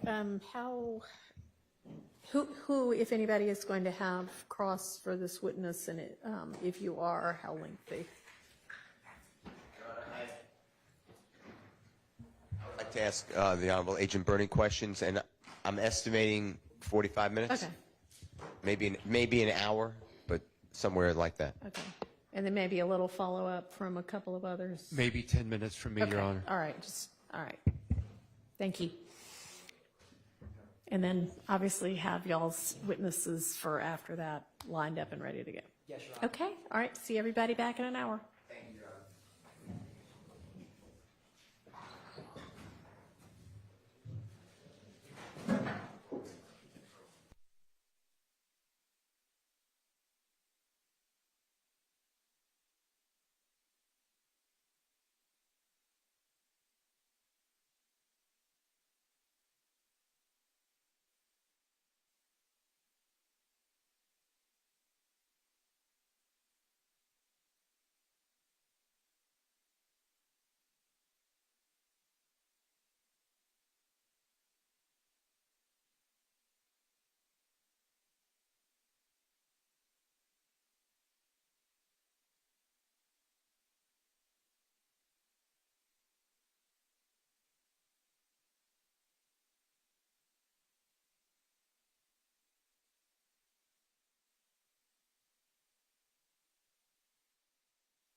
Already?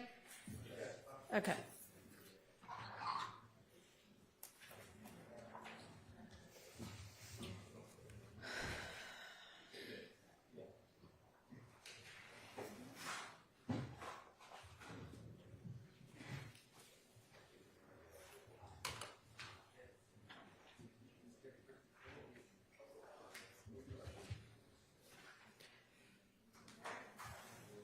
Gotta get those fingers warmed up, man.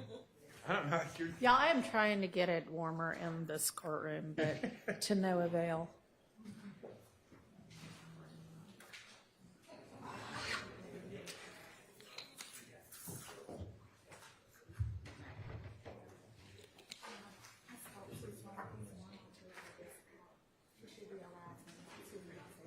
All right, maybe 2 more minutes on the jury.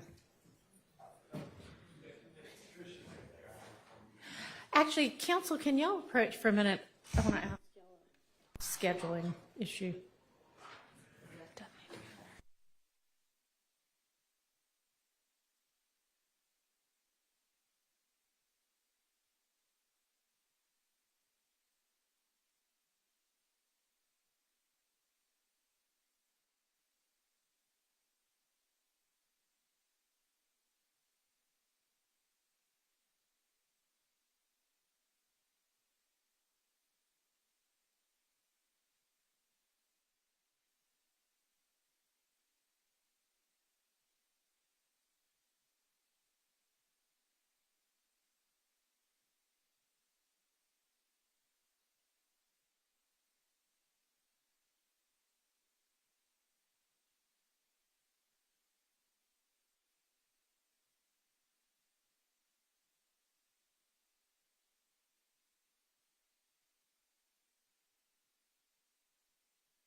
Thank you.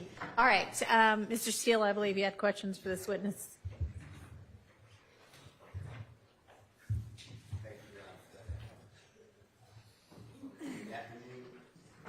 Agent, Hey, good afternoon, sir. good to see you. Can I ask you some questions, starting with State's Exhibit number 180E, which should be the April 26, 2015 discussion and conversation that you gave to the jurors? Yes, sir. All right. Now, do you know that date to be a shooting of a bus or a tour bus? I do. All right. And is it fair to say that the locations that you put up in front of the jurors entitled the Vault or the Compound Establishment and 285, those are all Atlanta locations. Is that fair to say? They are. And Jeffery Williams, you know I represent Mr. Williams, right? I do, sir. And Jeffery Williams' cell phone was not in Atlanta during that date and those times. Is that fair to say, according to the records? That's correct. His device. And his device would have been in the city of Baton Rouge, state of Louisiana. Yeah, there's two different devices. One's the YSL, the 8553. That one's in Baton Rouge. And then there's another one, 2920, with a 504 area code. That one's in Miami. On April 26, 2015? That's correct. Okay. Now, how many contacts, if you were asked, first of all, let's be fair to the jurors. You did not personally investigate this case, didn't interview witnesses and things like that. Is that fair to say? 100%. You were just tasked or requested, and your agency, but specifically you, by the district attorney's office in Fulton County to look at certain records that they gave to you. Yes, sir, that's correct. And then they gave you from those records what they specifically wanted you to target, like this phone number on this date or this time, et cetera. Is that fair to say? Correct. And then you would do what I think you call a draft report and then send it over to the district attorney's office and say, here's what I think you asked me to do, here's my draft report, and they would say, actually amend this or do this, or we wanted you to do this, and then they send it back to you, and eventually you get a final report. Yes, sir, that's how it goes. And the person that you dealt with at the district attorney's office, maybe more, but at least District Attorney Adrian Love, is that fair to say? I dealt with her and Ms. Hilton for the drafts and final. Now, going back to my question, were you ever asked, or do you know, dealing with the April 26, 2015 date, according to the records that you analyzed, how much contact Jeffery Williams' phone had with any of the other phones? And by that I mean Mr. Winfrey, Mr. Zachary, Mr. You could help me here if you want to. McMullen, Go ahead. Zachary, Sledge, all of those.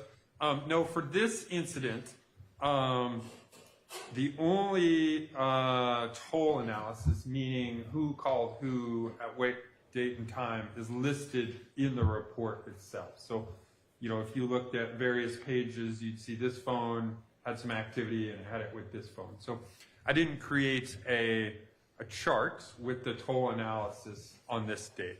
How about did I interrupt you? No, sir. Were you finished? Yes, sir. Okay. For Jeffery Williams' phone, though, what other phone numbers, according to records, had any contact with the phone number records assigned to, had you assigned them, or the district attorney's Jeffery Williams' phone? Yeah, the two devices, again, one was the 2920 number. Again, that one was located in Miami. I don't recall any of the calls to or from that number. And then there was the 8553, the YSL Enterprises phone number, the one that's in Baton Rouge. During this time period, I can take a quick look. But I was not asked to analyze calls between those numbers other than what's in the report. Okay. And the number that you said is in Miami, is that the 2920 number? It is, yes, sir. Okay. And is that number, do you know if it's been designated? If it's not, just say, I don't know, or to a man named Brian Williams, also known as Birdman. Do you know that? That does ring a bell now that you brought that up. Again, my analysis just shows Williams in the phone analysis on page 7. Okay. So I don't recall, but I think it may be associated with the Birdman Williams or whatever you had called it. Okay. And then I think you answered it. I think it's clear, but no calls, contacts, communications that we can tell from the records with Jeffery Williams' phone or the phone in Baton Rouge. Is that fair to say? Yes, sir, that's correct. All right. I'd like to now go to what I believe to be State's Exhibit number 532Y, which I think is your report focusing on what I call the Donovan Thomas shooting, killing January 10th and thereabouts, 2015. So if you could focus on that date, okay? Yes, sir. All right. Now, what year were you asked to review these records, you think? Probably sometime in early 2023, maybe late 2022. So we're talking from January 15th to late 2022, or I'll just make it January 2023, just to make it easy, approximately 8 years. That's correct. Now, if you were going, you explained to the jurors that you found out the height of a cell tower. Do you remember that? Explain that to jurors. I do. And that was important because you said it's a larger tower, so possibly, I'm not saying you know, it might give more of a range. Is that? Yes, consistently when we, see towers, the towers with the taller line of sight have more range than the shorter towers. My question is, did you do that analysis on height for each of the towers that are in play that you discussed with the jurors? I did it with the majority of the towers, probably not every single tower that was used in that analysis, because again, the height of the tower isn't always important. It can be important if we see something that might be different with the analysis. And were there other towers that are tall? And if There are. yes, are they frequent? Is it the aberration? To have a tower that's 150 In feet tall? 2015. Yeah. Yeah, I think I wouldn't say it's an anomaly, but it depends also where the towers are. So towers in downtown Atlanta, most of those were not 150 feet up in the air. We see more of those kinds of towers as you get outside of the city of Atlanta. Most of the towers in Atlanta, there's some that are that tall, and then there's some that are obviously just put on corners and other kinds of things, and they're, maybe 15, 20 feet tall. And did you designate for us in your report the height of each tower that was employed or used in this case? I did not. All right. You could do that, though, if needed? I could review the records, and if those records, not all the providers keep the height of the tower in their records. Some do, some do not. But if that information was available, I could put it in my report. And just to be fair, since we're just dealing with the records, how about like maintenance records, like a tower's down? Does that come into your analysis at all today? Well, we know if a tower's down, it didn't get used, right? Because only the towers that are used are shown up in the CDRs. Also, in part of our trainings and meetings with service providers, as part of our routine business, we learn that obviously it's a big business. So if things go down, that's an emergency situation for the provider, and they get them fixed within hours. So no, we don't typically review maintenance logs because, again, we can see the towers that are used because they show up in the call detail records. So let's say, just for purposes of what you're explaining to us, that a tower is, I don't know, it's been hit or damaged in some way. So it's not usable. How would we, but that tower still comes up on your report, I presume. because you went back and looked at all the towers in 2015, January 10th, 11th, 12th, whatever dates are, right? So the towers that show the tower and sector activity were the ones used in the call detail records.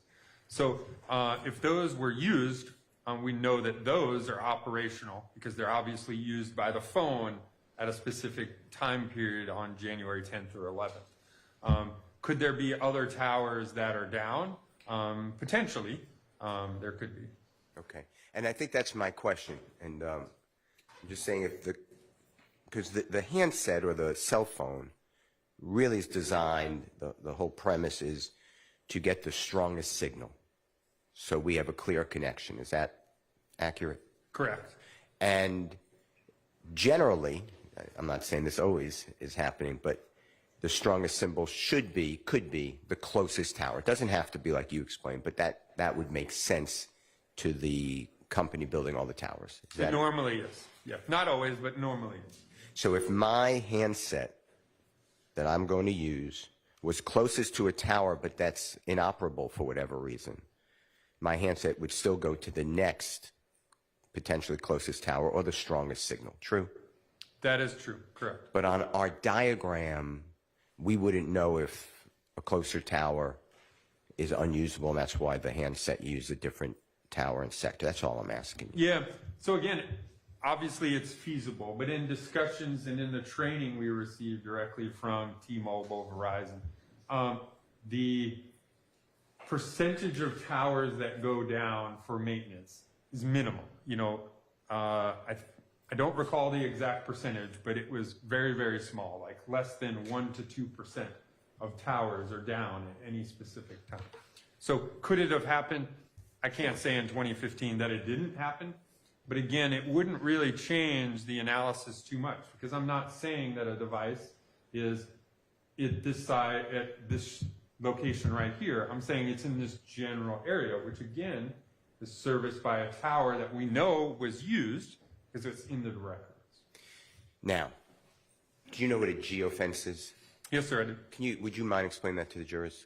Yeah, so a geofence is a way to request activity from different providers. So the most common geofence is from Google, to ask Google, hey, provide any and all devices that are within a certain area, a geofence. So you provide a latitude, longitude spot on the earth and say, hey, provide me every device that's within 100 meters of this one spot I just asked for. And so based on activity on those devices, if it responded with a certain location within your area of interest, Google would say, yeah, hey, these 100 devices were located within your area of interest. And that doesn't have to be a text message or a telephone call. Is that true? From the device. So are you talking in today's 2024 or 2015? I'm sorry. I'm limiting it to January 10th, 2015. Yeah, so in January 2015, the cell phone providers were not providing any information for geofences. They just couldn't pull information that way. What they could pull would be a tower dump. So instead of a geofence asking for a spot in an area, we ask, hey, for this address, give me all the towers that service this address, and they could provide the cell phones that use the towers in that area. That's called a tower dump. But in 2015, geofence was not really a thing yet. Okay. All right. Now, I want to talk with you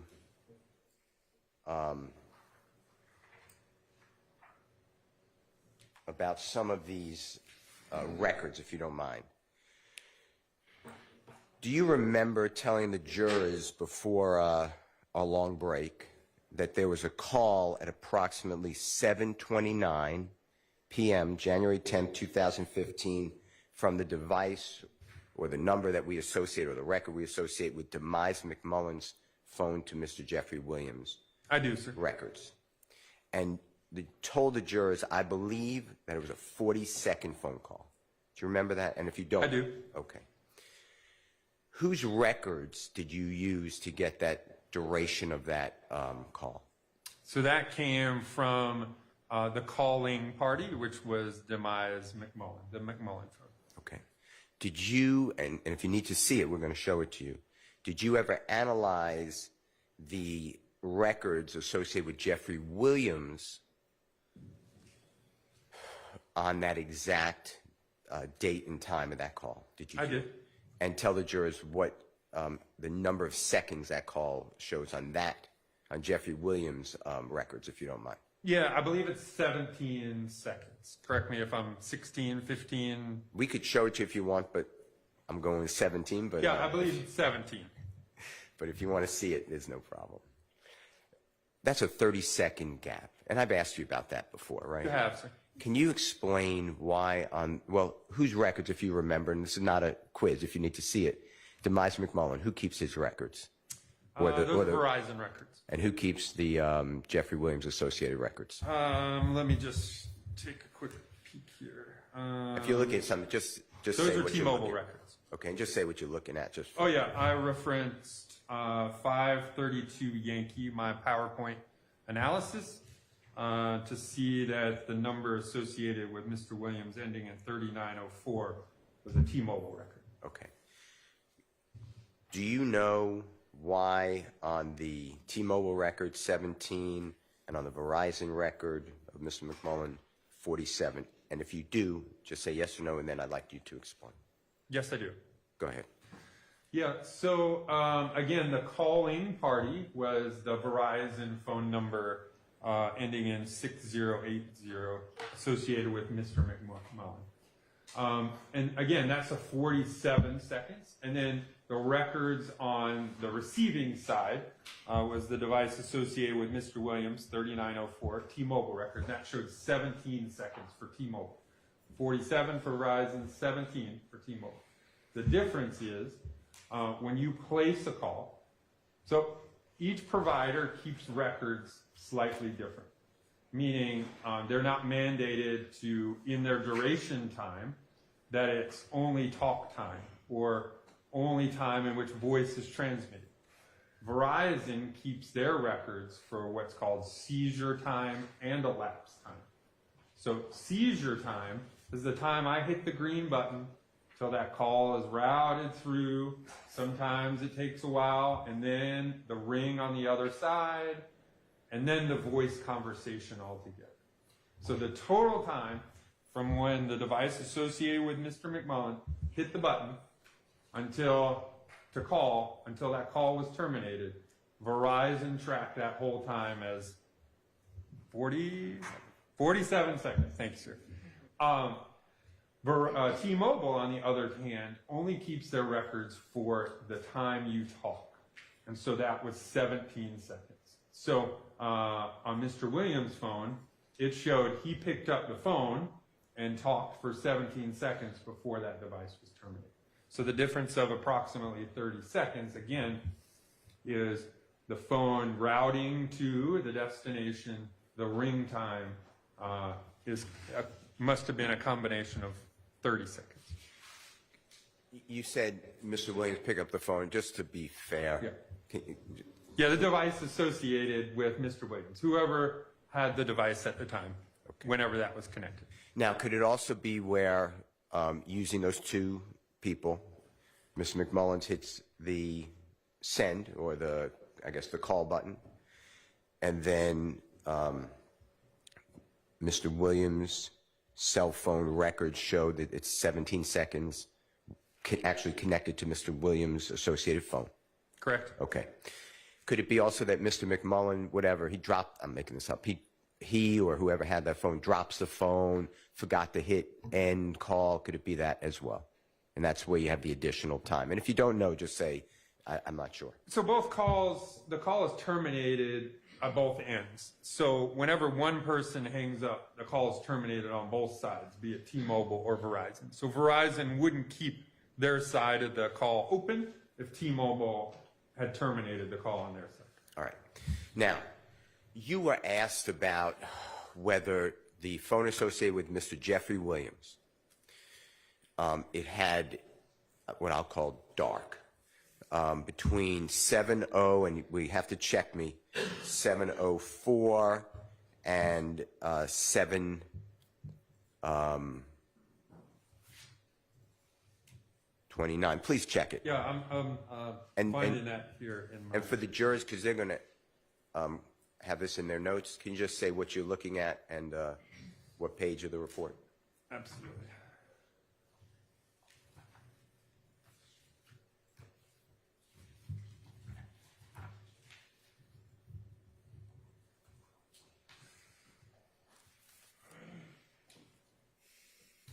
All right, so I'm again referencing States Exhibit 532 Yankee and looking at specifically page 27. Okay. Would you mind showing that on the screen? Your Honor, it's in evidence. Is that okay to put it on the screen? I'm not, if you need to, you don't have to, but if you need to stand up and point to things, just ask this honorable court if that's okay. Yes, sir.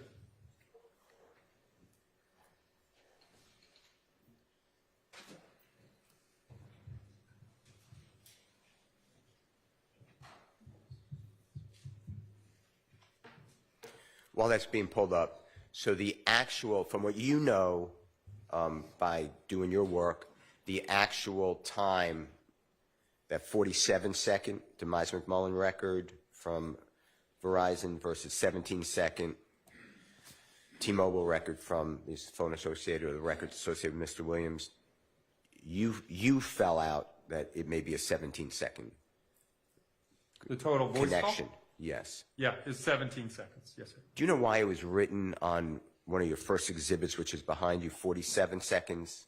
Yeah, again, that time came, I take the call at the time from the calling party when I just did the toll analysis. So again, that came from the McMullen phone, which placed the phone call.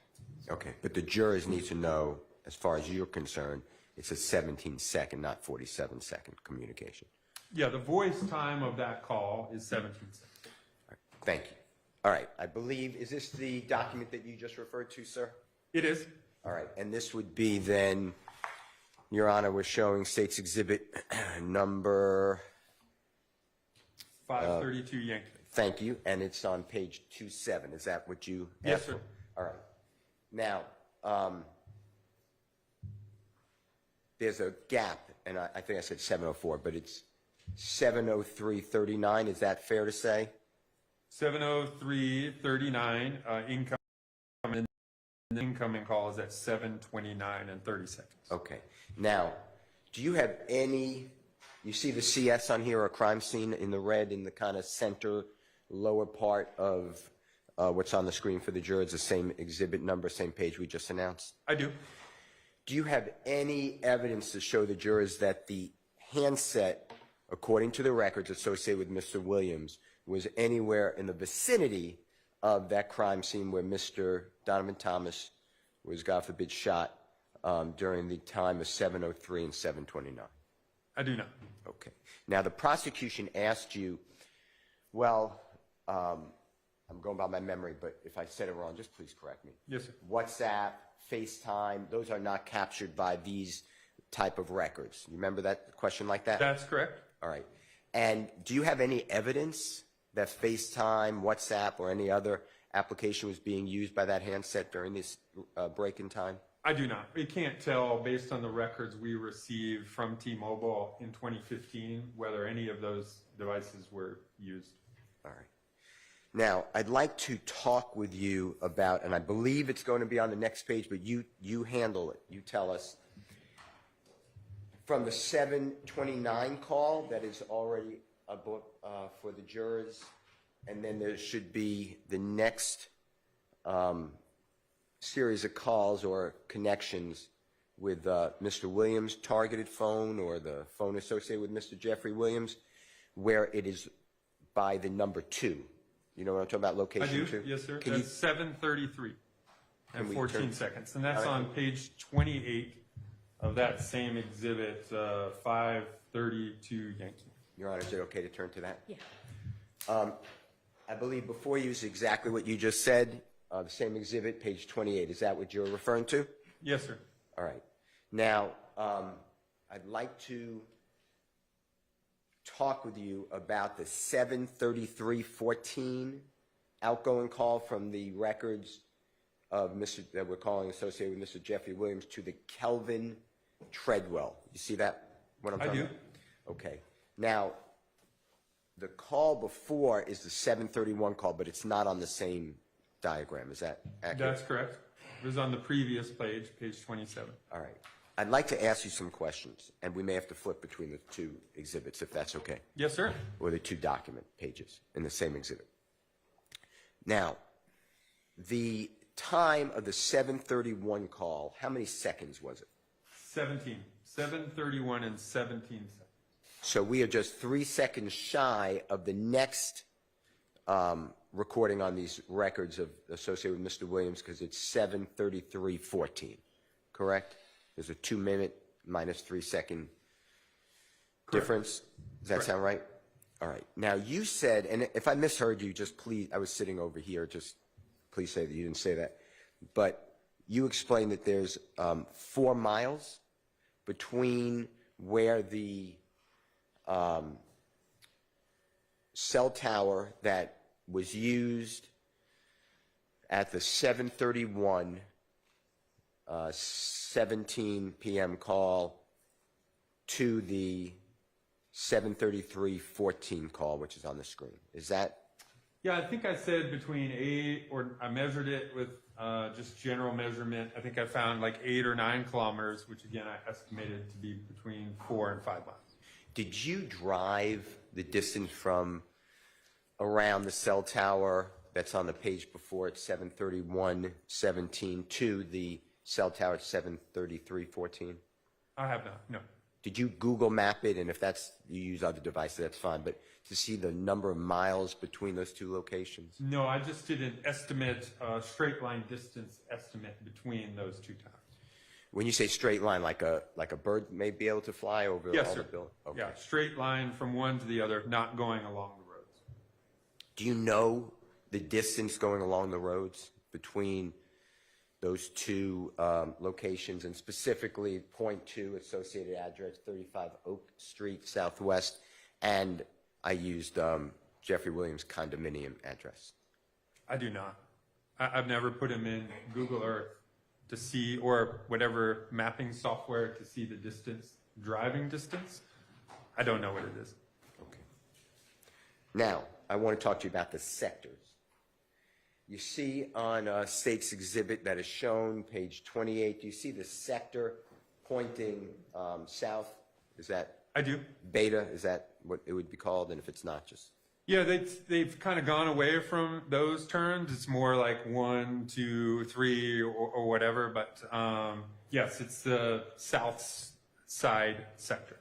Does that mean, if the records are correct and if it's working accurately, that the handset of Jeffery Williams by 7:33:14 is beyond where that cell tower is? Is that accurate? Meaning, when I say beyond, it's further south from the cell tower that it used. Yeah, it's probably slightly further south than the tower. Again, I think we have it on the map. You're on a map point? Okay. So again, yeah, there's that tower we're referencing here. Again, the sector, the general left and right boundaries are these. So again, that device would have to be somewhere in this general area, here, or down in this part at 7:33. And if you just stand there 1 second, if we Yep. go back 1 page, I believe that would be correct, and that should be page 27. Can you just show the jurors at 7:31:17 which tower is being employed? Yes. So we got this tower up here, and again, the south side of that tower. So down here. Now, all those green circles, that signifies other towers along the way that's in the system of T-Mobile. Is that true? Correct. In 2015, January of 2015. So, and then if you could go to page 28, if you don't mind, sir. So, the connection 2 minutes later, well, whatever, a minute and 57 seconds later, does not use any of the other towers. Is that true? That's correct. All right. Okay, thank you. Now, these towers are not done for law enforcement. meaning the records, rather, they're not kept for law enforcement purposes. Law enforcement uses them and accesses them, but they're really for the internal workings of the companies trying to make the money and give the best service. That's correct. Yeah, these are business records used by the providers on a daily basis. Did you analyze, I know that there's an incoming call, according to these records, 17 seconds, the way you explained it, not the 47, but you explained the difference, with Mr. McMullen's device associated with him to Mr. Jeffery Williams' device associated with him. How many times in all these records that you have did Jeffery Williams' device ever communicate, being the initiation of a communication with Mr. Demise McMullen's device?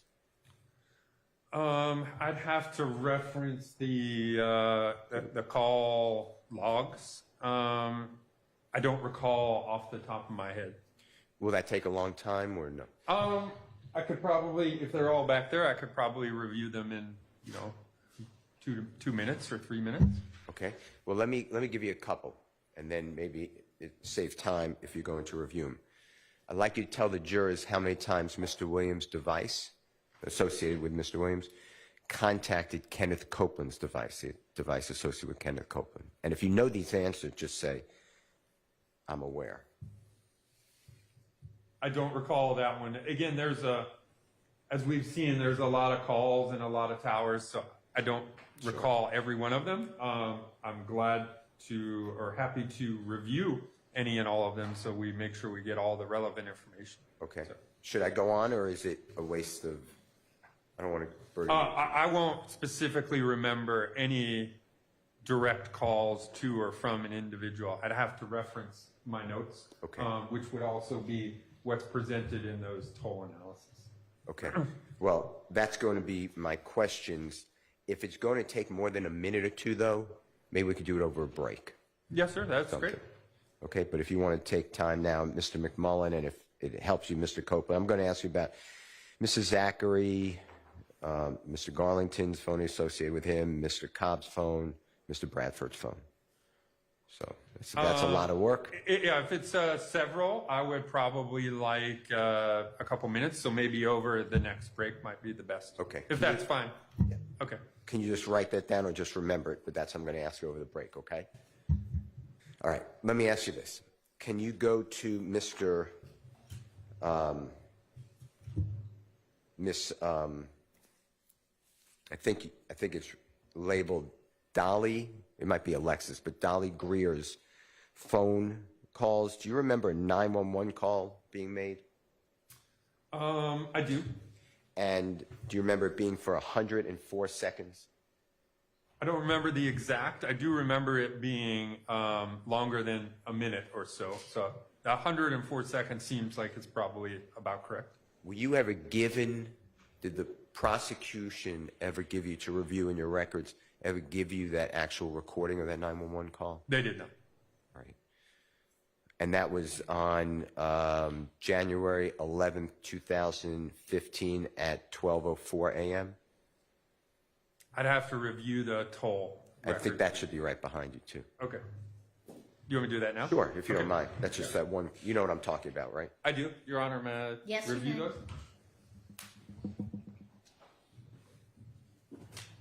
And while he's doing that, I was trying to jot down, because I doubt if he was able to jot down what you wanted him to check was which names?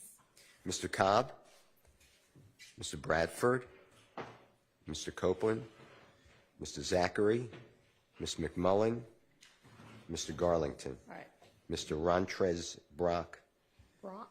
B-R-O-C-K, Okay, Mr. Sledge. all right, Thank you, Your Honor.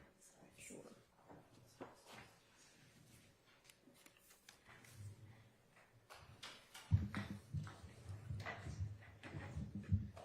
Were you able to refresh your memory? I was, yes, sir. Okay. Is it 104 seconds? It is, yes, sir, at 12:04 a.m., just like you brought up. Okay. And that's a call. Do you remember which cell tower that call was made from? And if yes, can you tell us what you're looking at? And then Yeah, I'd have to review this. Okay. And you're looking at, again, your report, which is 522Y? 532 Yankee. Thank you.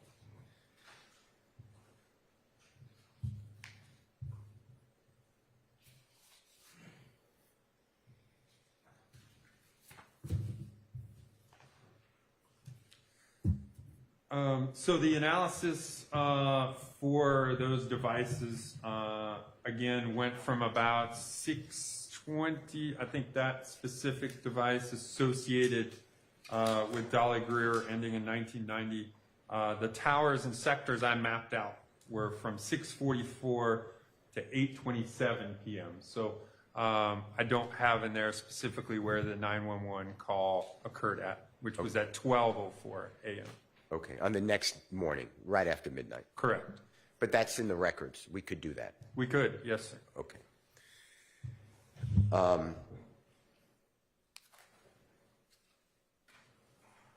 It's going to be a longer break for you. I'm going to ask you to do that too. All right. I'd like to talk with you about Mr. Copeland's cellular telephone records activity, if you don't mind, and tell us what you need to look at. Again, I'm referencing my report, 532 Yankee, and Mr. Copeland's records start on page 10. Do you mind showing that, if you don't mind? Your analysis, is that what you refer to? Yes, I'm looking at the PowerPoint analysis. What Agent Burnings? Page 10. Thank you.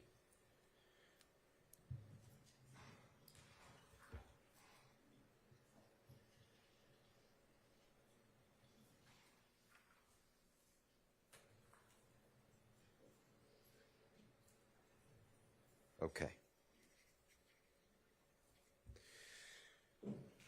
So, Mr. Copeland, and you made this clear earlier with the jurors, at least you discussed it. Mr. Copeland's call at 7:01:58, you see it on the left-hand lowest I do. lowest Yes, sir. number?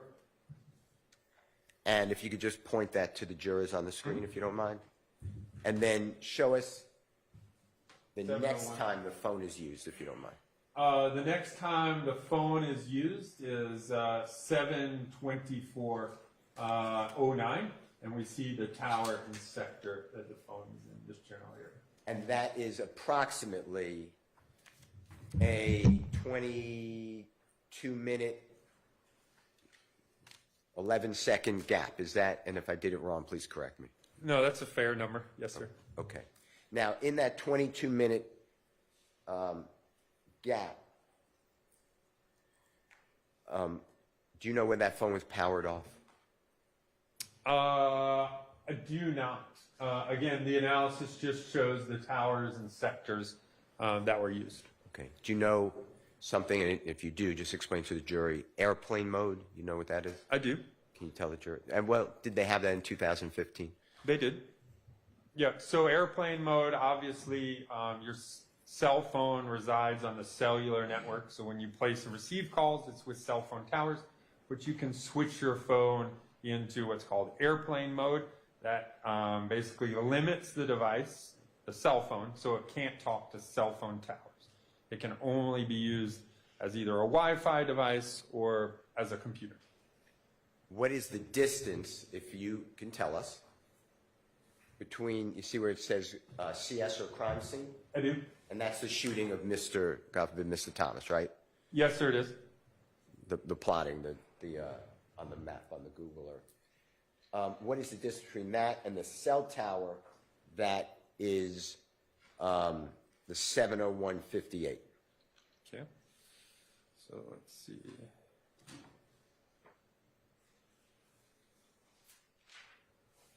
So about 6 kilometers, which would be, I don't know, maybe 3 to 4 miles. Okay. 3.5 to 4 miles. And can you, and you don't know traffic conditions or road conditions on January 10th, 2015? I do not. Right. And all that matters, obviously, but we don't have that information today. Correct. I mean, if you're driving somewhere, that would obviously matter.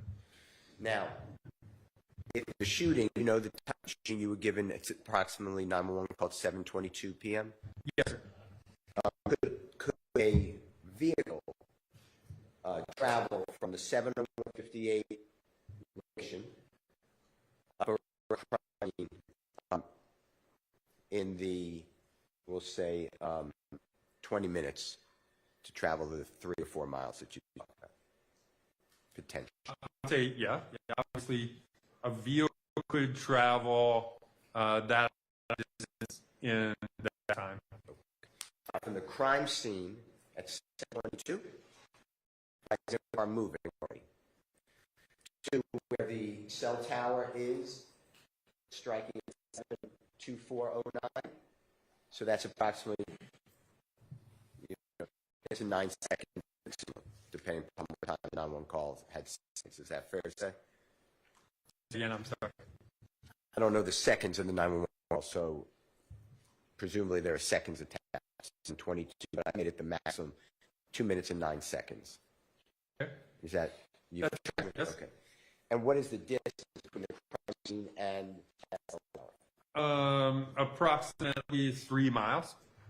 And because we don't drive and we just don't use the cell tower itself, the tower has a range, fair to say? And what range, if you know and if you don't know, just say, listen, it depends on the height, it depends on conditions. I don't want to make that estimate. Just make it. I mean, we can't specifically say what the range of a tower is, because it's dependent upon other towers, area, other things like that. So I can't specifically say. I could point to a general area of which I believe the coverage area would be. And then again, you know, I just kind of measured that distance in straight line distance between my estimate of the coverage area to the crime scene's about 3 miles. Right, but that's the tower itself, right? So How about the tower when it goes out, you know, away from the tower? yeah, so the tower to the crime scene is approximately 6 kilometers. So, and we know 5K is like 3.1 miles, so it's probably 3.5 miles. So the edge of the footprint to the crime scene, straight line distance again, because I don't know the zigzags of the roads, is probably under 5, right around 5 kilometers or under. So again, that's going to be under 3 miles.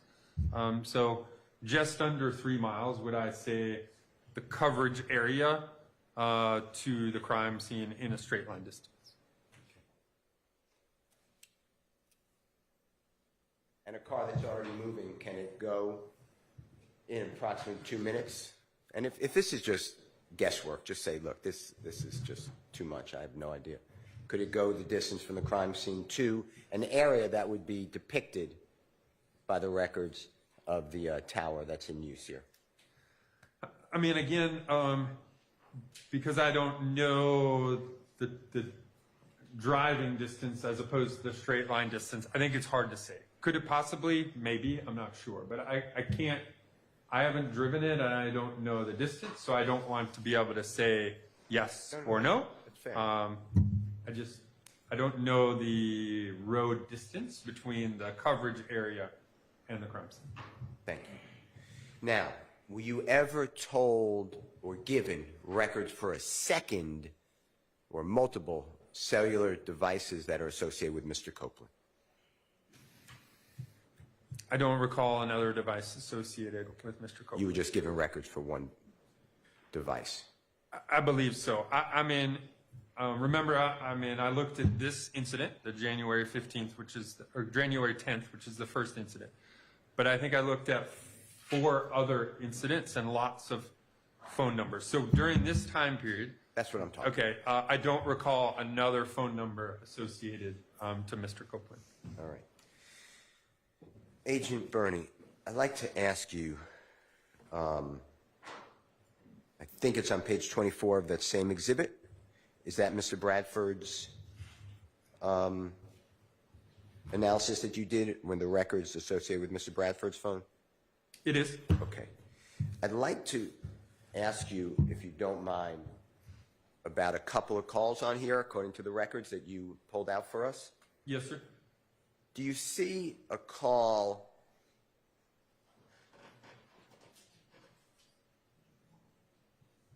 on the left-hand side lower at 8:03:54 p.m.?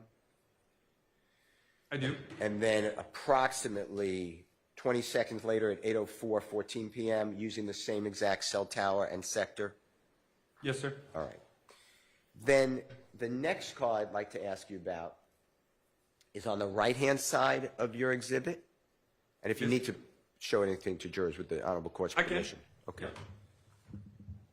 So the two calls he's referencing are this 803 and this 804. Again, here's the tower and sector there. And then if you go to, while you're standing, if you don't mind, on the right-hand side, you see 80703 contact? I do. And can you show the jurors which sector and cell tower we're talking about? Right here. Yep. And then the next call on the left-hand side again is approximately a minute and 23 seconds later. Do you see that at 8:08:26? I do. Can you, and it's again using a different cell tower, fair to say? It is. Yeah. So we start at, what is it, 803 and 804 using this tower, 807, and then back to 808.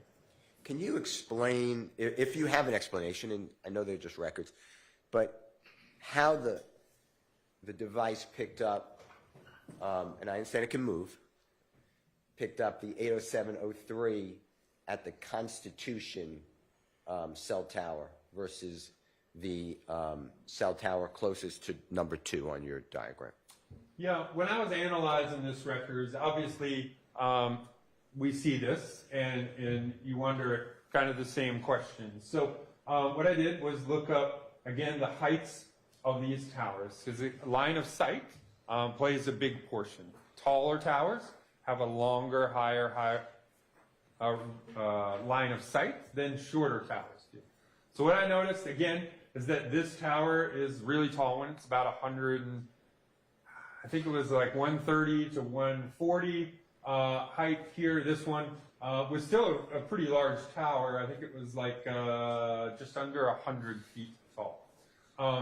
So in reviewing the records, all we can say is that the device, again, which chooses the tower in the sector with the best signal, the strongest, best signal, at 8:07, it chose this tower that was out here as the best signal. And then at 8:00, all these other ones, it chose this tower. So all we can say is potentially line of sight that this tower, which is slightly larger than this tower located here, for this one call, the signal was in a stronger signal than these towers here. Could have been a matter of somebody being in one area and then turning, and something just alters the signal strength enough that this tower, when they hit the green button to receive this or place this outgoing call, that this tower's signal strength is the same. What I would say in reviewing that, though, is obviously we will look at all the calls in the totality of the time period that we review records. And we can see in the totality, calls placed here, a significantly more number than this number here, which is one call at 8:07. So it's using this for a significant number of calls, jumps to this one at 8:07, then jumps back to this one here. Again, I work a lot of Amber Alerts, a lot of those kinds of things. If I am reviewing these records looking for an individual, I'm concentrating on where the vast majority of calls are, and then trying to figure out why maybe we have this call at 8:07. Can I ask you, while you're standing, hypothetically, if we didn't have all the calls that you were kind enough to generate and put into the box on the lower left, and we just were left with the one call at 8:07:03, which is on the middle right, it would make it appear, I'm not saying you would make it appear, but it would make it appear as if that handset was closest to the 8:07 cellular tower. Is that a correct statement? Yeah, I mean, obviously, if we had no other calls, This is the only call we had was at 8:07.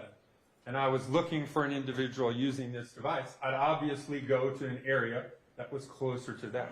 But again, I would never do that, right? If I have all of the information, I'm going to use all of the information to formulate opinion. I'm not just going to use some of the information. With regards to Mr. Bradford's device that we're looking at, does he have any calls, according to the records associated with Mr. Bradford, does he have any calls that places him with a cell phone tower where that M is, or that's a McDonald's, correct? Yeah, there's no activity on that side of the cell phone tower. Okay. How about Jeffery Williams? Cell phone records? If you can look at that and just direct us to the page, I'm going to ask you the same question. How many times does Jeffery Williams' records show that he is using a cell phone tower close to the McDonald's? Yeah, I'm referencing the same Exhibit 532 Yankee. Just trying to.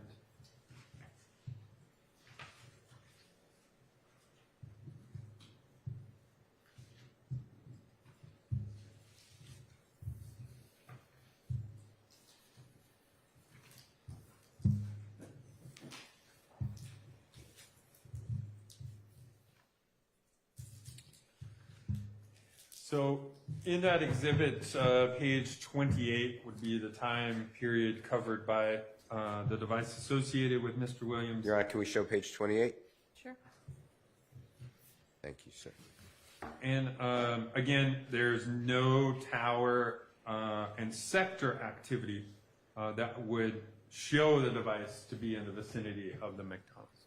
If we can go back to Mr. Copeland's records, and if you can help us with the page. I think I know what it is, but just to make sure, I'd like you to tell us what page to go to.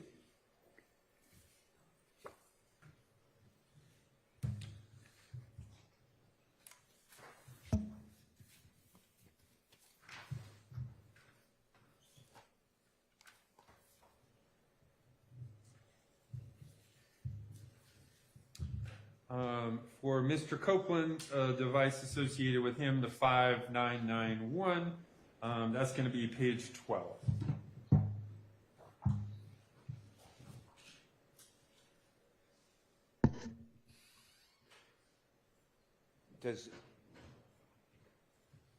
Actually, page 11, I'm sorry.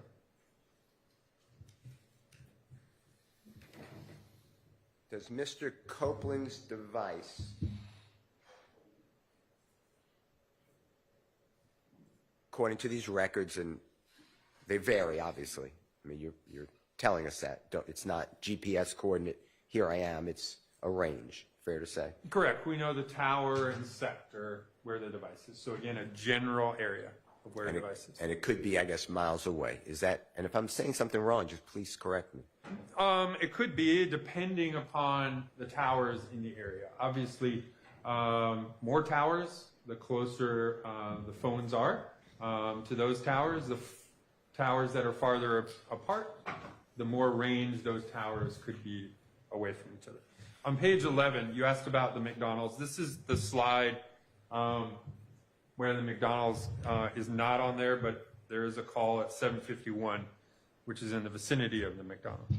And I'm going to ask a different question while it's page 11 of that same exhibit is before the jurors.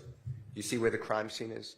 I do. Does Mr. Copeland's cell phone ever contact a cell phone tower that, in your expert opinion, could encompass that crime scene?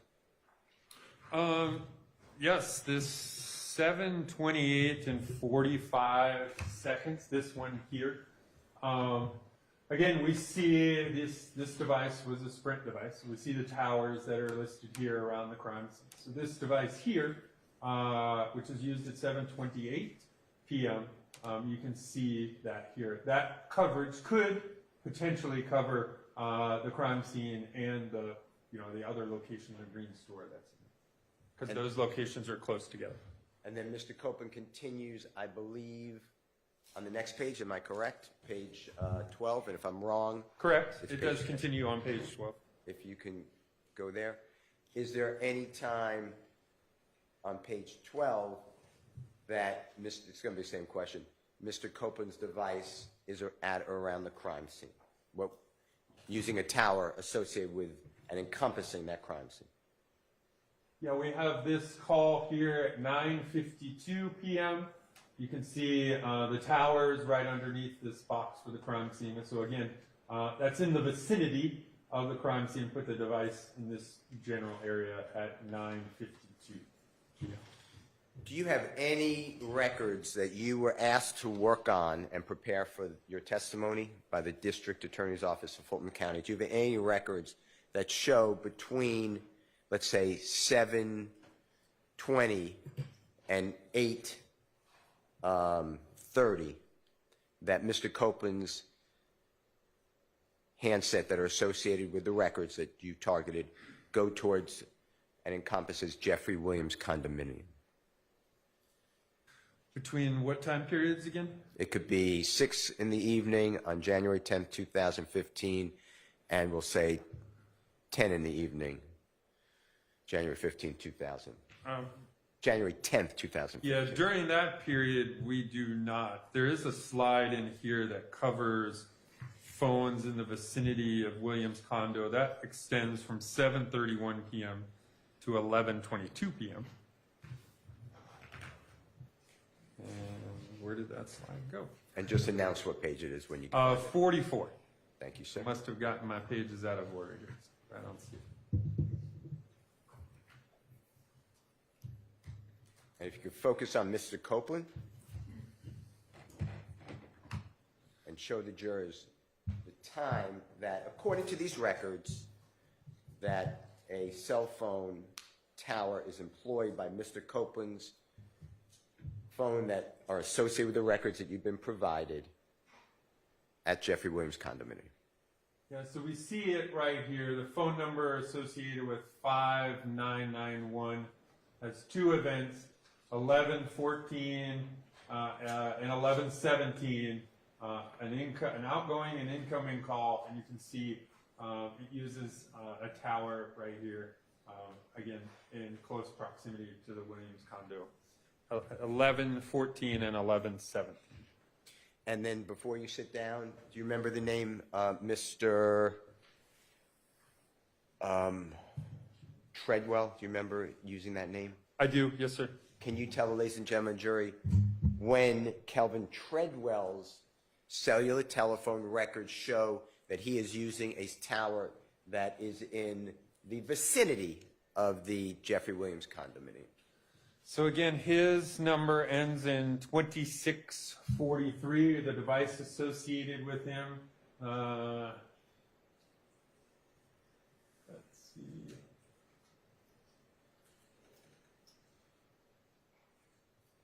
And I don't see that. So that device must not have been in that area during that period.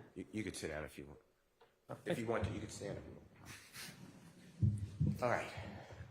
So, hypothetically, if the phone was being used, because it has to be used to capture on a record, either a text message and or a telephone call in 2015. Yes, sir. And hypothetically, it was that the cellular telephone number associated with Mr. Copeland followed to Jeffery Williams' condo between, I'm just broadening it, but 7:30 and 8:30 on January 10th, 2015, from the McDonald's to the Jeffery Williams condo. You don't have record of that. Followed Mr. Treadwell, if I didn't say Mr. Treadwell. So between 7:30 and 8:30, did you say? Yes. Yeah, there's no activity in Mr. Copeland's records that would show that during the 7:30 to 8:30 time period he had any phone activity in the area of the Williams condo. And the same question for those times. I think you answered it, so I don't want to waste time. Just say it's the same answer. Mr. Treadwell, same times, doesn't go up near the Jeffery Williams condo, according to the records. I'll just confirm that. So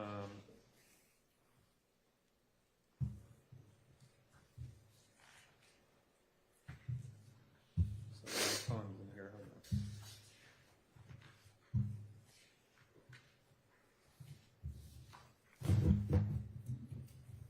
on. So again, looking at page 33 of that same report, and at no time between 7:33 and 8:33 is there activity on the device associated with Treadwell 2643 that would be in the vicinity of the Williams company.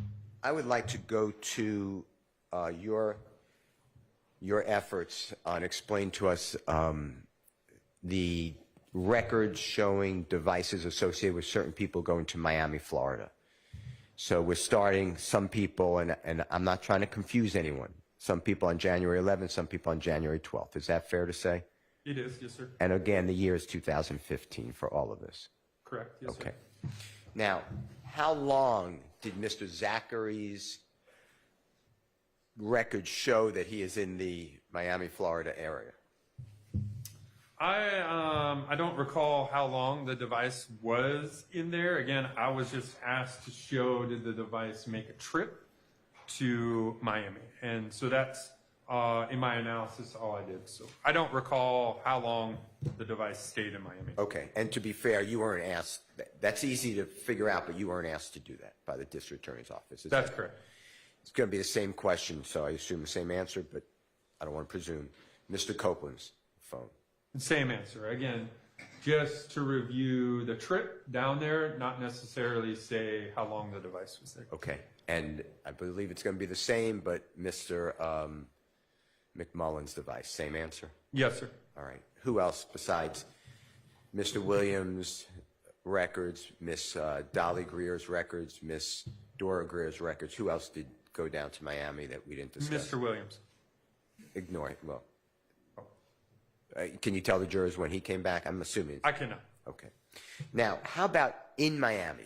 When these records show that certain people actually made it to Miami, whomever they are, all of them, were you ever tasked or asked or requested by the district attorney's office in Fulton County to then figure out how many times did any of those devices contact Jeffery Williams? I was not asked. I'm going to say Jeffery Williams. I should be better. Jeffery Williams' phone records associated with his phone records. You were not asked. I was not asked to do that. Okay. How about, were you ever asked to pinpoint, like you did in your exhibits? Once in Miami, does Jeffery Williams' cellular telephone records show that he is using a cell tower near and in the vicinity of person's cell records, such as associated with Mr. Copeland, Mr. Zachary, Mr. McMullen, Mr. Cobb, whomever else? Were you asked to do that? I wasn't asked to specifically map or analyze that. I did kind of review that when obviously they arrived, and that was part of my mapping process. They're in a similar area when they arrived, but again, that was just at the time that they arrived. Okay. So. Did you ever get any details that Mr. Williams stayed at a location the same as Mr. Copeland, Mr. McMullen, or whomever, or a different location? And if you don't know, just say, I was never asked that, I was never given that information. Yeah, I don't have any of that information. All right. Okay.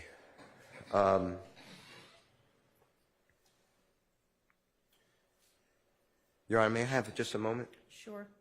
Thank you. Agent, I'll be right back, okay?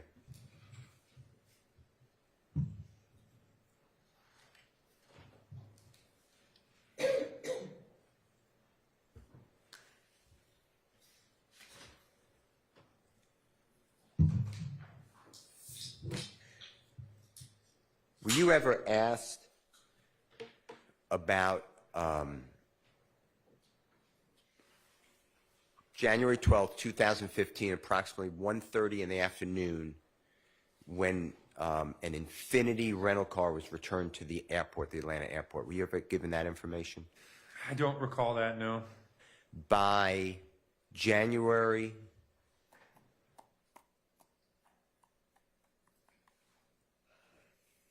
I may have messed up the date, by January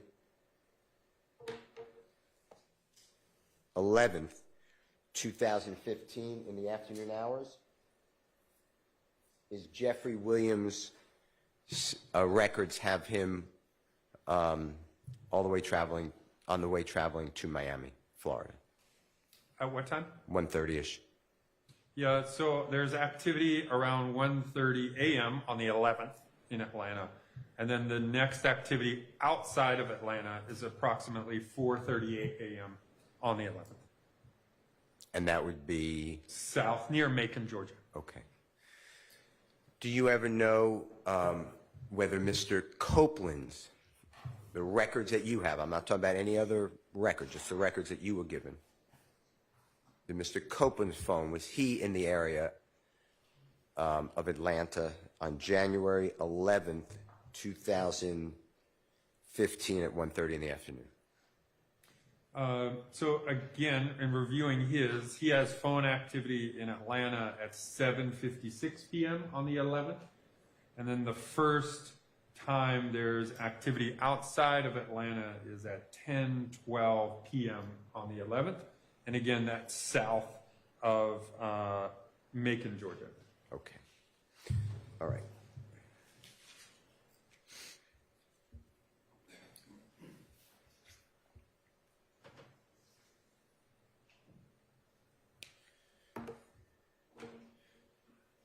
Yeah, just one second.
I'd like to just ask you a couple questions. Yes, sir. And if you don't have this expertise, just say, I don't know. When we use and I use the 7:22 p.m. 911 call on January 10th, 2015, when Mr. Thomas's report of the shooting, Okay, I recall that, yes. do you know how much time passed between the actual shooting and the actual 911 call being made? I do know. Okay. Thank you, Your Honor. Okay. Thank you, sir. Thank you, sir. And Mr. Steele, are you going to want him to check? Yes. these? Okay. Do you mind if we just No. have whatever other cross there is No, not at before all. we break? Okay. Mr. Weinstein, looks like you've got some questions. Okay. Good afternoon, Agent Bernie. Good afternoon, sir. And we've spoken once or twice before. We have? And I believe I told you I represent Diamante Kendrick.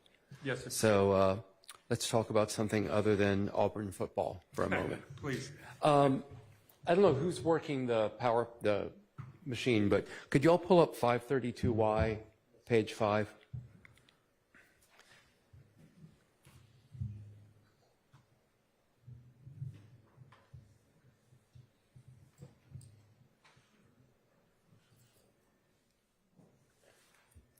I believe this is your kind of sector orientation and illustration slide, correct? It is.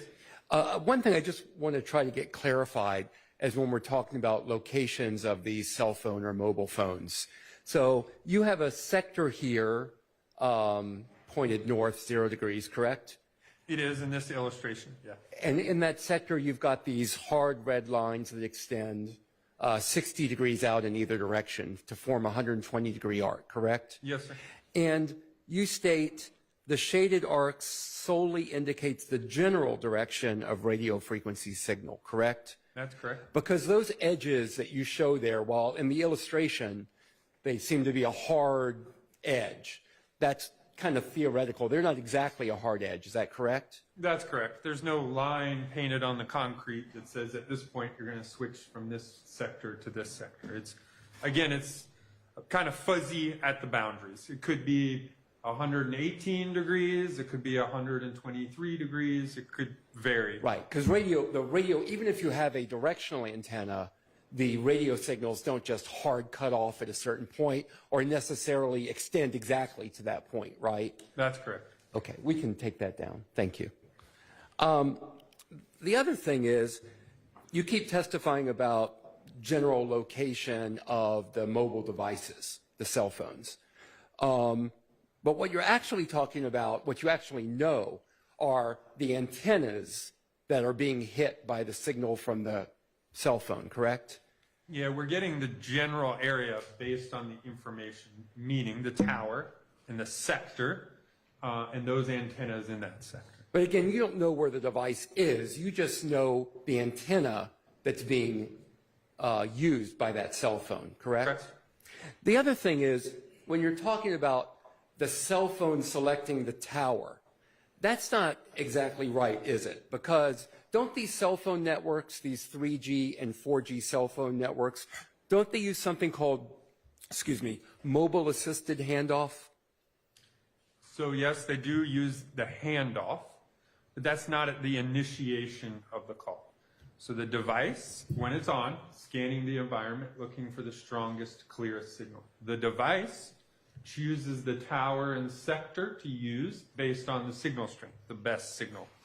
Once that call is initiated, that tower and sector is put in your records, your CDRs. Hey, this is the tower that Jay's phone picked. Once the phone is in the network and you travel, say I drive from here back to my house, the network is then in charge of any handoffs that are associated with the device. So once you're in the network, as you're driving, the network may say, hey, use this, the phone can see this tower and sector, use this one instead, and the device would use that.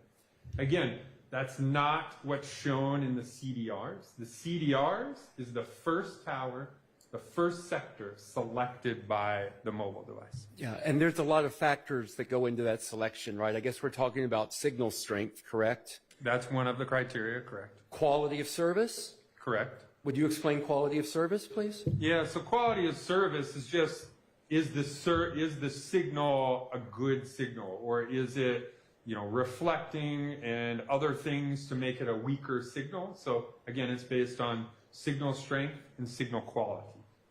Signal to noise ratio is another factor that's used, correct? That's part of it, correct? Would you explain that as well? Yeah, signal to noise ratio is again based on the signal strength. Hey, how strong is the signal versus other interfering signals in there? So is it a good usable signal? There's a lot of categories that go into the device picking the tower and sector to use. So we kind of use closest tower as a shorthand, correct? But the reality is there's a lot of factors that go into which particular tower a cell phone is going to use. There are a lot of categories, but in discussions with the providers themselves, signal strength is one of the largest or biggest choosing factors. Because again, it's based on call quality, right? If we get on a call and it's crackly, we're like, this is awful, I'm gonna go to another provider. So the call quality, signal strength, is the largest thing, which has a lot to do with the closest tower. Again, not always the closest tower. We've said that before. But typically, the device chooses the closest tower. Okay, but again, as you said, not always the closest tower, correct? Yeah, because not all towers are created equal, right? We talked about heights of towers, what kind of towers they are, which also goes into the play of it as well. Right, and when we're talking about tower selection, if we can just continue on that, there are other things that affect what tower necessarily may have the best signal strength, or what tower may grade best for all of these factors combined, right? For example, terrain may play a factor, correct? Terrain plays a factor if there's interference, meaning obviously if you're on the east side of Georgia, they have Stone Mountain. If a tower is on top of Stone Mountain, it's going to have a longer range than one that's not on Stone Mountain, right? So again, the line of sight that we've discussed. If you're on the other side of Stone Mountain and the tower you use is on the other side of Stone Mountain, then obviously terrain would have an effect because Stone Mountain is in the middle and therefore interrupting the line of sight. And buildings may be a factor in the terrain as well, correct? Buildings can be, but some of the signals used are made to penetrate buildings, so that has a lesser effect than a mountain would have. Right. But, you know, weather, what else? Maintenance, we discussed maintenance early. So weather, oh, sorry. You please go ahead. Yeah, weather has less of an effect. Obviously, the frequencies chosen have more ability to penetrate weather than others. So Call volume also has an effect, correct? call volume would have an effect on the transfer or handoff. Again, most of the time, your phone always is going to pick the tower, the strongest, clearest signal. If you get in a call and say you're at a concert or something like that, you get in a call, your phone chooses the one with the best signal. Let's say that's the closest. But that tower is maybe at 90% capacity. The network may tell you, hey, your phone can also see this other tower that's at lower capacity. Move the phone to that tower. But the CDR still reflects the first tower that the phone chose as the strongest, clearest signal. And because you have all of these factors that play in, that is why oftentimes a drive test is the best way to really get an idea of where a cell phone tower or sector covers. Is that correct? Yeah, if you need to get the exact footprint of a cell phone tower, a drive test is the best way to do it. But a lot of times, we don't need that in cases. We know that, hey, the crime scene's in this location, his residence is in this location, separated by 10 miles and numerous towers in the middle. If he's over here and then drives over here, that's good evidence. We may not necessarily need to know exactly the footprint of the tower around his house or the footprint of the tower around the crime scene. What we can say is the phone traveled from the area around a house to the area of the crime scene and then back. So again, it is a great technique to determine the footprint of the tower, but we probably do it in less than 10% of the cases that we have. But if you want a more exacting idea of the tower coverage, then you would do a drive test, correct? Yeah, the drive test is the best way currently to determine the full footprint of that tower, if that's the information you need. And you'd want to get that drive test in, not necessarily contemporaneous, but as close as possible to the time of the incident you're looking at, correct? Yes, sir. Okay. And let's talk about the coverage area of a sector, and then I'll be pretty much done at that point. Then we can all have a break. When you're looking at the coverage area for a sector, let's assume it's a 120-degree arc, right? So if you have a cell phone tower and the ranges vary, right? You've testified that the range of a tower may vary, correct? It does, yeah. Okay. So if you're out, in the middle of nowhere, in the middle of the country, you might get a cell phone tower with a range of 25 miles, for example, 22 miles. I mean, I obviously haven't done analysis in like Nebraska, where you would probably have towers farther apart. The most I've seen is about 17 to 18 miles in rural parts of Georgia and Alabama. But yeah, towers can reach significantly farther when there's no other towers competing. And if I get this wrong, just stop me and correct me, but I think you've testified today about a lot of towers having, in a city environment, such as Atlanta, maybe a 2 to 3 mile distance that they might cover. Is that correct? I would say if you're talking downtown, some of those would have smaller, depending upon the line of sight. Again, where's the antenna? Is it 15 feet off the ground, or is it 150 feet off the ground? Well, what about like 150 feet antenna? I think you've testified that there's at least one antenna that has a height like that. What kind of a range would you estimate based on your expertise, would that antenna have? Yeah, again, based on the towers in the area, I'd have to review, but I would say 2 miles with 2 to 2.5 miles might be an area that we would see. Okay. Again, it depends on the towers in the area, but just to ballpark it, I would say 2.5 miles. Okay, and if you get one, I don't want to turn this into a math test, but if you look at the area that's covered, it's like 1/3 pi r squared, something like that, in a 120-degree arc. So if you've got about a 3-mile distance, you're talking about roughly a 8, 9, 10 square mile area that's covered by that sector, correct? You're talking about the total area The covered? total area covered by that sector, if you have a 2 or 3 mile radius on that antenna.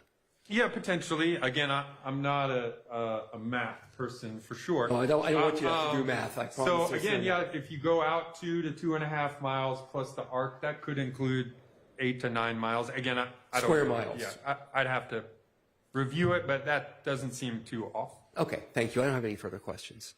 All right, are there other defense attorneys with questions for this witness? Okay, none? Okay, all right. We'll break right here and give this witness time to review whatever records you needed for those Yes, Your Honor. names. Hopefully only like 10 minutes for the break. Yes, Your Honor.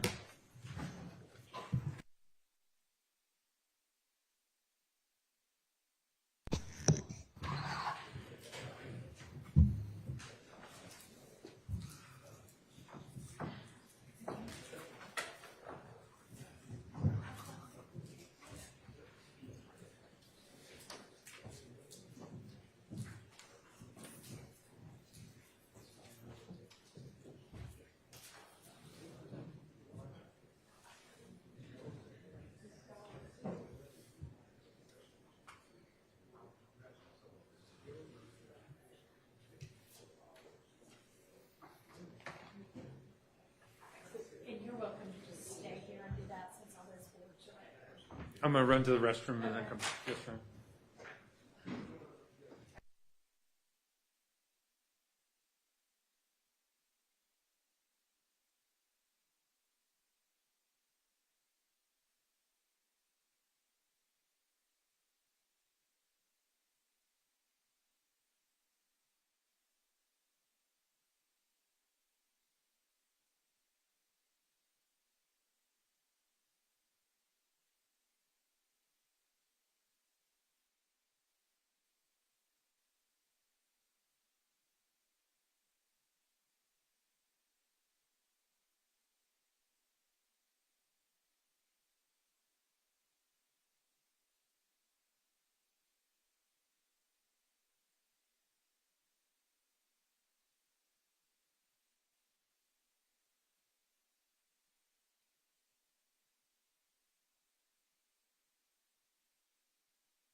Number if there were some? I can show you what I have. No, don't do that yet. Just,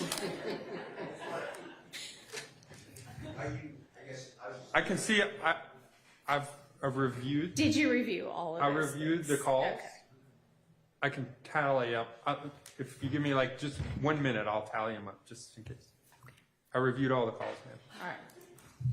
All right. Okay. And then will you have redirect? Yes, Your Honor. Okay.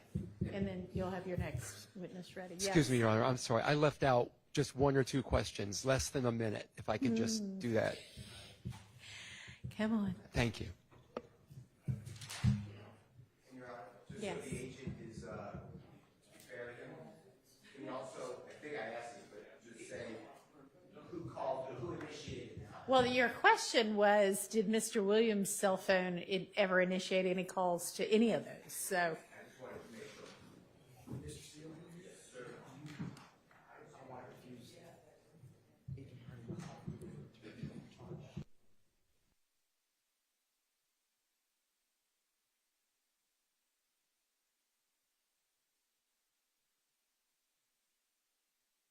Looking at the window of calls that he was requested to look at from 7. Mr. Steele's asking about the entire call. yeah, I know. I think he knows that. The entire call record? He does not understand. He is not, it takes a lot of That time. is to not go what he through looked up. 12 phone record CDRs. I don't think Agent Burney has done that in 10 minutes. Okay. What did you look at? So what we have there is the calls from January 10th at 7. Yeah, quiet, please.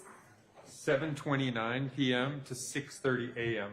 So the only period that I did toll analysis is the only ones that I have the ability to do right now. The other stuff is in my computer, which Okay. I do not have in so, court. so what time periods are you looking at?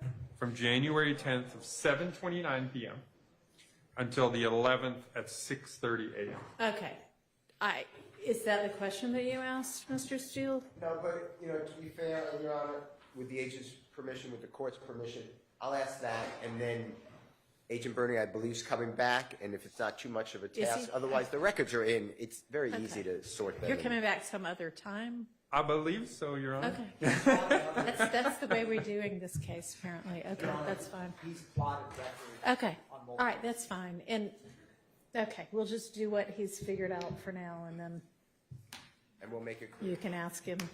Yeah, and, you know, it may be that it just occurred to you while you were asking it, but if you knew ahead of time, y'all can talk to these witnesses ahead of time and say, I'll probably ask you this, so go ahead and look at it. Absolutely. Okay. So, you let me know when you're ready, and then we'll. I'm ready, Your Honor. Okay, all right, let's get the jury in.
Thank you. Mr. Weinstein, turns out you had a couple more questions. Yes, Your Honor. Thank you for the court's indulgence. Go ahead. Agent Burney, I'm sorry. I think my eagerness for recess overcame my need to ask you 2 more questions.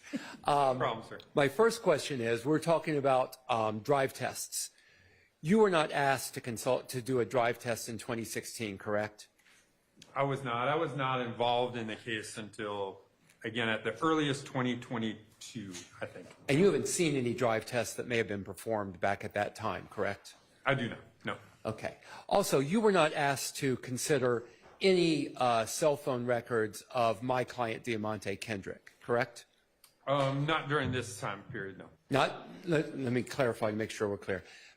In that January 10, January 11 time frame of 2015, you were not asked to consider any of his cell phone records. I did not. No. Thank you. No more questions. All right, and now Mr. Steele.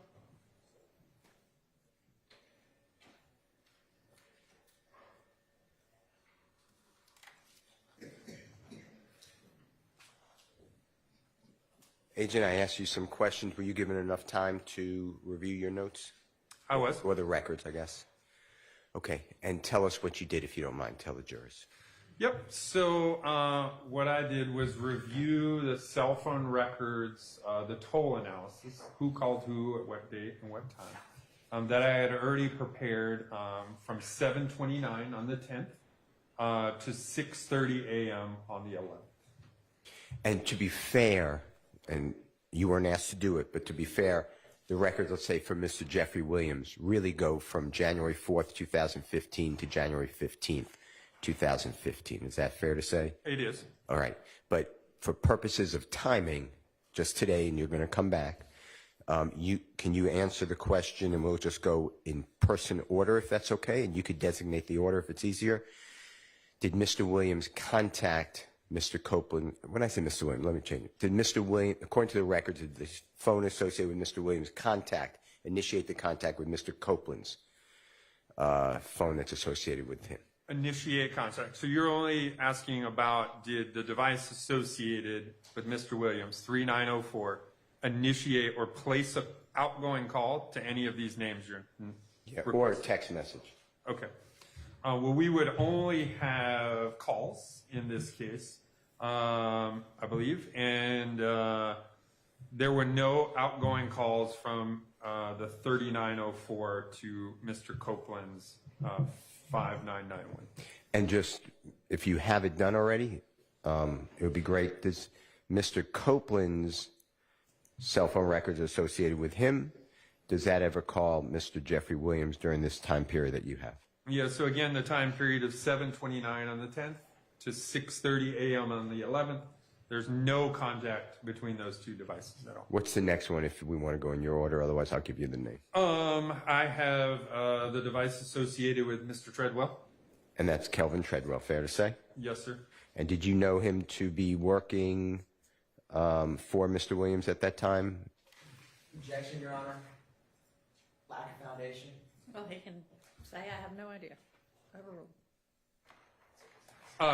Again, I just was provided the phone numbers and who was associated with those numbers. So I have no idea whether they worked for each other or what. Okay.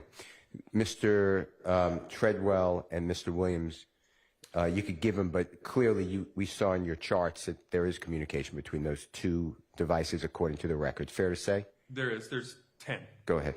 Okay. Yeah, so there's 10 calls between those two, and there's calls that go both ways, initiated by the 3904 device associated with Mr. Williams, and calls that are initiated by Mr. Treadwell to the 3904. Okay. So during that time period, 10 calls. Next name, if you don't mind. I have a device associated with McMullen. Okay, Mr. Demise McMullen. And just go, same way in order, both ways. First, Mr. Williams initiating communication according to the records, Mr. Williams, number associated with Mr. Williams, and then initiating it to the number associated with Mr. McMullen. So there's only 2 contacts, again, during this time period, 7:29 on the 10th to 6:30 a.m. on the 11th. Only 2 contacts. Both of those contacts were the device associated with Mr. McMullen calling the device associated with Mr. Williams, the 3904. So Mr. Williams, according to the records, the phone associated with Mr. Williams never initiated contact with the phone associated with Mr. McMullen, according to records. That's correct. All right, next name, if you don't mind. Is the device associated to Dora Greer? Okay, do you know that? And if you don't know it, just say, I don't know it. Do you know that to be Jeffery Williams' sister? I do not know that. Okay, that's fine. There are communications that you showed us already, fair to say? There are 4 communications. All right. If you need to give more detail, I'm not trying to cut you off, but I was going to go to the next phone, but Yeah, there's 4 communications, and it looks like all those communications were initiated by the 3904 calling the 9596 associated with Dora Greer. okay. Next name, if you don't mind. Is Dolly Greer, the device associated to Dolly Greer. Do you know that individual to be the sister of Mr. Jeffery Williams? If you don't, just say, I don't know. I do not know that. Okay. Go ahead with those contact, fair to say? Yep, and it's one contact, and that is the device associated with Dolly Greer, the 1990 device calling the device associated with Mr. Williams, the 3904. Okay, next one. Those are the only individuals that contact or are contacted by the 3904 number during the time period of 7/29 on the 10th to 6:30 a.m. on the 11th. And that includes your search for that limited time period, Mr. Cobb. It does. And when I say Mr. Cobb, the device associated with Mr. Cobb or the records associated with Mr. Cobb, correct? It does. Mr. Zachary Correct. and Mr. Treadwell. Correct. All the known devices, those are the only ones. Okay, I want to thank you for doing that. Thank you, Your Honor. Sure. Mr. Atkins? Thank you, Your Honor. Now, Agent Burney, do you recall being asked a number of questions about if the district attorney's office ever asked you to plot X or check Y on cross-examination? Yes. If any defense counsel had asked you before testifying here today to look into or plot any of those matters they addressed, would you have looked into it before testifying today? I would have, yes. Now, Agent Burney, with the phone toll analysis that you did, if records did not, or let me ask you this, what was the time frame again, or the time window of that toll analysis that you conducted? Yeah, so it's on the 10th from 7:29 p.m. until the 11th at 6:30 a.m. And in the investigations you work, do you typically analyze 12 to 10 phone numbers like you did in this case? No, this is one of the larger number of phones for a specific case. So with toll analysis with these numbers for times or dates other than the January 10th, 2015 murder of Donovan Thomas, would you be familiar or have looked through the entirety of records on dates you were not requested to? No.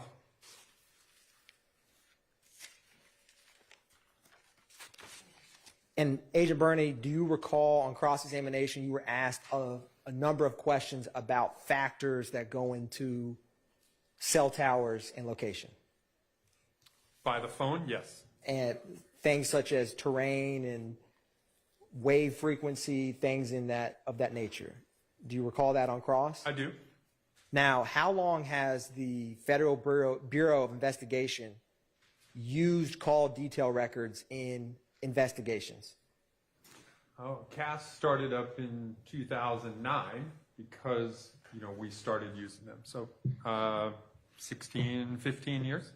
And since that was started from the FBI in 2009, would any of those factors related to physics or weather or terrain, would those have applied in 2009 just as they do in 2024 or not? They would.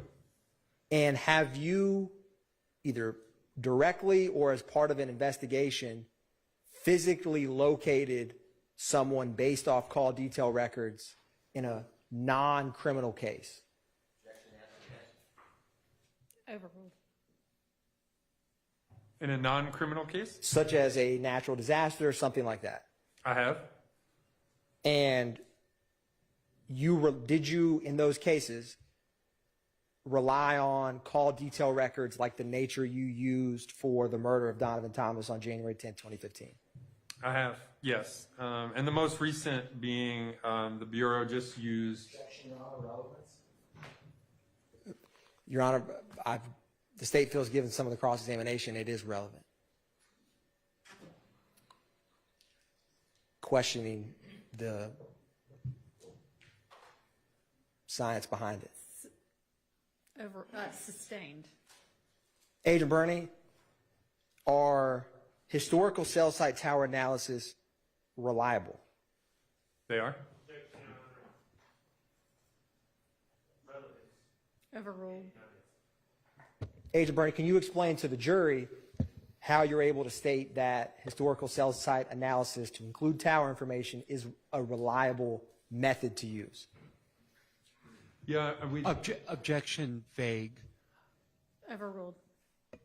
You may answer, Agent Burney. Yeah, again, these records, you got to remember, they're business records associated with the company. So they use them every day to optimize their network, right? Where there are dropped calls, where are lots of people placing calls, do I need to use more towers? But as far as law enforcement's use, I mean, we use them every single day to locate kidnapped kids, missing kids, runaways, both in the criminal context and the non-criminal context. The last time that we used it the last time I used them in a non-criminal context was the hurricane relief through North. Bolstering. What was the other one? Bolstering. Overruled and sustained. Agent Burney, on cross-examination, do you recall being asked about the cell tower location of the device associated with Kenneth Copeland? I was. I'm going to publish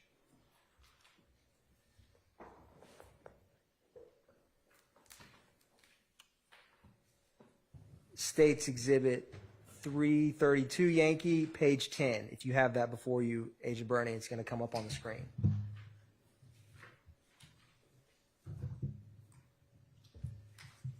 Now, Agent Burney,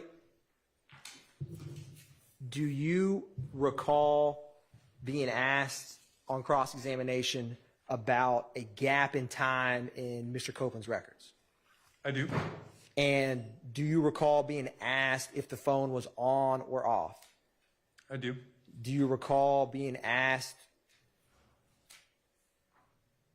And for the record, I meant 532 Yankee, Your Honor. I may have accidentally said 332, but I meant 532 Yankee. Do you also recall being asked about when the phone is off, if it was in airplane mode? I do recall that question.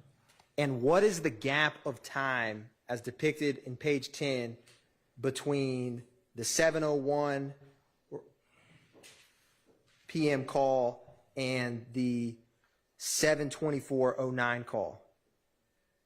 Approximately 23 minutes, 22 minutes and some change.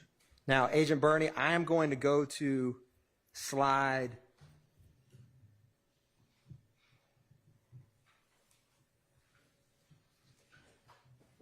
27.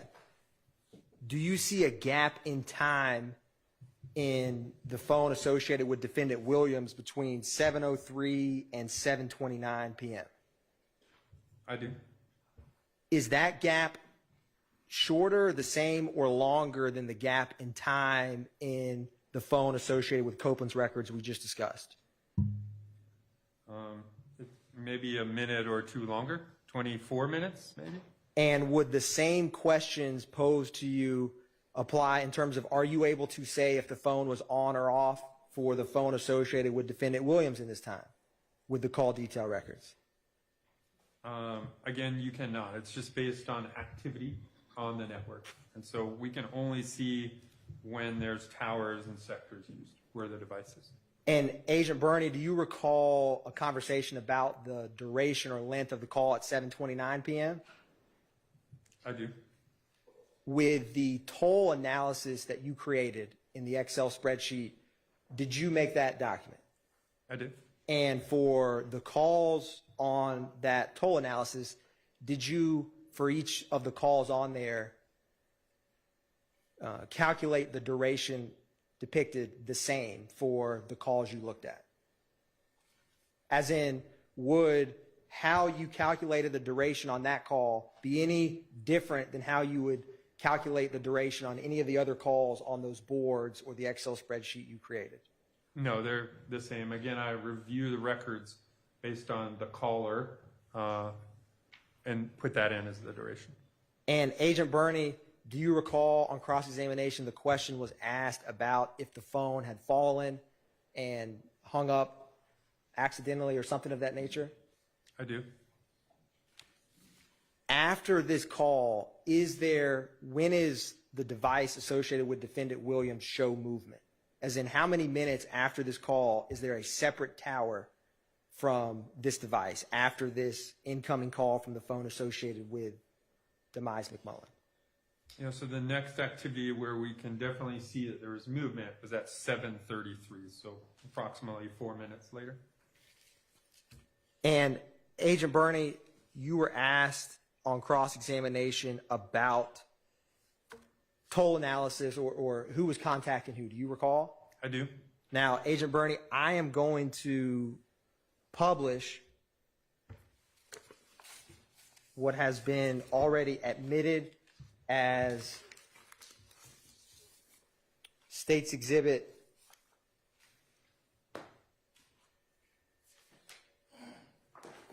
your State's Exhibit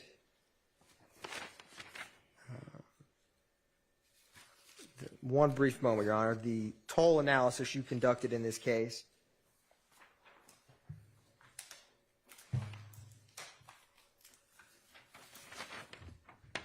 As State's Exhibit 533, Yankee. It will come up on the screen, Agent Burney. Now, when was, in this toll analysis you conducted, when is the first call that the phone number associated with Mr. Copeland interacted with any of these 12 numbers you looked at? I'd have to scroll down. I don't recall. It's not right away for sure. Is the device associated with Mr. Copeland end in 5991? Does. Yes, it does. There it is right there. So the first time it shows in the toll analysis, again, of known numbers, calling known numbers, is at 8:22 p.m. So it shows in here as 20:22, which again is 8:22 p.m. How long after the 911 call is this 8:22 p.m. call? Approximately an hour. And Agent Burney, I'm going to Control F 5991. Do you see this on the screen? I do. And I want you to let me know each time the phone associated with Kenneth Copeland speaks with someone new, either outgoing or incoming. Are you following? I am. The first time this appears, what device associated with a person's name that you analyzed does Defendant Copeland's phone interact with? 8935 is the device associated with Mr. Sledge. I'm going to keep going, and when you see another number, just let me know. Okay, the 5726 is the one associated with Mr. Zachary. Then the 8935 again. Then the 5726 again. 5726, 5726, 5726, again 5726, again the 8935, 8935, again, 8935. Again, the 8935. 5726, again, Zachary. 5726. 5726, Zachary. Zachary again. Zachary again. Zachary. And then Zachary again. So does the device associated with Kenneth Copeland speak with anyone else in this toll analysis other than the phone associated with Mr. Zachary or Mr. Sledge? No, those are the only two devices.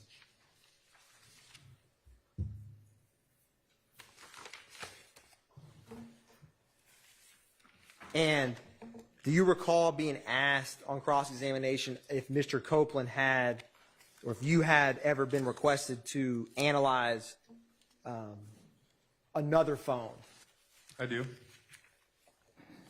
Now, Agent Burney, do you recall on direct examination being asked about a phone number that ended in 7604? I'm going to show you something, Agent Burney. I'm going to publish State's Exhibit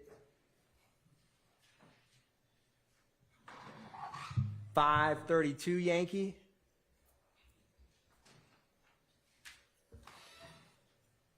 And Agent Burney, do you recall me asking you about contact with Mr. Copeland's phone in relation to 4090 and 7604? I do.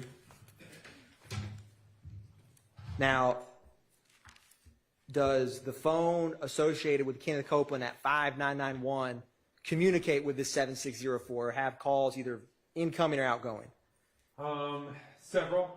You can see them listed both on this side and this side, both incoming and outgoing. And without counting them up, I'm going to publish slide 11 as well and ask you if that number appears, or my apologies, let me go back.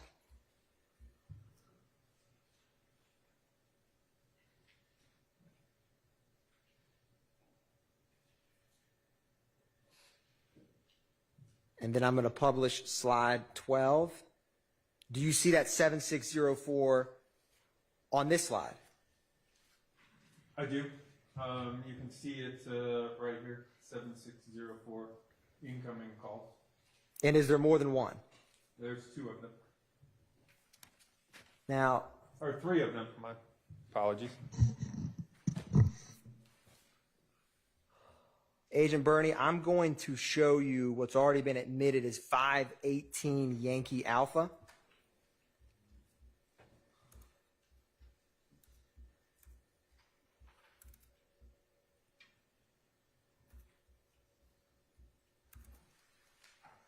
It's going to come up on the screen here in just a minute.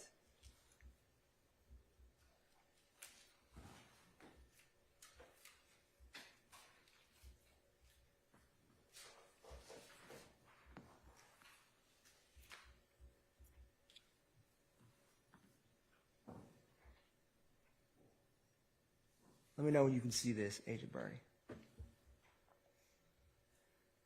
I have it up.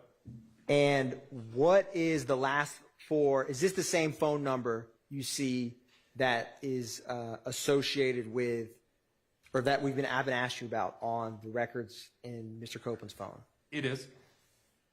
And what is the account name associated with that phone? Trez Brock.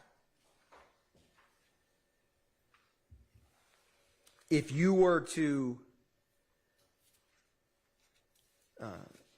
try to determine if someone had a physical device on them, would you look at frequently called numbers in the time frame that you were analyzing? That is a way you could do it, yes. And would, if you knew associated relatives or friends that a phone you were trying to place a device to a specific person were calling, would that be relevant for you if you were ever asked to do that? It would be. Now, Agent Burney, on cross-examination, or let me ask you this too, with the slides we just depicted, does the phone associated with Mr. Copeland, does it have a small, average, or high amount of phone calls in those slides that you analyzed?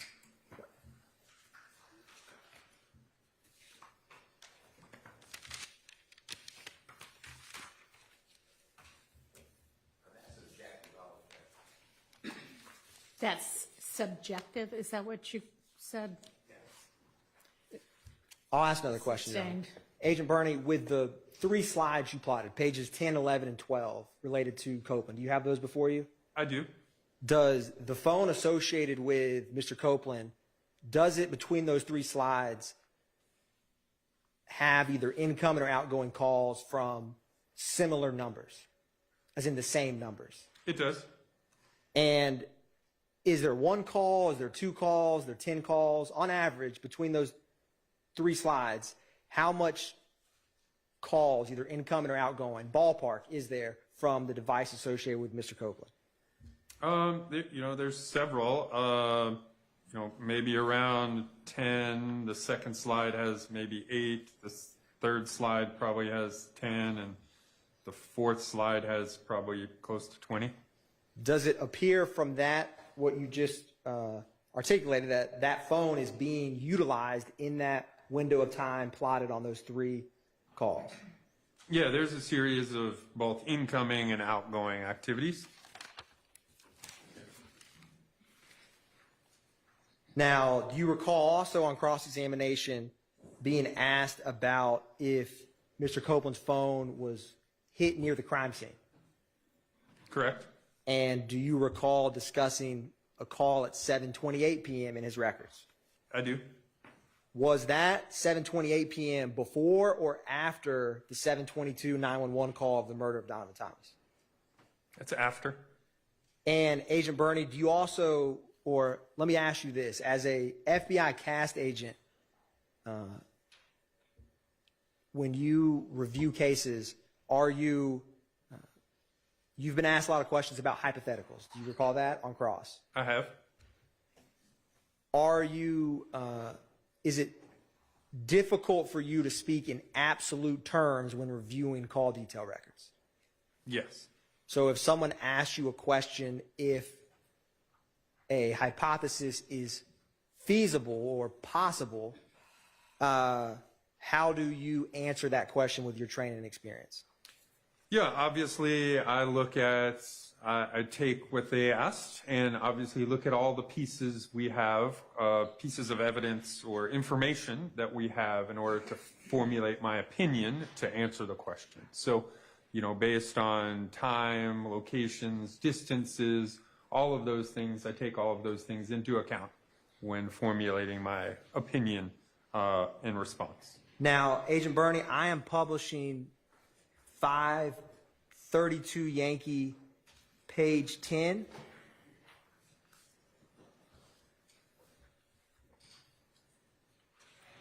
Do you see the slide, Agent Burney? I do. And do you recall being asked if it is feasible for the device associated with Copeland to be at the crime scene at 7:22 p.m.? I do. Is what, in your training and experience of reviewing historical cell site analysis, where is the device associated with Kenneth Copeland with the towers and plots on this screen likely to be? Overruled. And please use the wooden pointer if you need to, Agent Burney. Yeah, so again, based on all of the information we have, which again is call it 701 in this general area. The device has been in this general area prior to that. This general area again is this area around the QR location here. And then the tower and sector used at 724 here, again, if asked, I would again assume that the device was probably in this general area here around the time of 722. And is that time you just pointed out separate and apart from the crime scene at 330 McDaniel Street? Can you say that again? Is the location you just pointed out, 178 Maury Avenue Southeast, is that not the crime scene at 330 McDaniel Street? Correct. That's a separate location up here we see on the map. And Agent Burney, do you also recall being asked about, on cross-examination, towers and if they can be miles apart or ranges of towers? I do. And in a city like Atlanta, are towers miles apart like you mentioned they may be in Nebraska, or something different? Yeah, I mean, obviously, depending upon the provider and how they want to utilize towers, sometimes they're really close, you know, several towers within a mile downtown. And then sometimes they might be, you know, a mile to 3 miles apart in different parts.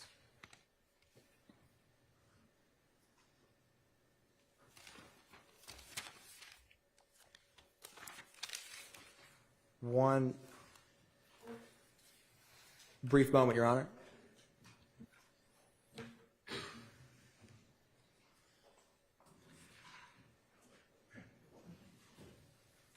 Agent Burney, I am going to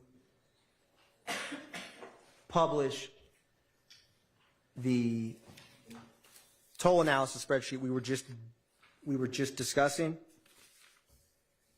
That is State's Exhibit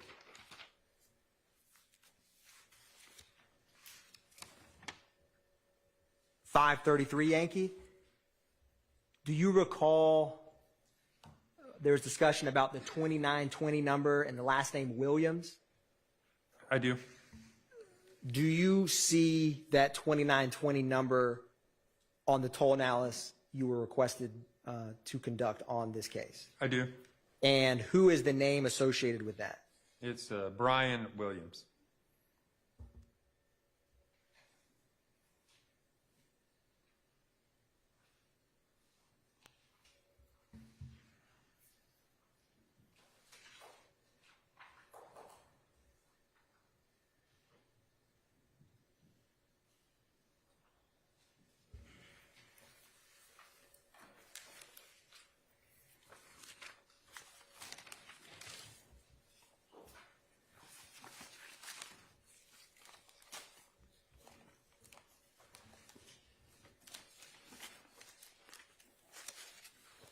One brief moment, Your Honor.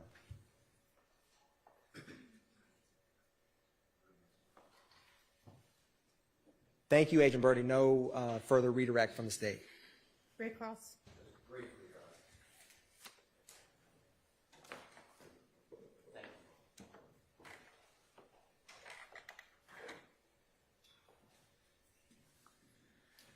Agent,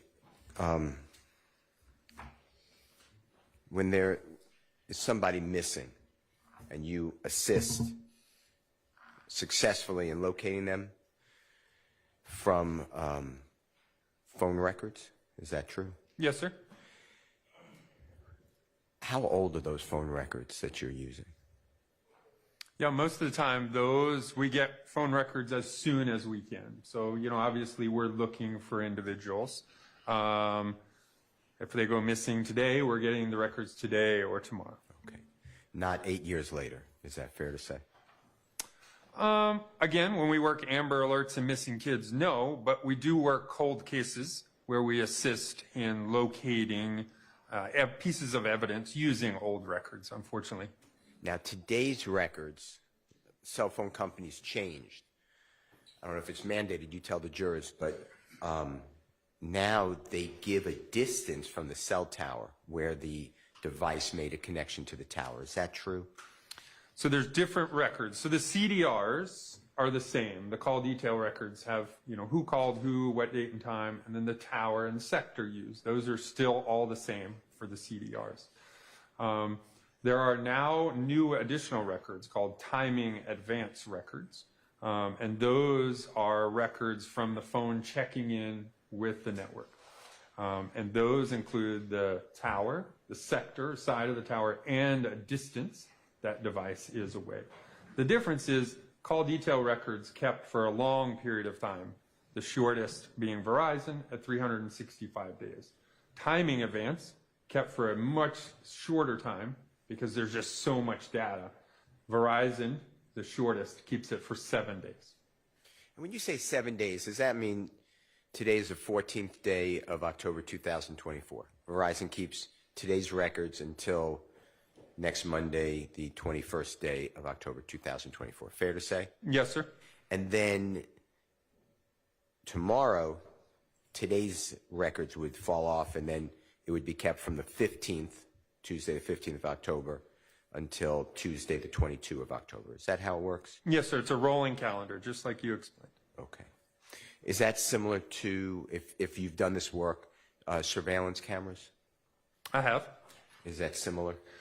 It is, depending upon the settings on your surveillance cameras of, hey, you know, this camera keeps 30 days or 60 days or 14 days. Yes.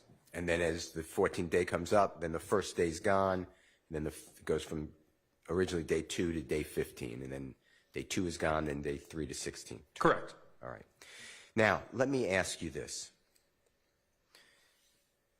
You wrote, and it's on 520, that's wrong, 532Y, it's in evidence, page 10, I believe, and page 11, if you don't mind showing that, sir. Yes, sir. Do you see on the left-hand side on page 10 of that exhibit, the fourth number down, it ends in 0102. Do you see that? I do. And then on page 11, same exhibit, in the center left, again, 0102. You see that? I do. And that is, again, Mr. Copeland's records, correct? These are. And Mr. Copeland's records show that the device associated with Mr. Copeland contacted that number 0102, correct? Yeah, one's an outgoing call on page 10, and the other is an incoming call on page 11. And the first one is approximately 6 minutes after the 911 call at 7:22. This is 7:28:45. Is that true? It's at 7:28, so yeah, 6 minutes. All right. And were you told through the district attorney's office who the 01, it says NA, which means not applicable, I assume. Is that what you write, NA? That's correct. I don't know whose number that is. Were you told of Naisha Williams? Does that sound familiar? I don't know whose number that is. All right. Were you ever given that number associated with Demeke and Garlington? Did the DA's office ever tell you that? I don't recall. All right. Now, just using this as an example, and what's shown is the same exhibit number, page 11.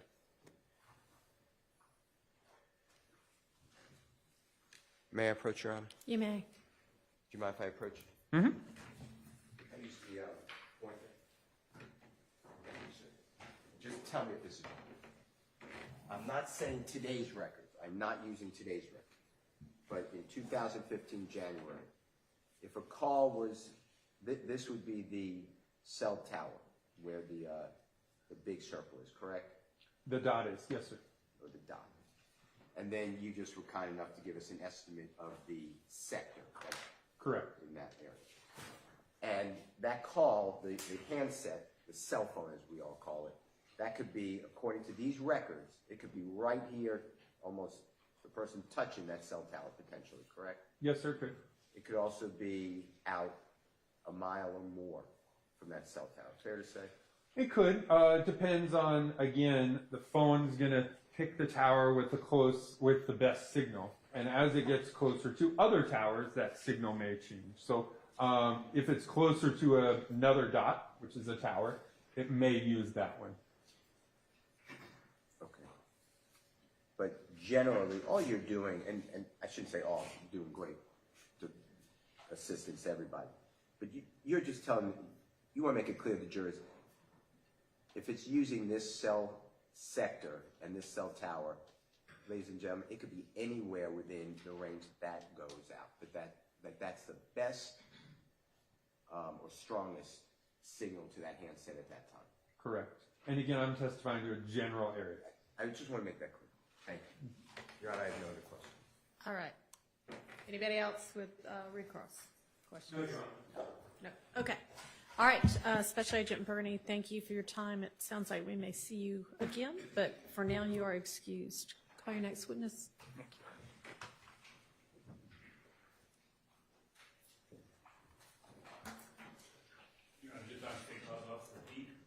All right.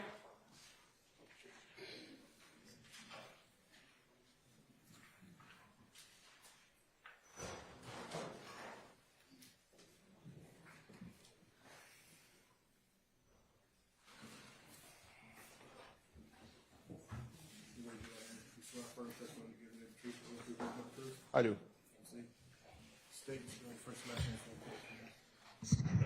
Brian Peak, Bryanpeek. Good afternoon, Officer Pete. Good afternoon. Where do you work? Atlanta Police Department, General Crimes Unit, And how long have you worked for APD? 14 years.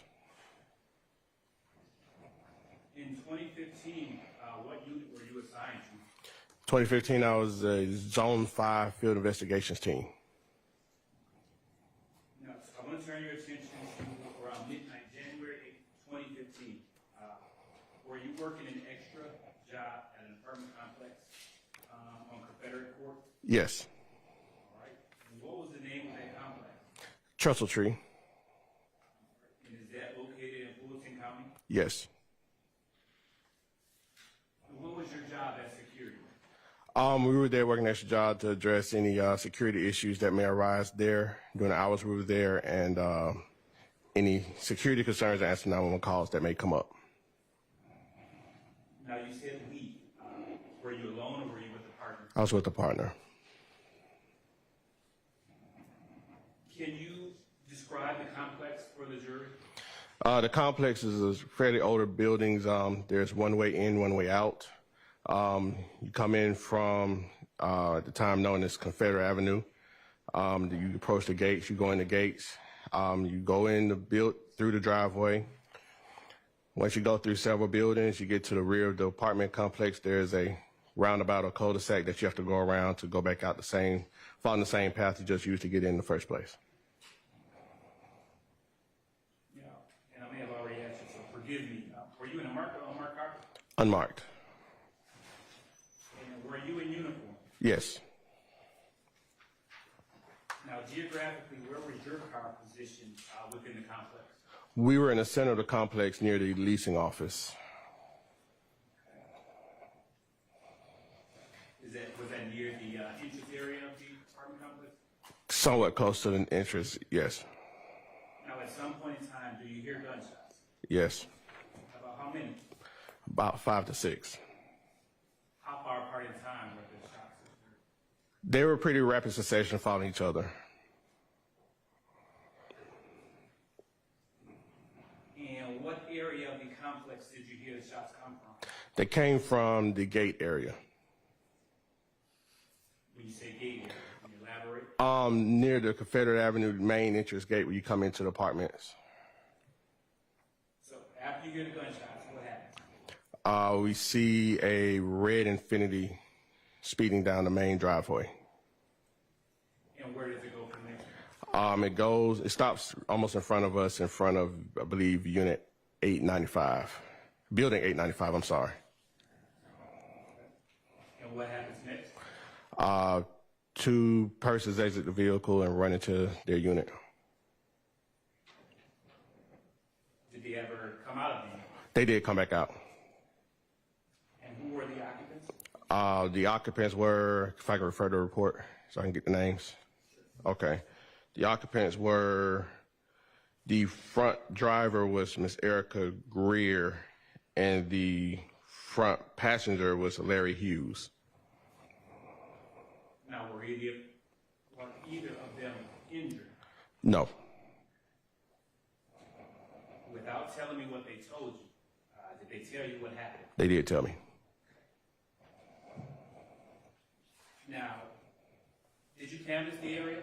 Yes, we did. And what area did you canvass? The area where the gunshots came from near the main gate in Confederate Avenue. Now, while canvassing the area, what did you find? We found about 6 shell casings, on the ground near the gate where the shots came from.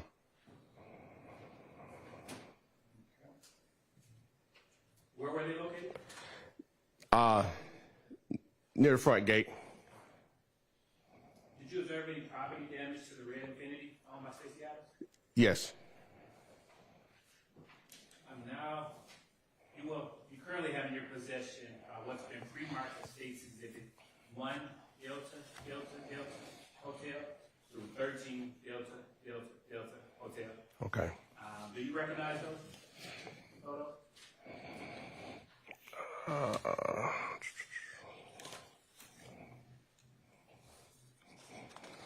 Yes, I do recognize these. And you had an opportunity to review those before coming to court? Yes. All right. Has there been any alterations to those photos since you last viewed? No. Are they a fair and accurate representation, fair and accurate depiction of the scene that night? Yes. Your Honor, at this time, I move to admit, State moves to admit 1 Delta Hotel through 13 Delta Hotel. Those are admitted. I'm now going to publish 3 through 8 Delta Hotel.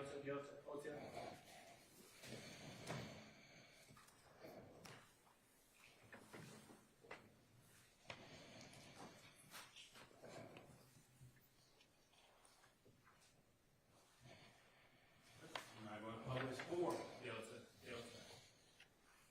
Hotel. 5 Delta.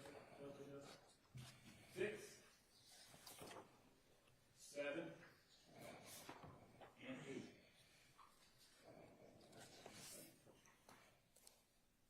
Investigator Pete, are those the jail cases that you located? Yes, they are. Okay.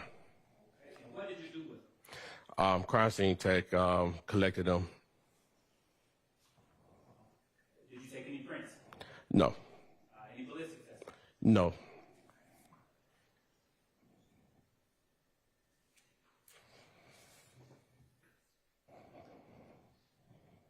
I'm now going to publish 12 Delta Hotel.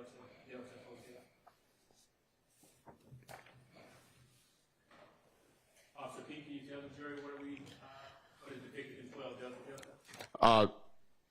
This is the red Infiniti that was damaged by gunfire with the defect in the lift gate. And 13?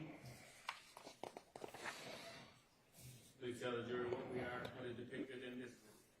Closer image of the same Infiniti lift gate with the round defect in the center. Officer Pete, did you prepare a report in this case? Yes, I did. When did this incident occur? It occurred around 12:30 on January 8th, 2015. All right, and when did you prepare your report? The report was prepared on January 10th of 2015. Why on the 10th? I believe that was my first day back to work where I could get to the report system to complete it. Of course, it does for a brief moment, Your Honor.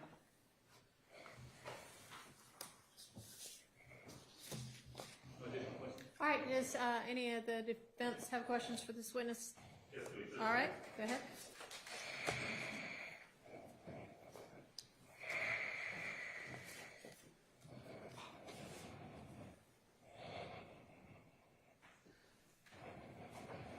Officer Pete, good afternoon, sir. Good afternoon. All right. I've got just a couple questions for you, if you don't mind, about what you observed on that evening, actually morning, because it was about a little bit after 12 midnight when this incident occurred. Is that about right? Correct. So we're talking January the 8th of 2015, about 12:38 in the morning. Does that sound about correct? Correct. And if you need to, for purposes of time or anything else, refer to your report that you have in front of you, right? Sure, yes. Feel free to do so. All right. So you're with APD, but you're working an extra job at this location, right? Yes. And 12:38 in the morning, you hear some shots. Turns out to be about maybe 4 or 5 shots that you hear. About 5 or 6, but yes. 5 or 6. You're a police officer. You know what gunshots sound like. Yes. All right. And then you see this burgundy reddish Infiniti that we've seen the pictures of come speeding down the driveway or the street inside of the complex. Two folks get out. Yes. Erica Greer, Larry Hughes. Yes. You don't know them, No, I don't know him at the time. but they go into a unit there in the apartment complex, and then they come back out. Correct. You have a conversation with them. Correct. All right. During the course of your investigation, you come to find out that that their car appeared to have been shot at. Right? Correct. In fact, you were able to look at the car and observe some damage to the vehicle itself.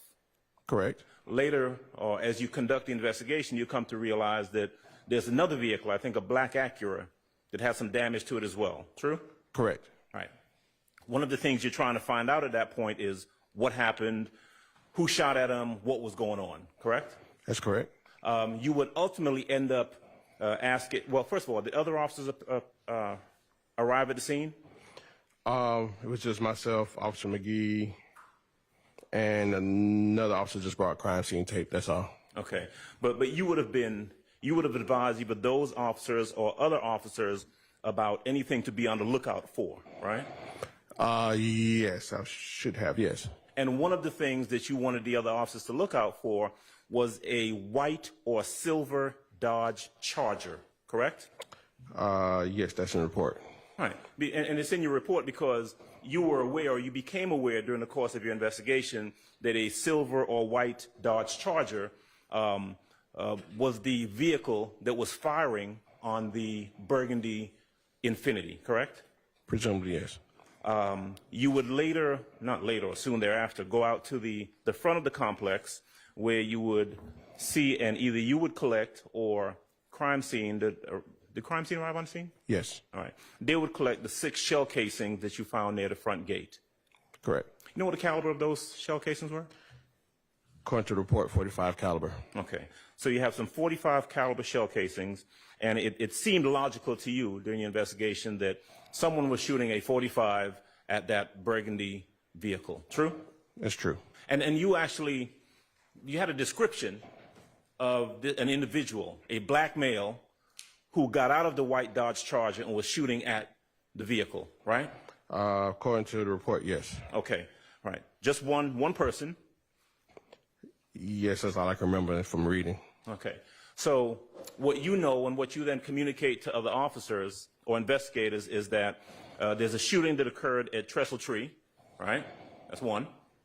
The shooting appeared to have been someone shooting at this burgundy Infiniti, right? Correct.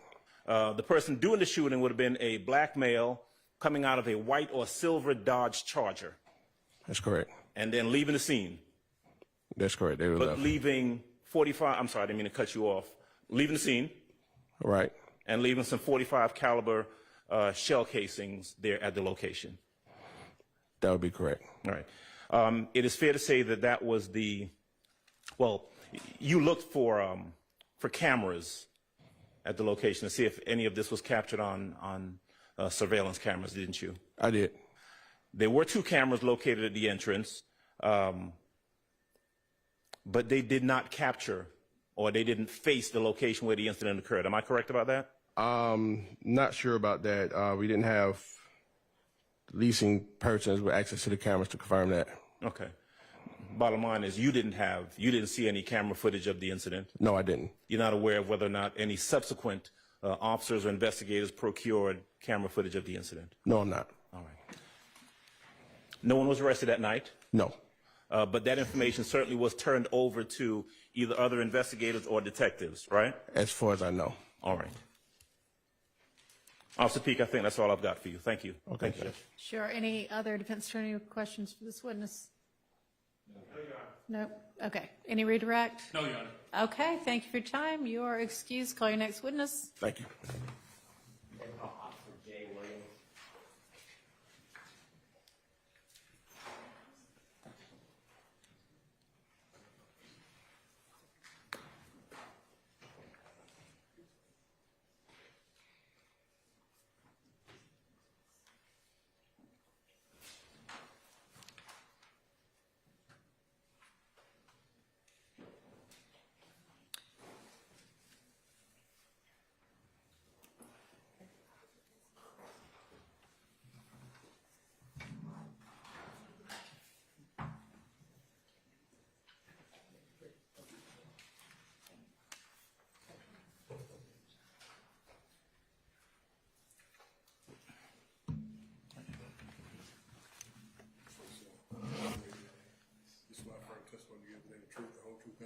Yes, sir. Say one more time. Gotcha. Joshua Williams, JOSHUA WILLIAMS. Good afternoon. Hello. Can you tell jurors how you're currently employed, sir? Say one more time, sir. How are you currently employed? I'm a police officer with the City of Atlanta Police Department. Excuse me, Mr. Abate, would you use the microphone, please? Thank you. And how long have you been employed by the City of Atlanta Police Department? 11 years and 4 months. Okay. And can you tell the jurors, I guess, where within the City of Atlanta Police Department are you assigned, or what unit are you assigned to? Zone 3. Okay. And were you working that same zone, Zone 3, back in 2015? Yes, I was. Yes, sir. And can you briefly tell the jurors where is Zone 3 contained within the bounds of City of Atlanta? Generally, like most of Metropolitan Parkway, Jonesboro Road, McDaniel Street, University Avenue, Okay. Southwest Atlanta. Okay. And have you always worked in Zone 3 since you've been employed? Yes, sir. All right. Can you tell the jurors back on January 8th of 2015 were you dispatched to the area surrounding or near 675 Metropolitan Parkway? Yes, sir, I was. I was dispatched to 565 Wells Street, Southwest initially. Okay. And can you tell the jurors, are both of those addresses here within the City of Atlanta, Fulton County? Yes, they are. Yes, sir. And how close is the Wells Street address that you were initially dispatched to and the 675 Metropolitan address that you went to eventually or second? Less than 1 mile. Okay.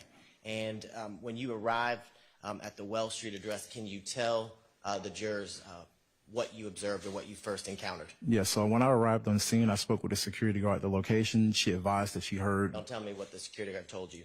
Okay, but sorry. after speaking with the security guard, can you tell the jurors what you did next? So after speaking with the security guard, one of my coworkers pulled over a vehicle on Metropolitan Parkway and advised the vehicle had been shot at, like had damage to it. I went to that location and we related the calls at that point. Okay. And I want to show you what's already been entered into evidence as States Exhibit II 7, 10, 12, 13, 14, and 15. So II 7 and II 10 through 15. Yes, sir. It should be pulled up on the screen in front of you here in a second. Okay.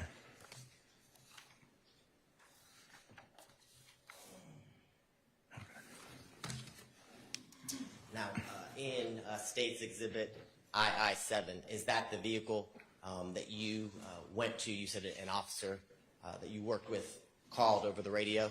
Yes, sir. Okay, and is that the vehicle that you encountered? Yes, sir. And can you tell the jurors, did you speak to the driver of the vehicle once you arrived to the blue truck contained in II 7 States Exhibit? Yes, sir, I did speak to him. Okay. And do you remember his name? Mr. Detorius Rivers. Okay. And without telling me what he said, can you tell the jurors, had he actually physically been shot? No, he had not been shot. Okay. And can you tell the jurors in II 7 what area of the vehicle had been shot? I know that the windows have been shot out, but I'm not sure about the other sides on the vehicle. Okay. And when you, I guess in speaking with Mr. Rivers, can you tell the jurors where you went next as it relates to your investigation and after speaking with Mr. Rivers? Yes, we went into 675 Metropolitan Parkway. It's like a large business park. There's a studio at the location. That's where we went next. Okay. And it should be on the screen in front of you here in a second. I want to show you what's already been entered into evidence as II 18. Yes, sir. And while we're getting that up, can you describe to the jurors, you said it's I guess, what kind of location is 675? It's like a large business park. There are different like businesses at the location, and also some people live there as well. Okay. And then through your number of years in working in Zone 3, can you tell the jurors the businesses that you described Are there music studios contained within 675 Metropolitan? Yes, there are. Okay. And can you tell the jurors, once you arrived to the business complex, what you kind of did first as it related to, I guess, your part of the investigation and securing the scene? Yes, so we went to where the studio was located, and we found like shell cases on the ground belonging to a 762 shell casings. Okay. So. And you said that belonged, or you said there were 762 shell Yeah, casings. caliber. Yes, sir. Can you tell the jurors, based on your number of years with the City of Atlanta Police Department, what kind of gun fires a 762? Assault rifles. Yeah, AK-47, stuff of that nature. Okay. And I want to show you what's already been entered into evidence as State's Exhibit II-46.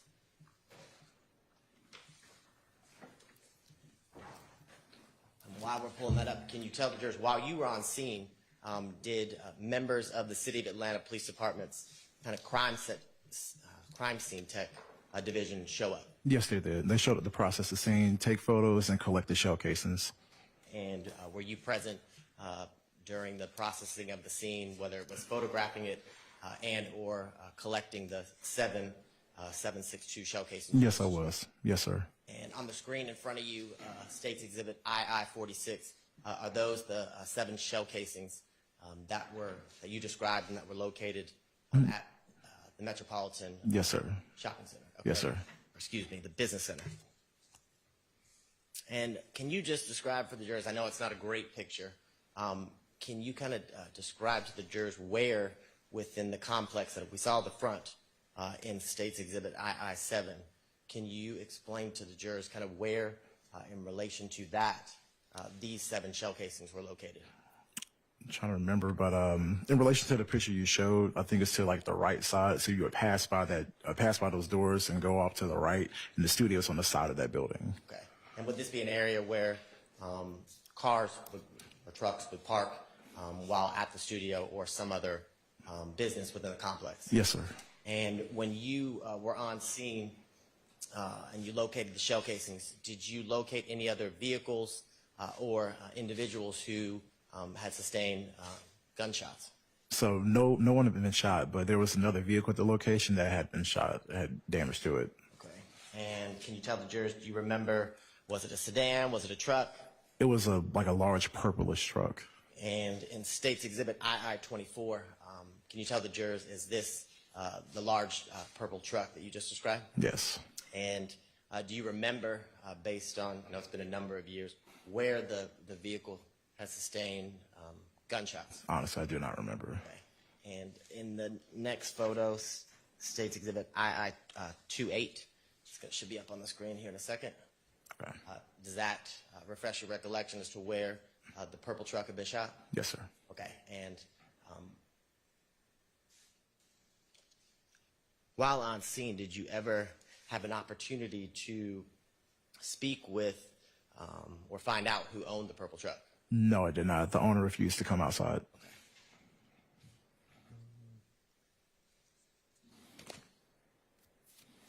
Now,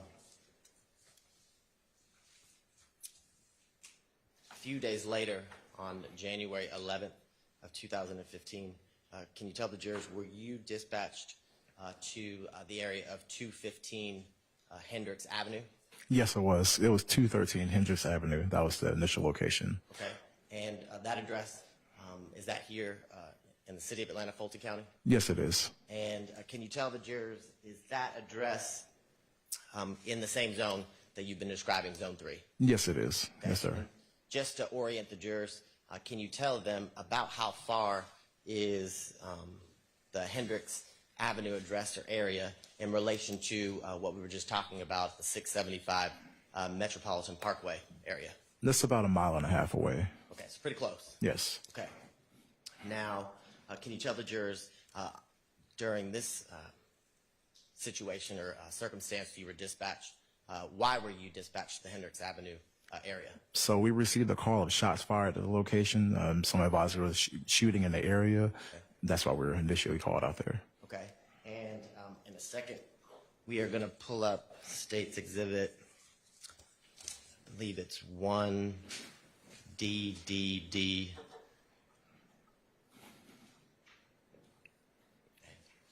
So 1 Delta Delta Delta A. And while we're pulling that up, can you explain to the jurors what kind of, I guess, area or location is this? Is this another business complex? This is residential. Okay.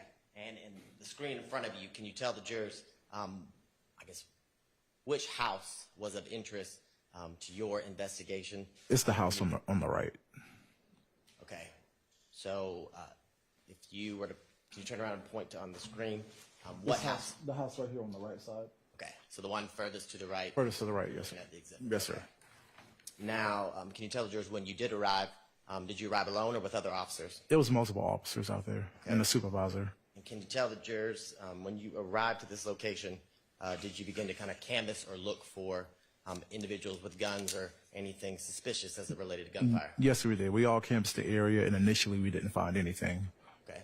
And when you were canvassing the area, did you also, were you able to locate any ballistics evidence in relation to the house that we see in State's Exhibit 1DDDA in the, I guess, top right-hand corner? I don't remember if we located the shell casings before or after we found the house. Okay. So, but to your recollection, did you locate ballistics evidence or Yes. shell casings? Yes, we did. On scene. Yes, we did. And do you recall how many? At least 2. Okay. And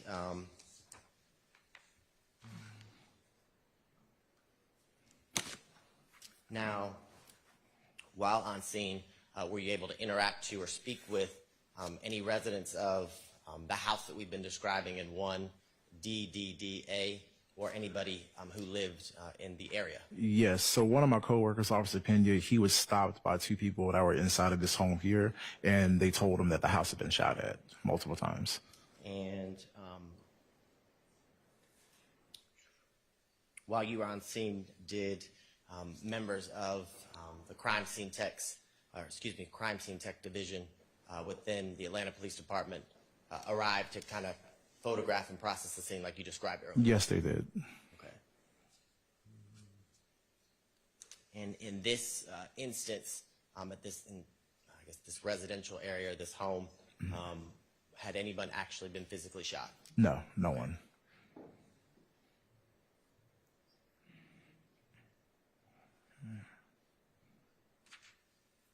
And after the ballistics evidence was located by you and your fellow officers who responded and then photographed and collected by City of Atlanta crime scene techs, kind of complete your part of the investigation as related to this shooting?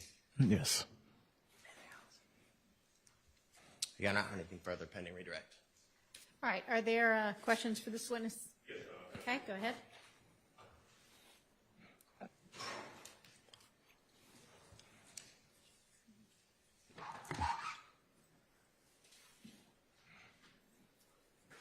Officer Williams, good afternoon, sir. Hello, sir. I have got some questions for you, mostly about the first thing that you testified about, Yes, sir. The shooting of the music studio. Yes, sir. All right, so we're going back now to January the 8th of 2015, is that right? Yes, sir. And it is about 11:14 p.m. at night when you respond to this location. First, you went to Wells Street. Yes, Is that right? 565 Wells Street. Okay, so 565 Wells Street is where you go to, and you're going there to investigate a shots fired call. Yes, sir. All right. You get there, and you have a conversation with the security guard. Yes. You are conducting an investigation about these shots that have been fired. Yes, sir. Not you, but another officer pulls over a car that's driving down the street not far from that location. Yes, sir. The car is driving with no lights on, and that is why it's pulled over, as far as you know. True? Yes, sir. True. You go to that location. Yes. You interact with that individual. Yes, sir. And we've seen the photos that were put up a little while ago. So this person was in a vehicle that was, I won't say the recipient of, but it received gunshots to the vehicle. Yes, sir. And you come to find out, because you're trying to find out where everything happened, that this vehicle that this guy was in that was shot up was actually in front of the music studio, right? Yes, sir. Which brings you back to the music studio. Yes, sir. So you go back there, and I want to ask you about everything that you observed when you got there. Now, you go to the music studio. It's at 675 Metropolitan Parkway. Yes, sir. It is a location that has numerous businesses, but specifically a music studio. Yes, sir. You worked in that area for some period of time. Is that accurate? Yes, sir, I have. You know about the music studio? Well, yes, I do. And you know various artists, local artists and so forth, go to that music studio often. I mean, yeah, I know now. Yes, sir. Sure. Yeah. All right. Rich Homie Quan, you familiar with who that gentleman was? Yes, I am. Okay. Were you aware at the time that you were there that night that that was a studio that he often recorded at? I did not. Okay. I didn't know. All right. What you came to find out, though, was that there were shell casings in front of that location, at the Metropolitan Parkway location. Yes, sir. It was obvious to you during your investigation as an officer, having seen things like this before, that someone had appeared to have been shooting at the music studio. Yes, sir. And apparently this gentleman in the pickup truck was either in the way or was just unlucky enough to have his car shot up while shots are being fired at this music studio. That's possible. It's Okay. possible. Assault rifle. There were assault rifle shell casings. Yes, sir. 7.62. All right. And you would, of course, have been looking for, to the extent that you could find out, who had been shooting at the studio. Yes, sir. Description of individuals, that sort of thing. Yes, sir. You were looking for what was described as a gray Honda sedan, isn't that right? Yes, 2 males jumped inside of it and left the location. 2 males. Yes. All right. So at this point, you know, what you know and what you're trying to relay either to other officers or trying to find yourself are 2 males who are in a gray, what was described, what you believe to be a gray Honda sedan doing the shooting at the music studio. Yes, sir.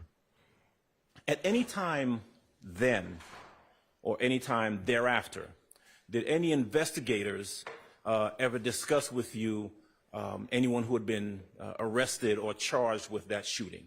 No. No, sir. Now, one of the things that you discovered, though, was that there was a purple vehicle, that purple truck, pickup truck, I guess it was. Yes, sir. That we saw.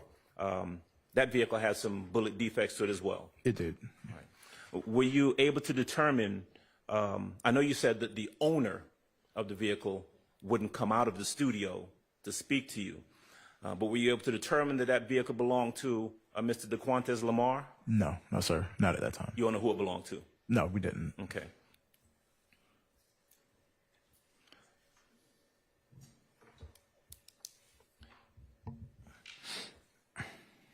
Did you receive or were you able to convey any sort of description of these 2 individuals in the gray Honda, gray what was thought to be a Honda vehicle? No, it's not. Not from what I remember. Just 2 guys.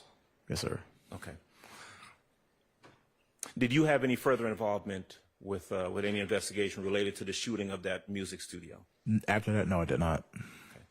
Let me just ask you 1 or 2 questions about the January 11th, maybe more than 2, questions about the January 11th incident that you investigated. That was the incident on Hendricks Avenue, is that right? Yes, sir. Shots fired? Yes, sir. You go to the location? Yes, sir. Don't really see much of anything at the location right away?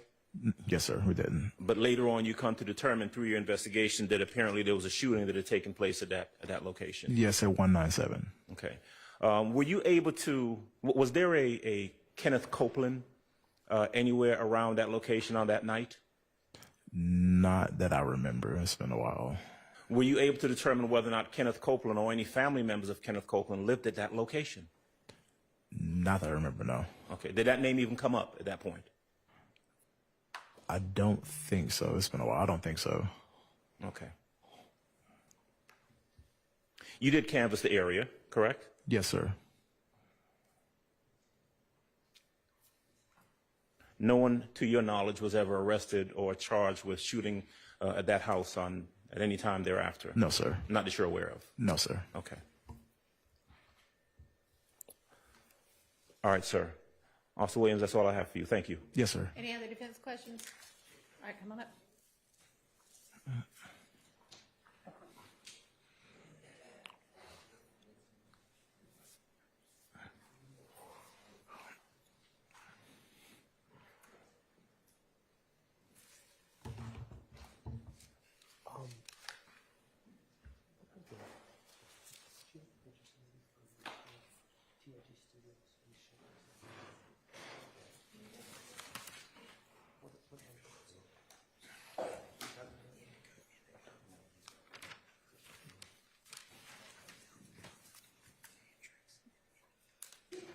Okay, thank you.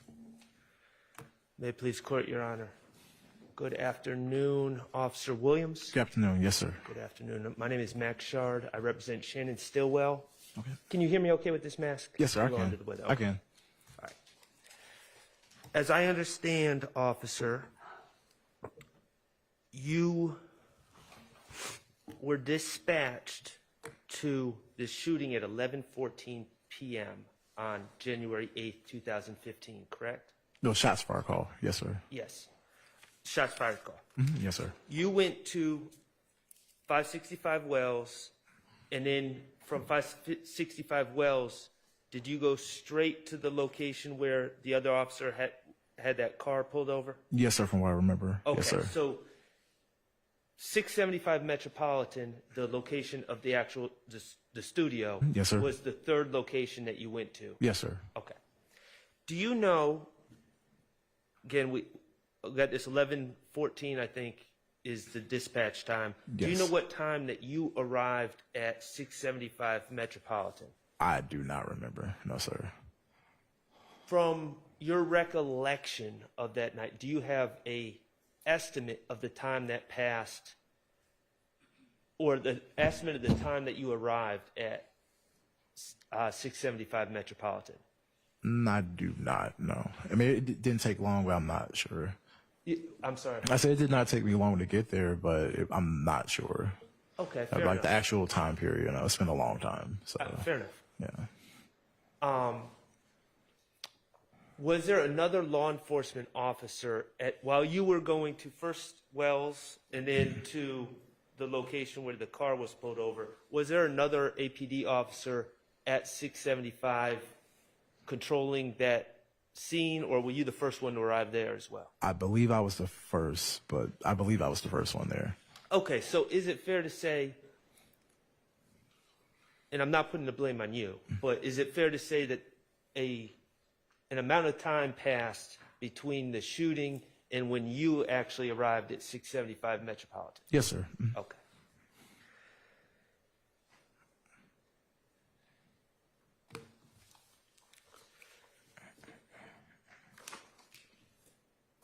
Ms. Hilton, could you do me a big favor and publish Indigo 18?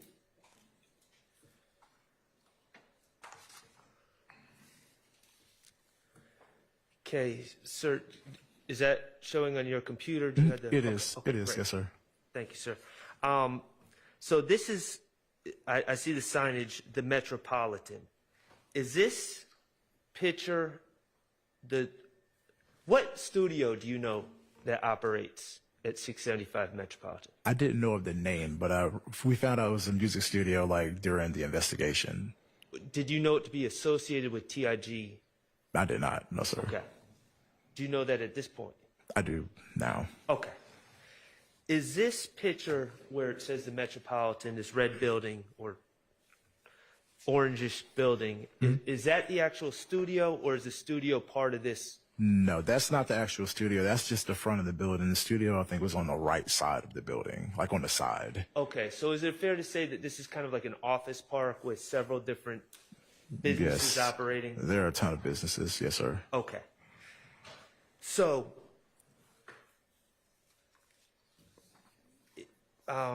Ms. Hilton, if you could do me another favor and publish Indigo 46. This is, officer, this is obviously, this is where you found shell casings, correct? Yes, sir. 7 of them? Yes, sir. Okay. Now, is this on the grounds of the overall business park? From what I remember, yes. Okay, It is looks like this, the ramp? that fence, is that a fence by the shell casings? Yes, it is. Okay, from your recollection, are the shell casings on the side of the fence of the business? Well, does that fence separate the business park property from adjoining property? I believe it separates it from another property. Okay, and those shell casings, are they on the property of the business park or the adjoining property? I actually believe the adjoining property, but like I said, it's been years. I don't remember exactly. Understood. The actual studio itself, Yes, sir. the outside of the structure, did you observe any defects in the studio? Not that I remember, just the vehicles, from what I remember. Okay, just the vehicles. And when you say the vehicles, you're referring to the vehicle that was pulled over? Yes. And also that purple And vehicle? yes. Ms. Hilton, if you could do me a favor, Indigo 28. Thank you. And this is, of course, the purple vehicle. Yes, sir. Okay, and that night, of course, you've identified the two defects to the windshield, rear Yes, sir. windshield? Yes, sir. Okay. Did you ever find the projectiles associated with those? The shell casings or the projectiles themselves? Projectiles. The projectiles, not that I remember, no. Okay. And as part of your investigation, you were, at that time, not able, am I correct that you were not able to determine the owner of this vehicle, or were you? Not at that time, no. Okay. Were you in subsequent investigation, or did it remain unclear to you? It remained unclear. I did not know. Okay. So, Now, you said that you, the owner of you wanted to further your investigation upon arriving at the scene and seeing this vehicle, correct? yes, sir. And at that time, you had not been able to speak to the owner of the vehicle, and you, other than the person that was pulled over, you weren't able to speak to anyone on the scene, correct? Yes, sir. No one else. Okay. So, is it fair to say that you wanted to speak to the people on the scene? Say it again? You desired to speak to the people on the scene? Yes. Further your investigation? Yes. Okay. And your testimony was that the owner of the studio did not want to come out. Okay, so I want to talk about that a little bit. Okay. How did you attempt to make contact with the owner of the studio? I honestly don't remember. I don't remember. But I know we did attempt to see if the owner would come outside. I think we may have spoken to Mr. Rivers, but that was it. Would it have been through phone? Did you see anyone in the studio? Didn't see anybody, no. Okay. And through phone, I don't think so. Do you know who the owner of the studio is? No. Or who refused to come out? No, I did not. Have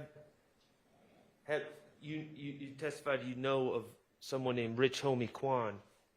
Do you know him to have been on scene at that time? I didn't, no. Okay. No, you don't know, or no, he wasn't? No, I don't know. Okay. I didn't know at all. How about Donovan Thomas, who goes by nickname Peanut? Do you know if he was on the scene that night? Not at all, no. You don't know? No, I do not know. I do not know. But according to your investigation, there were people within the studio that were refusing to come out. Yes. All right. Thank you. Yes, sir. Anybody else from the defense with questions? All right, redirect. Very briefly. Officer Williams, the shell casings that we've seen and you described, were they found in the area which was described as to where Mr. Rivers had been parked previously? Say it one more time. I'm sorry. Shell casings that you found, were those in the area where Mr. Rivers had been parked previously before you encountered him traveling down Metropolitan? They were close by, yes, sir. And Mr. Shart asked you if you knew if Donovan Thomas or a person named known as Rich Homie Kwan, if you knew if they were there. Do you remember that? Do you remember him asking you that? I remember, yes. And to your recollection and your review of your reports and the materials before testifying, did you ever speak to either a Donovan Thomas or a Rich Homie Quan? No, encountered neither. them? Never, neither. Nothing further. Anything else?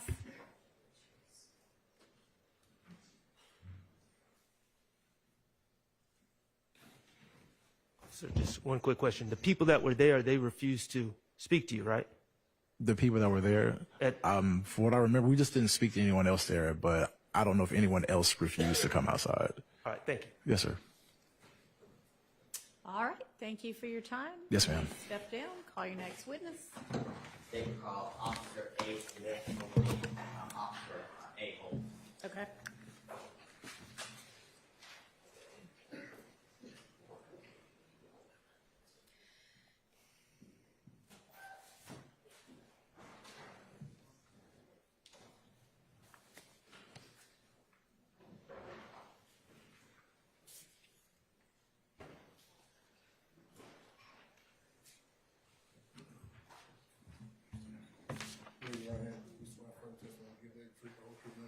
Yes.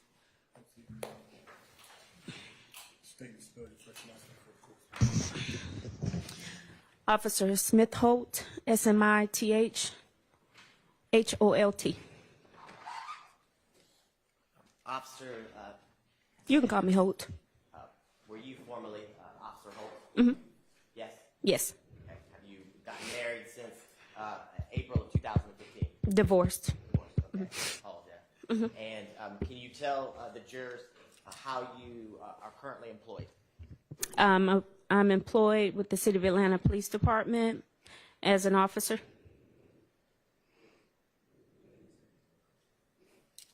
And how long have you been employed with the City of Atlanta Police Department? 13 years. Okay. And can you tell the jurors, in your 13 years, where within the police department have you been assigned to work? I was assigned in Zone 4, then Zone 2, and now I'm in Open Records. Okay. And back on April 28th of 2015, can you tell the jurors what zone were you assigned to? Zone 4. Okay. And can you briefly kind of, we've heard about Zone 3 and where it is within the City of Atlanta. Where is Zone 4 contained? Southwest Atlanta. Okay. Can you help kind of orient the jurors and kind of explain them, give them a landmark or common place that helps you recognize? If you're familiar with the Cascade area, Campbellton Road area,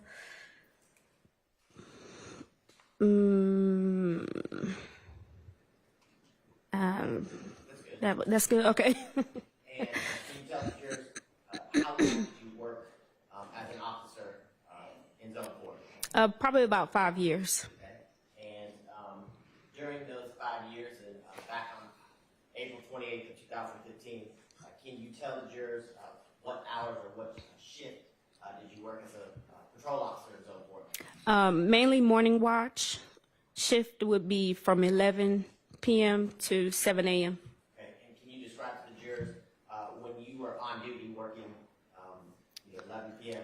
Into early morning 7 a.m., what was your primary job responsibilities and duties while working as a patrol officer in Zone 4? Answering 911. Okay. And would you answer specific calls, or did you answer all calls that you were dispatched to within Zone 4 or somewhere else within the City of Atlanta? All calls. Okay. And can you tell the jurors back on April 28th, 2015, at around 5 a.m., were you dispatched to the address of 2900 Landrum Drive? Yes, that's correct. And can you tell the jurors, is that here within the City of Atlanta, Fulton County? Yes, it is. Okay. And I want to show you what's been marked State Exhibits 1, Delta, Delta, Delta, O through 4, Delta, Delta, Delta, O. Just take a second and just take a look at these and let me know if you recognize them.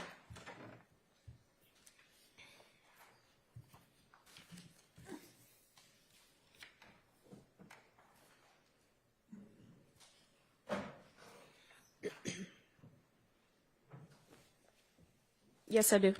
Can you tell the jurors how you recognize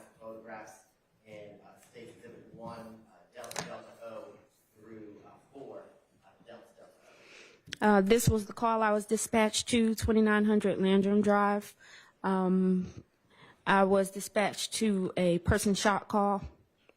Okay, and you said that this was around 5 a.m. that morning? Yes. And do the photographs in one Delta Delta Delta O through 4 Delta Delta O, do they fairly and accurately depict how the address, the apartment complex at 2100 Landrum Drive looked back on April 28th, 2015, roughly around 5 a.m.? Yes.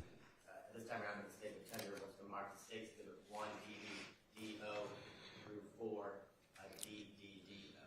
Those are admitted. Now, Officer Smith, can you tell the jurors when you arrived to the apartment complex, do you remember the name of the complex? I believe it's Crystal something. Oh, Eagles. It's okay. 1 DDD, does that help you recall what apartment complex you responded to back in Zone 4? The sign looks familiar, but I don't remember the name exactly. Yes. On the screen, you have it in front of you. Mm-hmm. Can you tell the jurors what the sign says in front of the complex at 2900 Landrum Drive? Eagles Nest Apartments. And in the photos that you looked at and that are now admitted into evidence behind it in 2 DDDO through 4 DDDO, is that the apartment, is the area within the complex that you responded to? Yes. Okay. And you said you responded to a person shot call? Yes, that's correct. And can you tell the jurors when you responded to that person shot call, what were the first things that you kind of did as it related to that call? Well, as I approached, I, of course, notified radio, and I proceeded to the apartment where the person was shot. Okay. And can you tell the jurors, without telling me what the person said, was it a male, female? It was a female. Okay. And do you recall the name of the female that was shot? I believe it's Miss Kilpatrick. Okay. And when you arrived, did you have the opportunity to interact with the female Miss Kilpatrick who had been shot? Yes. And can you describe, don't tell me what she said, Okay. what the interaction was like, what you did as it related to assisting Miss Kilpatrick with her gunshot? I was able to ask her where she was injured and what she was doing while she was injured. And were you able to actually see, as you interacted with her, where she was actually shot? I believe I recall seeing where she was injured, but not the details of her injury. Okay. Can you tell the jurors if you remember where you saw that she had been injured or shot? Right leg. And your first interactions with her, was she conscious, alert, able to speak to you? Yes. And as you were there, did medical assistance or EMS arrive and begin to provide medical assistance to Ms. Kilpatrick? Yes, that's correct. Okay. And while on scene, while Ms. Kilpatrick was being treated, was she eventually loaded into an ambulance and transported to Brady Hospital? Yes, that's correct. Okay. And were you, I guess, can you tell the jurors, after your interaction with Ms. Kilpatrick, what did you do next as it related to your investigation to the person shot call that early morning? I spoke to her mother. She gave me details on the damages to the apartment. And then I recall radio telling me that other apartments were affected as well. Do you recall how many other apartments were affected as it relates to the shooting that early morning? 3 other apartments. And in your review of your report prior to today, do you recall what building Ms. Kilpatrick was in when she was shot, and what you just described, you were able to see the damage to her apartment as well? She was in building 15. Okay.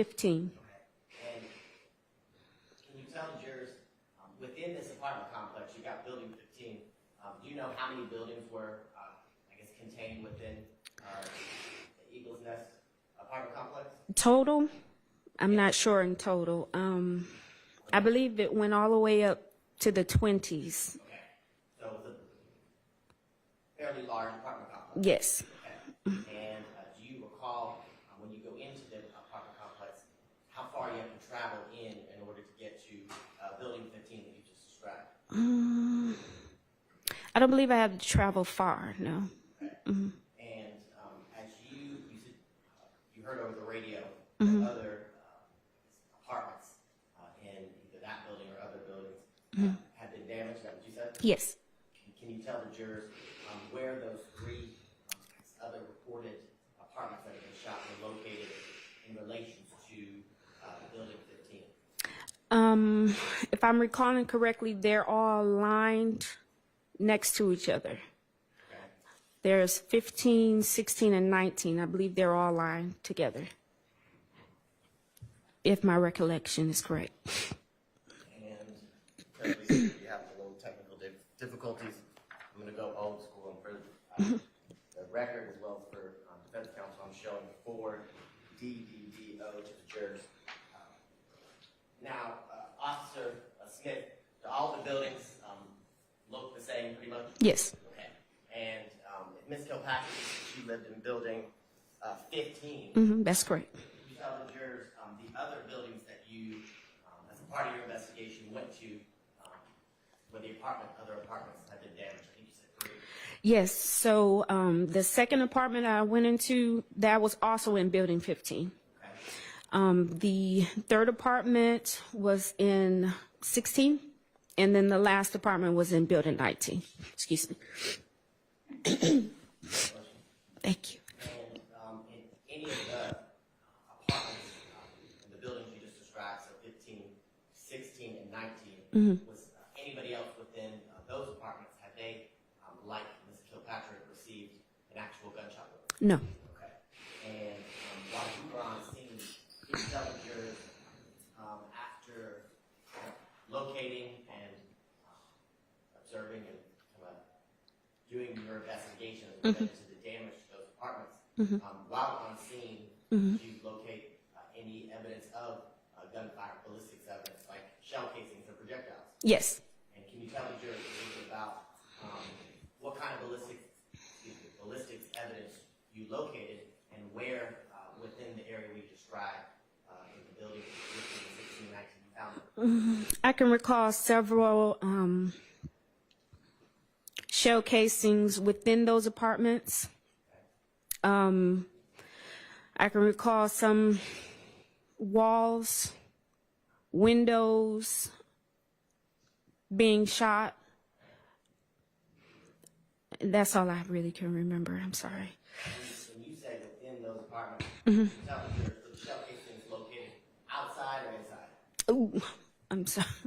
I can't really recall it. Yeah, I'm sorry. While you were on scene, Officer Smith did crime scene tech Green and other members of the crime scene tech division arrive and kind of process and photograph the scene like routinely? Yes. Okay. And were you present during the processing and photographing? Yes. And is it common for officers and investigators to work in conjunction or with the crime scene tech that shows up in the division? If it's more than one tech. Yes. Okay. And is it common you walk the scene and things of that nature because you've already done it? Yes.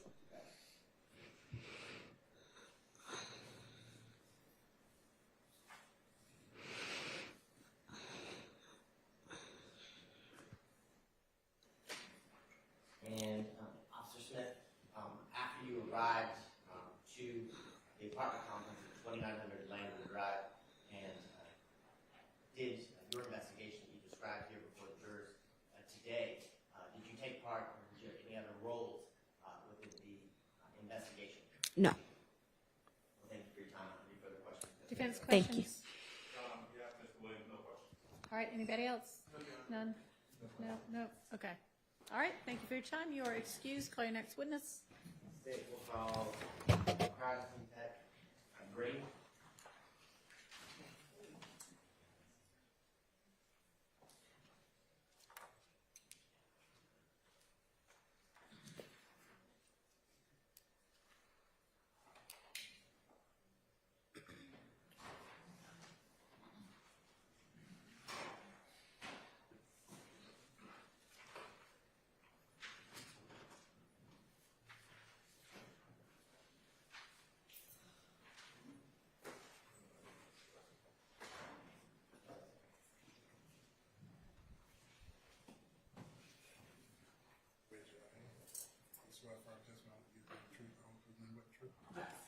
Thank you.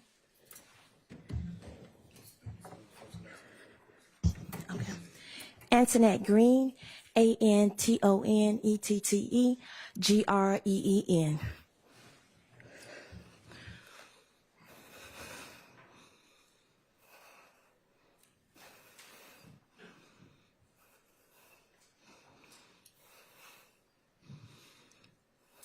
Good afternoon.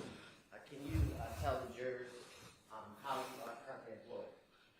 I currently work for the City of Atlanta Police Department Crime Scene Unit. Okay. And can you tell the jurors how long you have worked with the City of Atlanta Police Department? I've been with the City of Atlanta for 13 years. Okay. And you just said that you work within the division, the crime scene tech division. Have you worked in that division for the entire 13 years that you've been employed? Yes. And can you briefly describe to the jurors, very briefly, when you arrive to a scene, what are, I guess, your roles and duties as you arrive and begin your part of the investigation? Okay, when we arrive on the scene, we meet with the lead investigator or officer, and then we do a walkthrough of the crime scene, and then after that, we'll start the process of taking photographs and collecting evidence at that time. Okay. Were you employed with the City of Atlanta Police Department within the crime scene tech division back on April 28th of 2015? Yes. So that would be for 13 years. Yes. And can you tell the jurors, were you dispatched or called to a shooting scene, a person shot, call at 2900 Landon Drive here in Atlanta, Georgia? Yes, I was. And I want to show you State's Exhibits 5 DDDO through 70 DDDO. And tell me if you recognize those photos.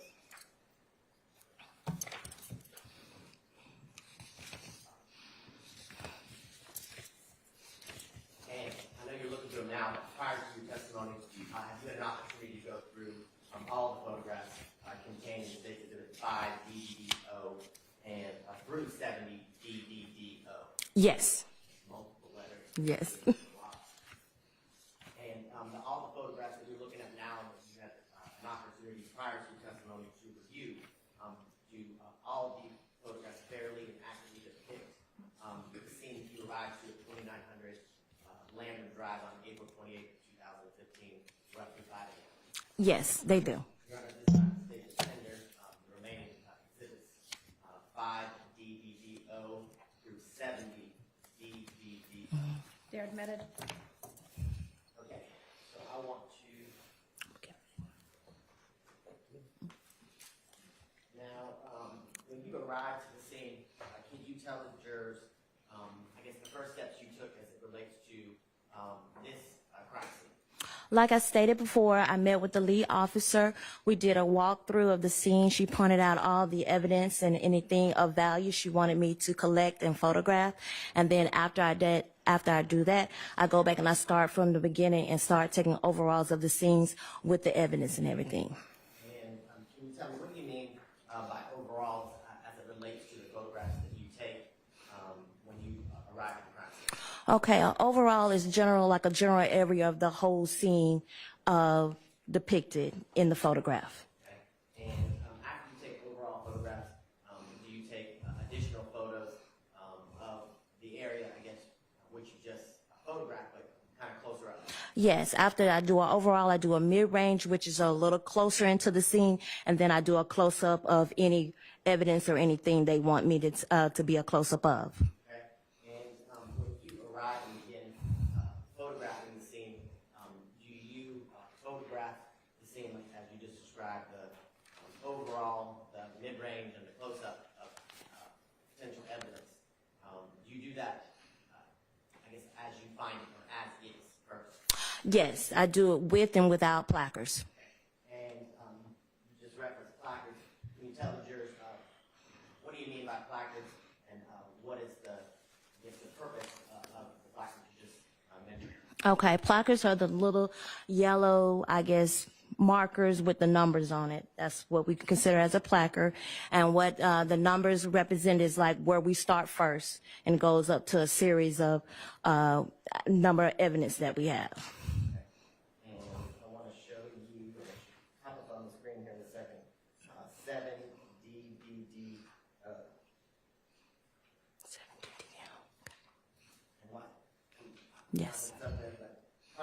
arrival, has the scene been secured by first responding officers and investigators before you get on scene? Yes, it's already secure with evidence tape. Mhm. Okay, and is that what we see here in State Exhibit 7DDDO? Yes, this is marked off with evidence, the crime scene tape, and also with the markers. Okay, and in this instance, when you arrived on scene and took your overall mid-range and close-up of the scene as is, can you describe to the jurors, we can see some of the yellow placards in 7DDDO. Describe to the jurors what type of evidence you found in the area of the apartment complex here in State 7DDO. Right. The evidence that is on the ground and sidewalk are called shell casings. Okay. And can you tell the jurors, see if we can get closer up photo. And I believe it's, let's do 10 DDDO. How many shell casings did you locate and mark and photograph? A total on the scene, that's what you want? It was a total of 41 shell casings. Just for efficiency purposes and time purposes, in this photograph in State Exhibit 10 DDDO, do you see all 41 placards? Oh, no, they're not all, well, they're majority of there, but they're up on the hill, they're scattered on the hill as well.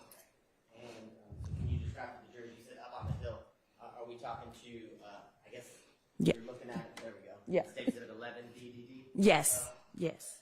And you said each one of the shell casings, it was 41? Well, 43 markers, total 41 shell casings, 2 projectiles, I believe. That was. Okay. And were they all of the ballistics evidence you just described contained within the area which we're seeing here at 11 DDDO, which is building 15, 16 through this area of 19? Yes. Okay.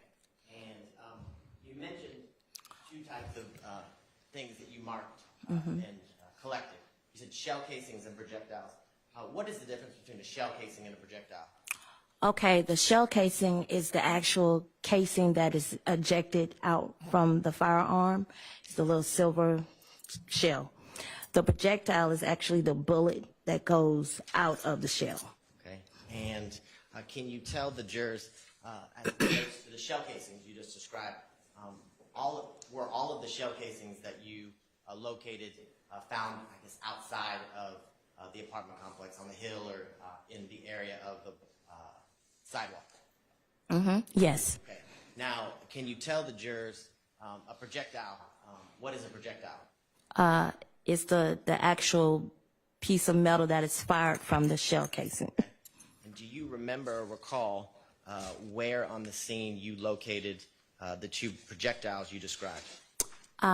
Yes, I remember. I think one was near a patio or near the apartment itself, and one was in an apartment. Okay, so those two projectiles, I'll call it a bullet Yeah. for layman's terms, were those fired from a gun, I guess?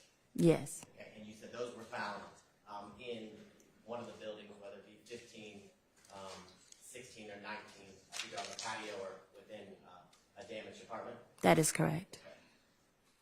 Now, after photographing all of the placards and the evidence that the placards represent, can you tell the jurors kind of what you do next as it relates to your processing and collection of the evidence? Yes, after they're marked, photographed, they are collected, which they go into each individual would be like a bullet bag. They're all marked separately in their own bag. Then we take it back to the lab, depending on what the investigator wants. I believe these are sent to our crime lab for ballistics. I just want to ask you a couple more questions about the packaging of each one of the pieces of evidence, here are the shell casings and projectile. You said you put them in a bullet bag. Does each projectile or shell casing go in its own individual little envelope or bullet bag as you described? Yes. And after you collect the evidence and put it within the bullet bag or the envelope and seal it, do you label it with a specific case number? Yes. And is it a case number that's uniquely assigned to the scene in which you have been dispatched to and do what you just described as it relates to photographing and processing it? Yes. Okay. And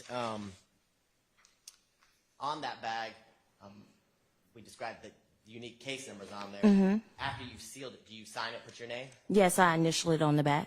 And as it relates to what we've seen in the photographs here today of the scene that you processed and photographed, do you put the placard number outside, I guess, on the envelope as it relates to what we've seen in the photographs? Yes, that's how we determine which one depicts with, number 1, number 2, yes.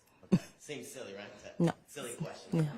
Now, can you tell the jurors, do you also put a description of where the specific projectile is found also on that envelope or bag? Yes, we do. Okay.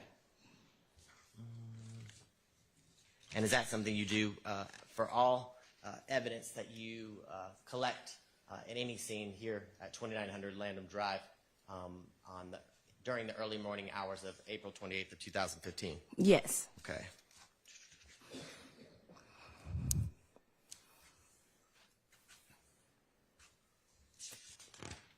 And after you were done photographing and processing and collecting the evidence, did that complete your, I guess, role as it relates to your part of the investigation? That is correct, yes. And let me ask you one more series of questions. Before you, I guess, bag the evidence like you've described, can you describe to the jurors, do you ever attempt to, I guess, pull fingerprints from either shell casings or projectiles like you've described today? Yes. And can you tell the jurors, if you recall, I know it's been some time, did you attempt to do that as it relates to the shell casings and the 2 projectiles that you located and collected back on April 28th of 2015? I cannot recall on that. Would looking at a copy of your report help Yes. refresh your recollection? Yes. And I should probably ask you, did you do a report as it relates to this Ye- case? Yes. And is that something you do as it relates to all scenes when you respond and do what you described today as a crime scene tech? Yes. Your Honor, can I approach the witness with her You may. report?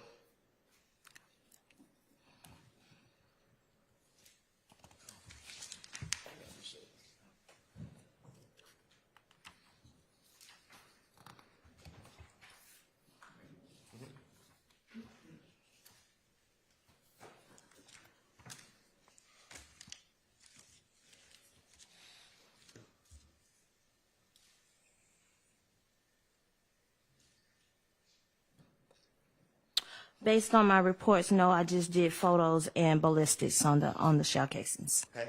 And can you tell the jurors, based on your 13 years of experience as a crime scene tech with APD, can you tell the jurors, is it common or is it uncommon to locate fingerprints on shell casings and projectiles? Objection as to foundation. Well, let me ask you this. Overruled. You can answer the question. Okay, so you're asking me, do we usually? Ask a better question. Yeah. Okay. Poorly worded. Okay. So, in your number of years, I think you said 13, working as a crime scene tech with APD, have you attempted to pull fingerprints off of shell casings or projectiles? Okay, I'm gonna answer. Yes, we process for latent prints, but usually we find no prints. You were able to answer my bad Okay. question. Now, can you tell the jurors what are latent prints? Fingerprints off the shell cases, basically. Based on your number of years of experience and your training, can you tell the jurors why you aren't typically able to lift latent prints from either shell casings or projectiles that have been fired? Objection as to foundation. With regard to her, whether she That is has correct, Your Honor. She's not- expertise to say that? That is correct. Okay. Do you want to ask a couple more questions? I can. Through your number of years of experience, have you received training as it relates to lifting or processing for latent prints? Yes. And can you tell the jurors briefly a little bit about some of the training that you've received as it in regards to latent prints and lifting them from different types of objects. Okay, so when we lift latent prints, we use a black powder.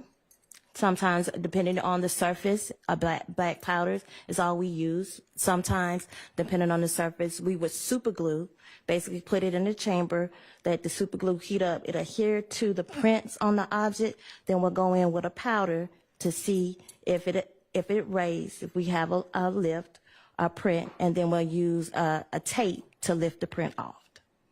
And the two methods that you described, whether it just be the powder or the super glue and the powder, and then the use of the tape, is that something that you've done throughout your 13 years as a crime scene tech here with the City of Atlanta Police Department? Yes. And can you tell the jurors, throughout those 13 years, have many of the times that you attempted to lift latent prints been off of fired shell casings or projectiles? Yeah. Ask it again. Have you, during your 13 years, attempted to lift latent prints off of shell casings or projectiles? Yes. In this instance, you said you did not, but you also described to the jurors that it is very uncommon that you get latent prints off of fired shell casings or projectiles. Based on your training experience and number of times throughout the 13 years in which you utilized the procedures you just described to lift latent prints, why is it uncommon to not lift latent prints from fired shell casings or projectiles? Same objection. So I think you asked about, but I'm not sure she talked about any of her training. So if you can try to lay the foundation. Your Honor, can we also use the mic? It's really hard to hear. Yeah, sure. You just have to pick it up, unfortunately. So let's go painstakingly through the numbers, I guess, the training that you've received as it relates to lifting latent prints, like we've described here today, and like you just described to the jurors with the powder and the super glue. Tell me about your training. Okay, so like I said, we go to class. We learn it from a professor, and we do different types of surfaces. Different surfaces adhere different type of prints if prints are left.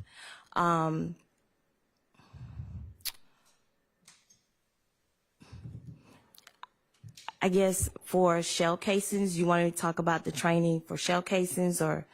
You can specifically talk about the training you've received as it relates to latent prints being lifted off The of shell shell casings. case. So with latent prints off of shell casings, what we do, we would put those in the super glue chamber because those objects are small. So their prints are usually, if any, which they're so small, we have to have something to help lift it. So they go into the chamber. And then after the time is off, we'll take them out and we would powder each one of them. And then we will look at them to see if prints are on there. Most of the time they're not because the shell casings is so small. And the training you just described, is that the same training you received as, I guess, a crime scene tech employed with the City of Atlanta Police Department? Yes. Okay, and we're going to try it one more time. Now, can you tell the jurors why it's uncommon to lift prints off of fired shell casings or projectiles? Because of usually when the shell case is fired, when it's fired out the gun, it's heated up. So any prints usually are they're resolved within the shooting. Thank you. We finally got there. I don't think I have any further questions. All right, is there any defense questioning for this witness? Has no questions. Nope, nope. Okay, thank you for your time. Do you have another short witness? All right, call him. Thank you.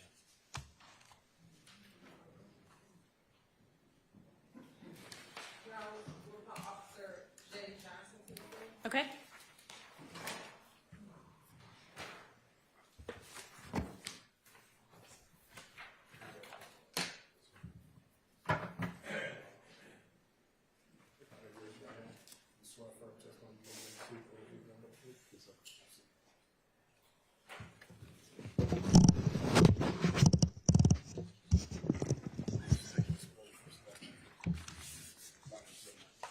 JERAMIEJOHNSON. You got to speak up for me, Mr. Johnson. Speak to the mic. Yes, sir. Where do you work? Atlanta Police Department. And what unit are you assigned to?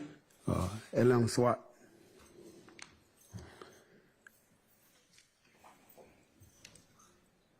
Officer Johnson, can you speak your name into the mic? Jeremy Johnson. Thank you. And you said, how long have you been working with APD? 13 years. And what unit are you assigned to? Atlanta SWAT. January 2015, what unit were you assigned to? Zone 1, morning watch. And what were the hours for Zone 1 morning watch? 10:30 to 6:30 in the morning. You speak up just a little bit. I got you. I want to turn your attention to around 10:57 p.m., January 26, 2015, where you dispatched to 81 Arcadia Circle. Yes, sir. Is that in Fulton County? Yes, sir. Please tell the jury why you were dispatched to that area. Person shot call. Now, when you arrived, what did you observe? I observed a Charger with bullet holes in it crashed into a tree. Did you speak with anyone? Yes. Who did you speak with? I spoke to Trevante Turner, Donald Humphrey, and Trayden Crawford. Without telling me what they said, did they tell you what happened? Yes. Now, based on your observation, what was their physical condition like? Mr. Turner, he was shot in the left arm and the side. And Trayden Crawford, he was shot in the ankle. Did you canvass the area? Yes. And what did you find while canvassing the area? 9 shell casings. Where were those shell casings located? They was in the general area of Stanhope. Do you know the caliber of those shell casings? It was a 7.72 caliber.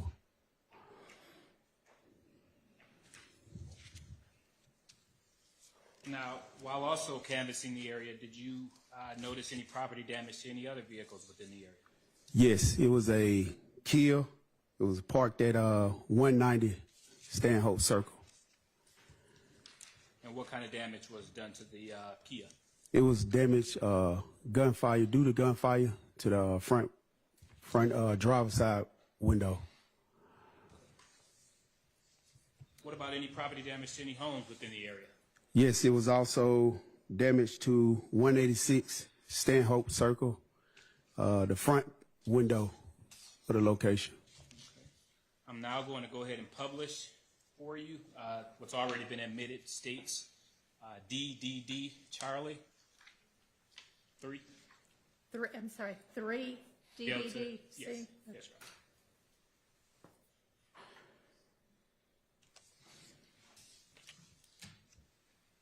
Officer Johnson, please tell the jury what's depicted in states 3 DDD Charlie. It's the Dodge Charger with bullet holes in it backed into the tree.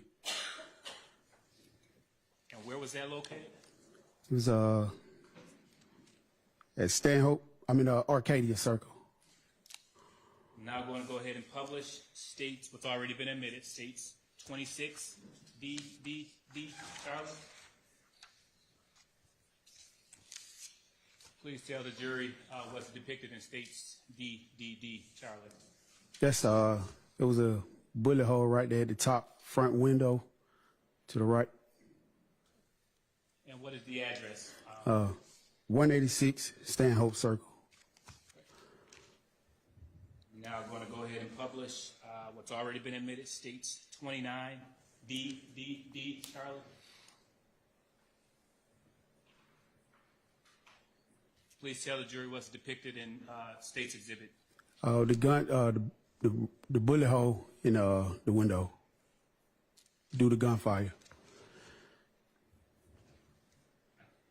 All right.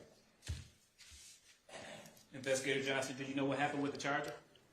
Yes, it was impounded. Did you impound it? No.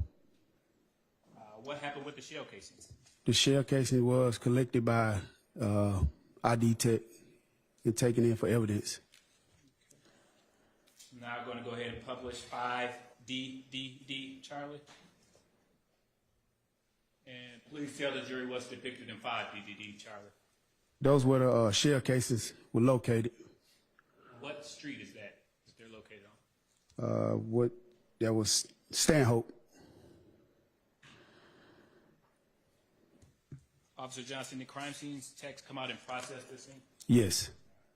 Did you make any arrests? No. Did you prepare a report in this case? Yes. Did that complete your involvement with this case? Yes, sir. Court's indulgence, Your Honor? Nothing further at this time? All right, are there any defense questions for this witness? Thank you, no question. All right, thank you for your time. You may step down. Do you have another short witness? No? Okay, all right. How long will your next witness be? Probably an hour and a half. Oh, okay, all right. We're going to break for the night. All right, ladies and gentlemen, thank you for your time and your patience and your attention. And I am going to give you a couple of different reminders today. Your usual one, to not discuss this case with anyone or allow them to discuss it with you, and not to in any way observe or absorb any accounts of this trial or anybody involved in it. And I'm also going to remind y'all that for anybody who might want to vote in the upcoming election, because we are not going to be taking election day off, early voting starts tomorrow and runs all the way through November 1st. And y'all should have the information about where you can vote. It doesn't have to be your precinct. It's basically anywhere that's open in Fulton County, and the hours, including weekend hours and before and after work times. So anybody that wants to get that done, go ahead and get that done. See y'all tomorrow at 9. All right, observe.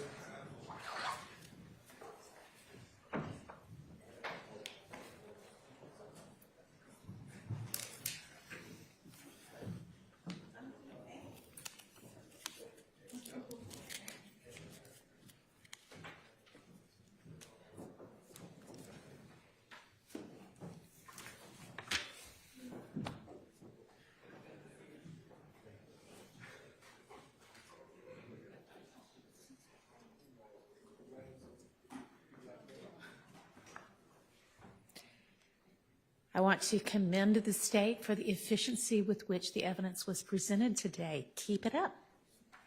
All right, you're welcome. Any matters we need to put on the record before we break for the evening? We'll try to come to more agreements. That would also make things easier. All right, I'll see everybody. I mean, I would say 9, but every time I say 9, there's a bunch of stuff we need to deal with. So shall I give it one more try? See y'all, okay, see y'all at 9 in the morning. Okay. Thanks.